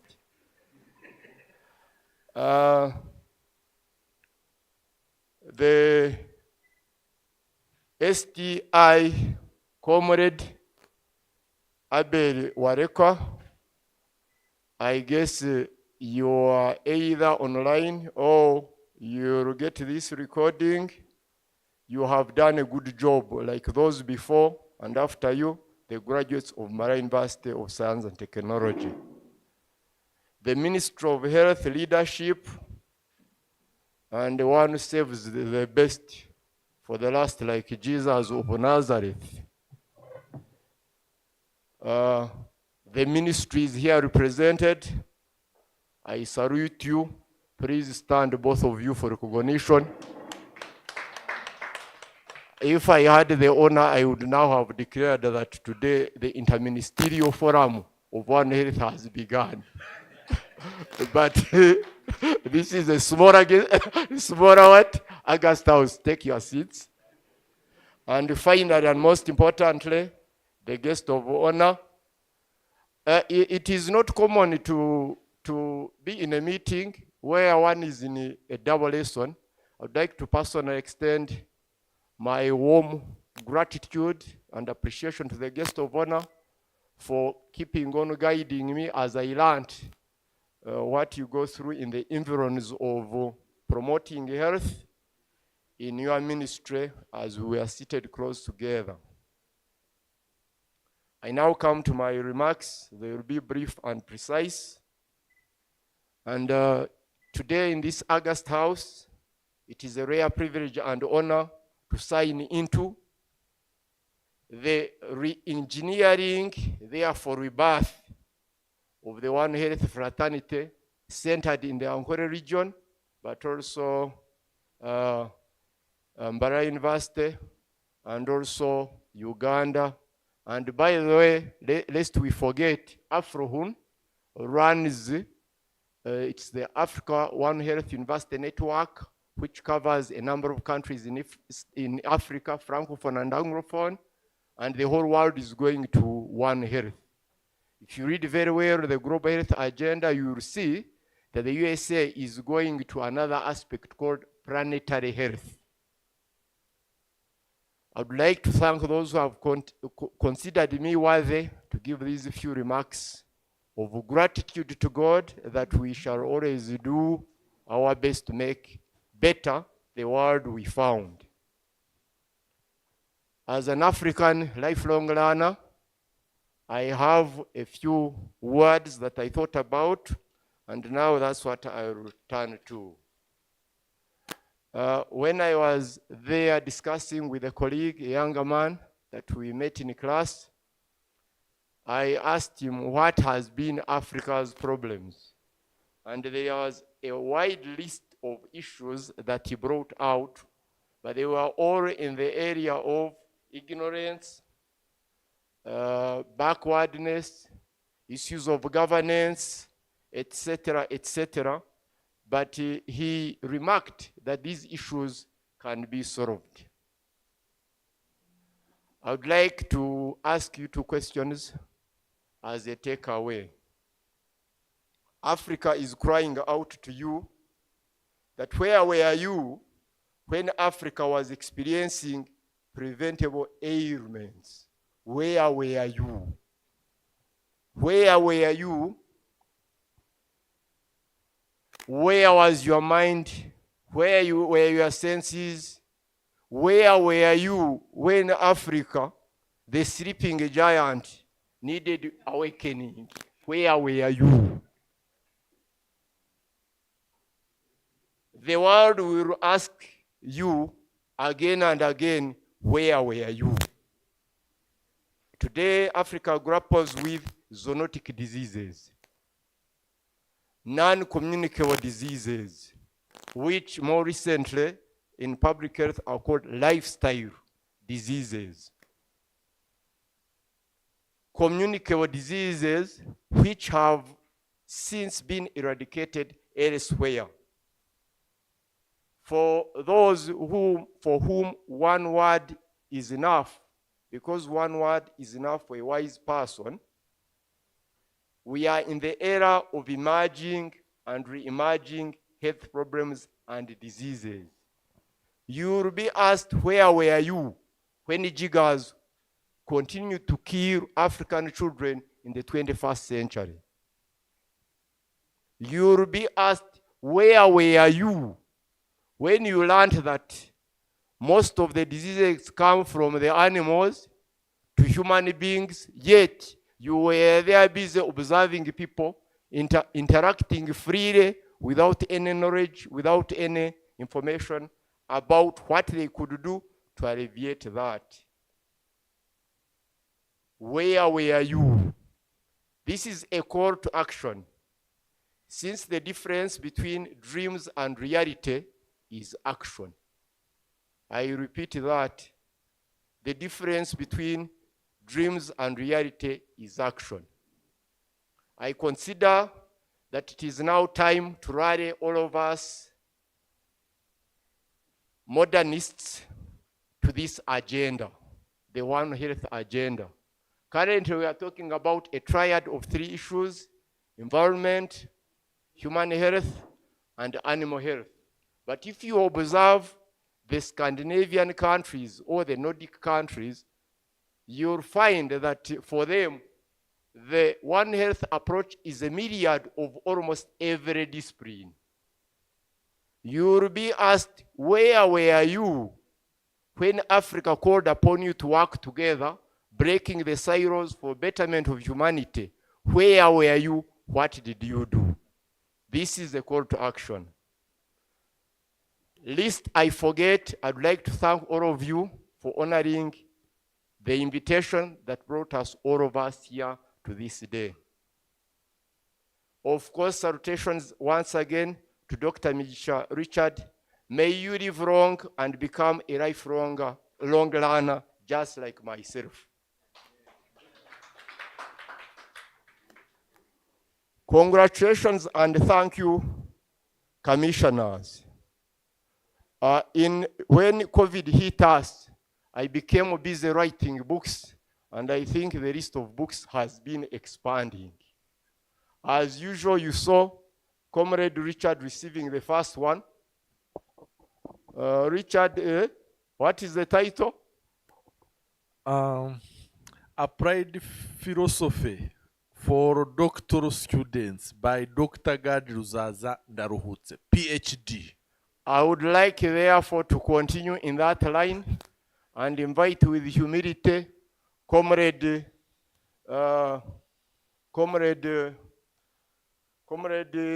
Chief Guest, Commissioner, Comrade Chief Guest. I would like to invite you here where the camera is pointing. I'm kneeling, by the way, I'm really kneeling, and I'm kneeling properly, because I'm not kneeling like this in slave trade. They would teach that sometimes you have to kneel when the heart is standing, but I'm actually kneeling. Thank you very much, and I would like to offer this book to you. It is about building community-based education for students of various sciences at Mbarara University of Science and Technology, Uganda, Issues and Experiences.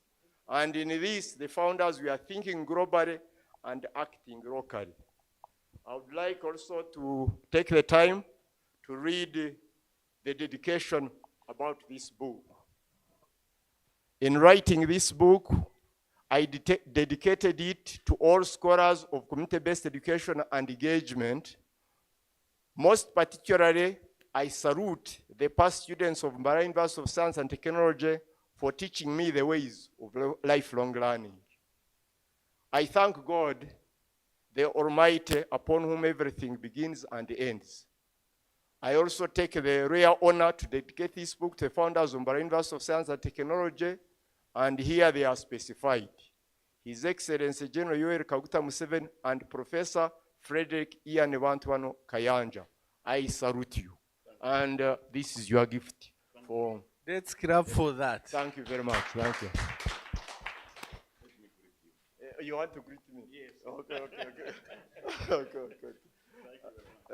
I also would like to, lest I am sent away from the club of the Institute of Public Health, Uganda Institute of Public Health, where I have been residing. Because for me, as a little lad in Kisizo Hospital, little lad, but I think they are age mates here. Because me, I started young, started working very early. I talk with the pride that I built my first house at 27 years. When I go to Soro, that's the one that I sleep in. So I'd like to salute and thank Comrade Ariho for coming to grace this occasion. And I've been thriving in your institute for all these years. Except I guess I did attend the launch. And again, I don't have the right shoes to launch it. So I'm needing, sir. Please come and receive your gift. I don't have to repeat the words that I've said about the dedication, but I would like to salute this great man for believing in the power of lifelong learning by starting an Institute of Public Health. We shall always remember that prevention shall always be better than cure. Thank you very much. Thank you, thank you. I know that there are some other books that I'm supposed to deliver. They are not in short supply. Comrade PI, you are instructing me how to deliver them to the various ministries. And you know that the next workshop will be hosted by the comrade who gave us the strategic plan. So for him, of course, he will not only receive one book, he will receive the 5 or so books that I have been writing since the other time. So thank you very much for bearing with me patiently. And for the students, you'll find the books in the class. But for the One Health students, ZOHEC, we are in the same WhatsApp group. We learn together as lifelong learners. Finally, to the lifelong learners like me, especially the youngest of the youngest students here, I say good luck, good luck, good luck always to the One Health fraternity. God bless you. Let's clap once again for Dr. Gad for those, and yeah, very wonderful remarks and a very fruitful speech, because we have got books and yes. I think, Dr. Monje, I am going to request you to, because my director, I don't have the right shoes today, to invite him. And I know you also relate with Dr. Rio very well. You need to unmask that relationship as we introduce him to the stage. And also I will request Dr. Ario, the director of the Uganda National Institute of Public Health, to, after his remarks, to invite our guest, the commissioner, to give his final remarks and close off this for us as we wind up. Yes, so Monje, please do the duties.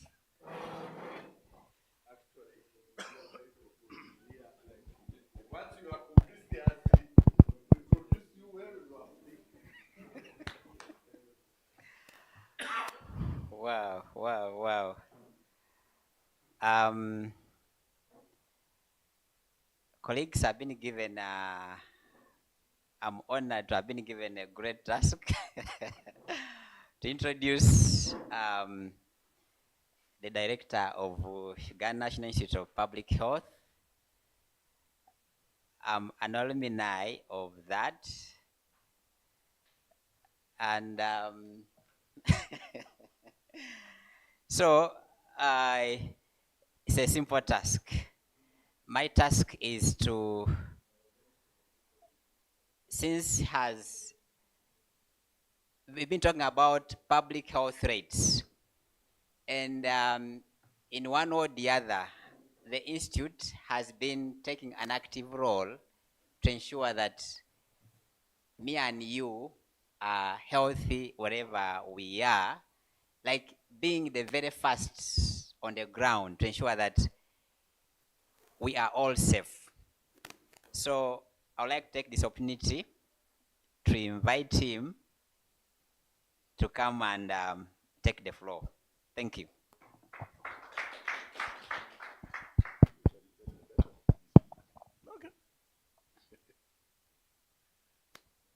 Okay, thank you. Thank you so much, Fred.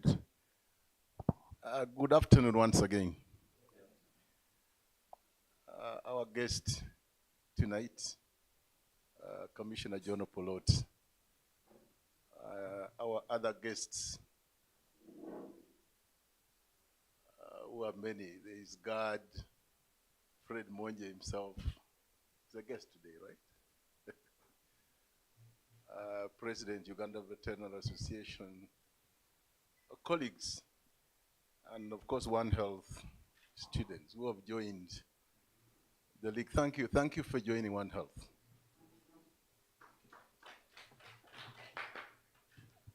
I must say, as one of the champions of One Health, I'm actually happy to see where we've reached today.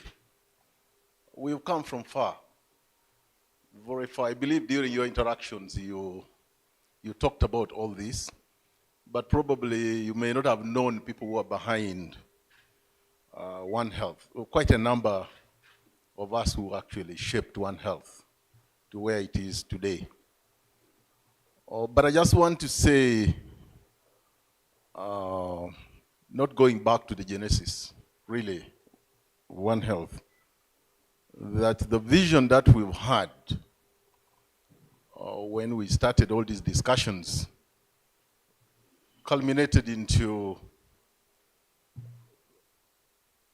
the establishment of the One Health platform. And that is the most established structure of One Health in this country that had stood the test of time. Institutions that have championed One Health in other fora, most especially in the academia, is Afrohun, that was superseded by another organization. But to bring government institutions together was actually the One Health platform. And so the major players, of course, has been Ministry of Health, Ministry of Agriculture, Animal Industry and Fisheries, Uganda Wildlife Authority, Minister of Water and Environment. And of course, in the process of the discussions that we've had, and also the composition of the One Health Technical Working Group, Minister of Defense and Veterinary Affairs came on board in quite a handy manner. So that consortium is what has propelled One Health to where it is. And so at that time, of course, we had the One Health Coordination Office, which actually sits within the institute. And then we have directors, chaired by directors. I know God was talking about the Interministerial Committee, where we've not structurally reached, because where we are is still the directors who chair, not the ministers. So the directors chair them on a rotatory basis of 6 months. And that was at a national level. But then we had attempts now to start decentralizing One Health. And that has happened, not in very many districts, but in quite a number of districts. I don't remember the number now, maybe Monje knows. But the move that Southwestern region has taken probably is a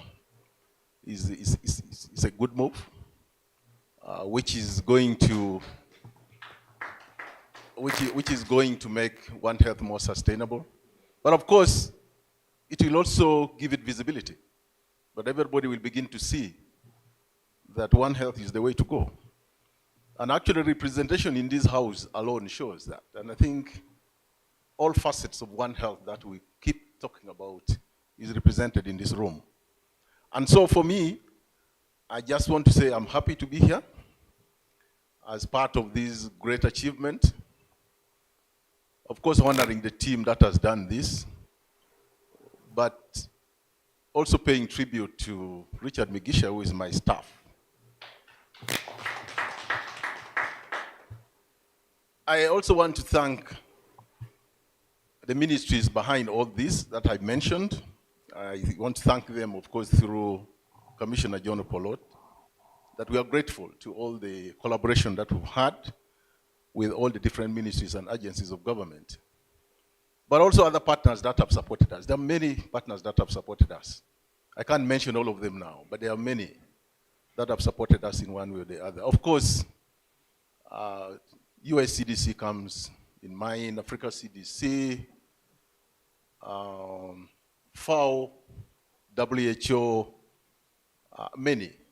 But of course, not forgetting KOFIH, because you're actually here courtesy of KOFIH. KOFIH is Korean Foundation of International Healthcare. So KOFIH, by virtue of the support that it gives to the Minister of Health, of which we are part of, came up with, of course, that initiative, which many of you mentioned very well, those who went to Korea, the fellowship that you went on. But they didn't stop there. They actually moved further by offering the alumni opportunities actually to implement projects. And that is what Richard Migisha did, plus many others. Actually, we've won, how many people have won so far? That grant.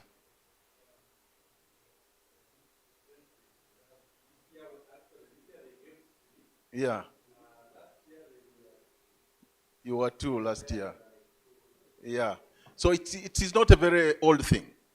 It's a new thing. So it is a great achievement, actually, that we managed to enter quite early. Richard Migisha won. One of our other staff actually also won, and is developing an e-learning platform for 717, which actually is done. We're actually having the last discussion tomorrow, and then it will be uploaded on the website. So when you go on the website, the NIPH website, which is linked to the ministry website, you will actually see when we upload the e-learning platform. That is also courtesy of KOFIH. So I just want to thank KOFIH so much, and not only for championing One Health and making us be here, but also for the other support. KOFIH supports the ministry in many ways. Commissioner Opolot knows the support that it gives, but specifically to the Institute, KOFIH actually supports us in capacity building, because as you may be aware, that the Institute actually supports capacity building at very high levels. The fellowship that you hear, which is run by the Institute, is actually postmasters programs. All of them are postmasters programs, apart from other programs of the ministry that the Institute runs. So in one of those postmasters programs, which is Health Informatics Fellowship, is actually supported by KOFIH fully, at least the first cohorts that we've recruited. So that's a plus to KOFIH. And in addition to that, of course, it has brought all of us together.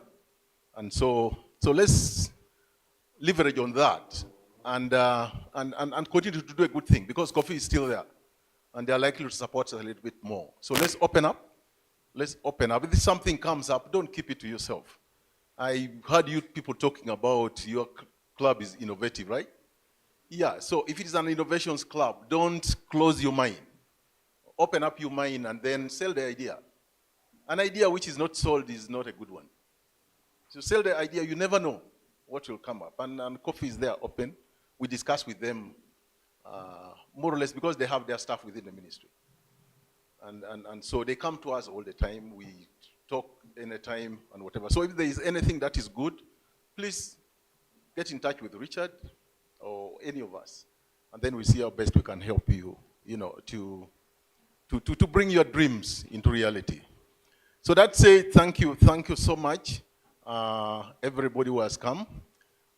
It's now my pleasure to invite the chief guest, Commissioner John Opolot, to give his remarks and then officially close this meeting. Thank you very much.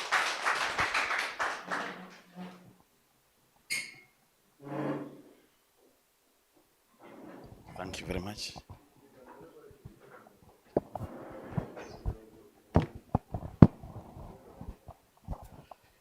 Thank you very much. I know I'm standing between your lunch and going home. So I'm going to be brief. protocol observed. You know, when you are the last person to talk, it's very easier. I want to thank Dr. Gad. He brought the protocol very well. Like I said, whatever happens here, I'm going to own it. So even the protocol Dr. Gad brought, I'm very happy. So protocol observed, and all of you in your different capacities. Like I said, I am Dr. Opolot John. I work with the Ministry of Health as Assistant Commissioner in charge of Veterinary Public Health and Zoonosis. And our being here today, the ZOHEC project is all about zoonosis. But before I go giving you what I've been told to come and tell you about zoonosis, I want to take this opportunity to bring greetings from the Ministry of Health, right from the minister downwards. I am not here on my own. I am here representing the institution of the Ministry of Health. So they would have loved, everybody would have loved to be here, but you know what we are battling on. These zoonotic diseases are becoming a problem, like Dr. Mugisha brought it. These are diseases or illnesses that are transmitted from animals to humans. And if the environment is favorable for the transmission, the environment comes in play.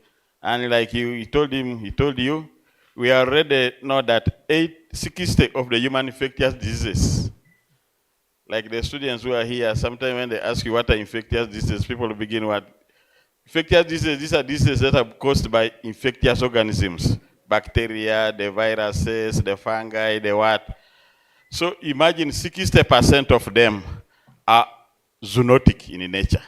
Then the other 40% are from other things. So you can see how important now our being here is, because we are handling issues of 60% of the infectious diseases. And 75% of emerging and re-emerging infections, like he told you, in humans are also zoonotic in nature. The other 25% which emerge and re-emerge.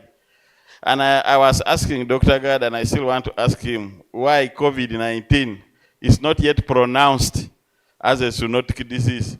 Yet America and Trump is withdrawing support because China failed to give an World Health Organization failed to press China to tell the world where COVID came from. And that is a major reason why Trump was saying, why can I be continuing to be in the World Health Organization, which failed to press China to tell us where COVID came from. So members, as we seek to rebuild back from COVID-19, we need fully to understand the transmission of zoonosis, the threat they pose to human health, and how to minimize the risk of further devastating outbreaks. Governments, citizens, and the private sector need to work together to avert this global challenge that nobody can hide away from, because this challenge cuts across every discipline and every boundary. So that's why we are here in different sectors, because however much we try to hide, the challenge cuts across all disciplines, the challenge cuts across all the boundaries. You know what infectious diseases have done? They are trying to deny us all the freedom that we used to have. And if you begin from what we have reached now, people used to enjoy sex freely without protection. When HIV came, those are infectious organisms. Now sex, you do it with the quotation marks. It's no longer a free thing. When COVID yesterday came, we used to hug, we used to greet, we used to do what? COVID also is denied us greeting. COVID denies us hugging. COVID denied us kissing. Where is our freedom? So we need to do multi-sectoral approach to fight this infectious organism. I had a lecturer who told me that these infectious organisms have been surviving for millions of years. So they keep on adapting in order to survive. So even us, in our methods to control these organisms, we need to also keep on changing our methods. So that's why you see that at the heart of our response to zoonosis and other challenges that humanity faces, it should be in our minds that the health of humanity depends on the health of the planet and the health of other species. If humanity gives nature a chance to breathe, it will be our great ally as we seek to build a fairer, greener, and safer world for everyone. The big question is, how do we do this? Today's most efforts to control zoonosis have been reactive and other than proactive. We are now controlling Ebola because it has come. We are only reactive. We need to be proactive. To prevent further future outbreaks of novel zoonotic disease, we need to address the root causes of their emergence. I was the other day discussing with the people of IGAD. We are now battling Ebola. We are battling Mpox. But I've not seen in your support here where you have brought some money to think and to see, to identify where did this index case emanate from? Where did the emergence emanate from? And I was giving them an example. It's like you going to line people to stop water at the Mediterranean Sea, yet you are not, because you don't want water to enter the Mediterranean Sea, yet you are not doing anything at the Victoria, where the water is coming from. So we need to see where has the problem emanated from. So we need to break down the disciplinary and organizational silos. The mentality that it is us only who can do this, is this only us who can do this. Dr. Gad was asking me, how did you get interest in One Health? My answer was, when I was given the mantle to control zoonotic disease, there was no way out I can control zoonotic disease. When I say I am now only a vet doctor, I am working in the Ministry of Health alone, zoonotic diseases cut across all disciplines, they cut across all boundaries. So the only approach that can help us to handle this is to bring all these disciplines and all these other players into play. So we need now to break the organizational and disciplinary silos. Say that we need to invest in public health programs, also to farm sustainably. If you read, you will find that our farming methods also have caused us this problem. And to end the overexploitation of the wildlife. And also we need to restore our land and ecosystems health in order to reduce climate change. I now hear in the Ministry of Agriculture, there is now climate smart agriculture. So issues of climate change are also now affecting everywhere. Like the ecosystems Dr. Gad was talking about, if we don't handle our ecosystem very well, we cannot manage. The only way we can do this is to boost the collaboration, the coordination, and the communication among agencies that work on human, animal, and environmental health. A One Health approach is the optimal method of preventing as well as responding to zoonotic disease outbreaks, as well as other pandemics. Adopting and strengthening the One Health approach, which I'm happy you people are doing, you people have been emphasizing in this meeting, which unites the medical, the veterinarians, and environmental experts, will enable governments, businesses, and the civil society achieve enduring health for the people, animals, and the environment alike. Members present here, to reduce the risk of zoonotic disease and the pandemic outbreaks, the following policy options need to be put in place. One, we need to raise awareness of the health and environmental risks and prevention method. Awareness, putting the knowledge, is key to whatever we do. We also need to improve the health governance by engaging all the stakeholders. We also need to expand scientific inquiry into the environmental dimensions of zoonotic disease. If we just do out and we don't deal with the environment, we cannot have it. I have seen, today I was looking, there were no people of wildlife here. Anthrax, which is very common in southwestern Uganda here, I think a majority of it comes from wildlife. And environmental issues are there. The same to Rift Valley fever, the same to others. Also, we need to ensure that full cost financial accounting of all societal impacts of the disease are adhered to. Ensure monitoring and regulation of food systems using the risk-based approaches. When we're trying to respond to this, food systems are very important. You see one animal which has died of anthrax, and people like there was a presenter who said it's very hard to deny people meat, and it's true. You find one animal which has died of anthrax, more than 100 people eat it. And one anthrax source, so many people get the infection. So sometimes, I've worked all levels. When the veterinarians are trying to inspect the meat to ensure that it is safe for human consumption, the businessmen are arguing that these people are playing around with their thing. And I was told the perpetuation of anthrax, the other time I was in Bushenyi, is because of there are people who deal in the business of selling meat, selling meat from dead animals. And also now that there is a practice, those hides and skins, people cut them in smaller pieces, boil with the beans to make a very nice meal. And you know what that one means. So our food systems should really be handled. We also need to phase out unsustainable agricultural practices.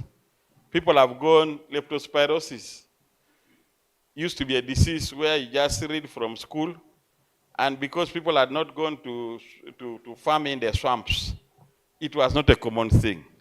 But now, I don't know whether it's poverty or what, or increase in the population. The swamp which used to be areas for frogs, what. In my place, even the frogs, I don't know where they are staying. We used to listen to frogs make noise. They would be the ones to tell you that it's now night, it is now morning time. The frogs are no longer there. We have followed the frogs and chased the frogs away from the swamps. So those farming practices need to be, I heard the president trying palisades, limoto, what, leave the swamps, some places even they have used the guns. So those are agricultural practices which are really exposing us to these zoonotic diseases. We also need to develop and implement stronger biosecurity measures. And this is where now we call for your expertise, plus others. Biosecurity measures to ensure that we cut the transmission of these pathogens from one place to the other one. Because these are pathogens which are good at jumping from one species to the other species. We were talking the other day about allocating money to the Ministry of Agriculture for Mpox response. Because the money now, what is there, everybody is talking to only health. But we're telling them, Mpox is a reverse to zoonotic disease. It comes from animals, goes to human to human transmissions there. Then there is human to animal transmission. And I don't want to leave before telling you this. Now, there are some animals, after getting the virus of the Mpox, they will continue shedding it, and they will not show any sickness. Now, if we don't do research, if we don't control the Mpox in animals, then we are going to stay with the Mpox throughout our generation. Because the animal, when it enters the animals, it will be shed into the humans, and the humans will continue coming with the Mpox every year. So it is an area that needs a lot of support. We also need to strengthen animal health. You heard when I was asking, how did they get the records from animal health? The surveillance system in animal health, both wildlife and domestic animals, is so poor. It needs to be supported. So if there are any partners have been struggling with the KOFIH, asking them to give more support to the surveillance system in the animal sector. Because animals with the people you cannot separate. Since history was written, people are together with the animals. And above all, we need to build the capacity among health stakeholders to incorporate environmental dimensions of health. And for us to all do this, we need now to mainstream and implement One Health approach in managing future zoonotic diseases outbreaks. One Health, like Dr. Gad was emphasizing and everybody, is now the way to go. We cannot say that we can again manage these infections in our silos. No. We need to come together. Everybody has a stake to play in order to control this. So members, I want to take this opportunity as I'm ending to thank all of you for coming for this dissemination exercise. But above all, I want to thank KOFIH for providing the finances. I was looking at the program. There was a KOFIH representative, but I have not seen him. I don't know who is now representing. But take our happiness to KOFIH, whoever is here, that we are very, very happy for the support you have given. It's not only in National Public Health Institute, even us in the department, we have got support from KOFIH. Right now, even we are battling with some money we got for Mpox response. So KOFIH is helping us in fighting this infectious disease. So the results from these findings, which we have seen today, have shown that KOFIH, the money you gave us has not been put to waste. You can see what was brought out, which we had not been knowing about zoonotic disease. So I also want to take the opportunity to thank the researchers for the job well done. All members of ZOHEC, I think you have done a very good work. And the organizers of this dissemination exercise, because sometimes organizing to bring people like this, it is not easy. Above all, let us not forget to thank the hotel arrangements for hosting us. Without their input, I don't know whether we should be seated under a tree or what, but at least they have done a very good work. And you, the participants, for sparing your time to attend this dissemination exercise. This shows the importance and the interest that you have. Some of you have left very good work at your offices to come and attend this exercise, especially the students and Dr. Gad, for bringing the students from class and putting what to say, let us go and join forces and see that the One Health approach takes place. I'm very, very grateful. And Dr. Gad, for your effort. This is the first time I've been to a workshop where somebody has written books, people sell their books, but this is a man who is very good at giving out his knowledge. Go and read and see what I've done. I think we deserve a very big clap. Thank you very much, Dr. Gad. Members, on that, I don't want to take much because I can continue talking and talking. I want to take this opportunity to wish you all safe journeys back home. God be with us all. With those remarks, I want to declare this dissemination workshop adjourned or closed officially.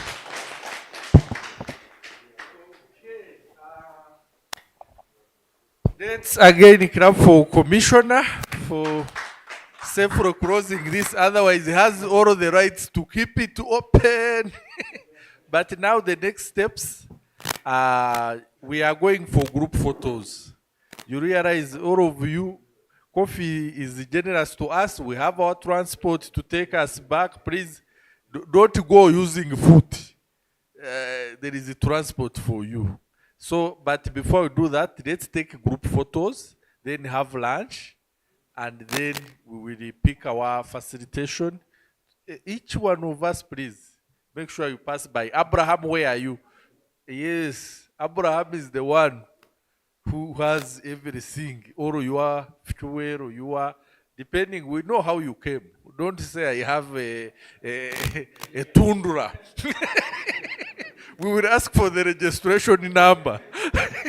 So, all of us, so let's quickly, and again, then the EYIT TV, by the way, let's thank EYIT TV who have been helping us to broadcast this, and the online community. Thank you for joining. I was seeing comments coming in. And also, now EYIT TV will be doing some few interviews with you, Commissioner, and the high table after this, please, just for the information. So I think that will be arranged outside. For now, let's go for a group photo so that we are organized. EYIT, you organize us where we are going for the group photo for this. It's a requirement in closing and good accountability for this milestone. Thank you very much, everybody, and great.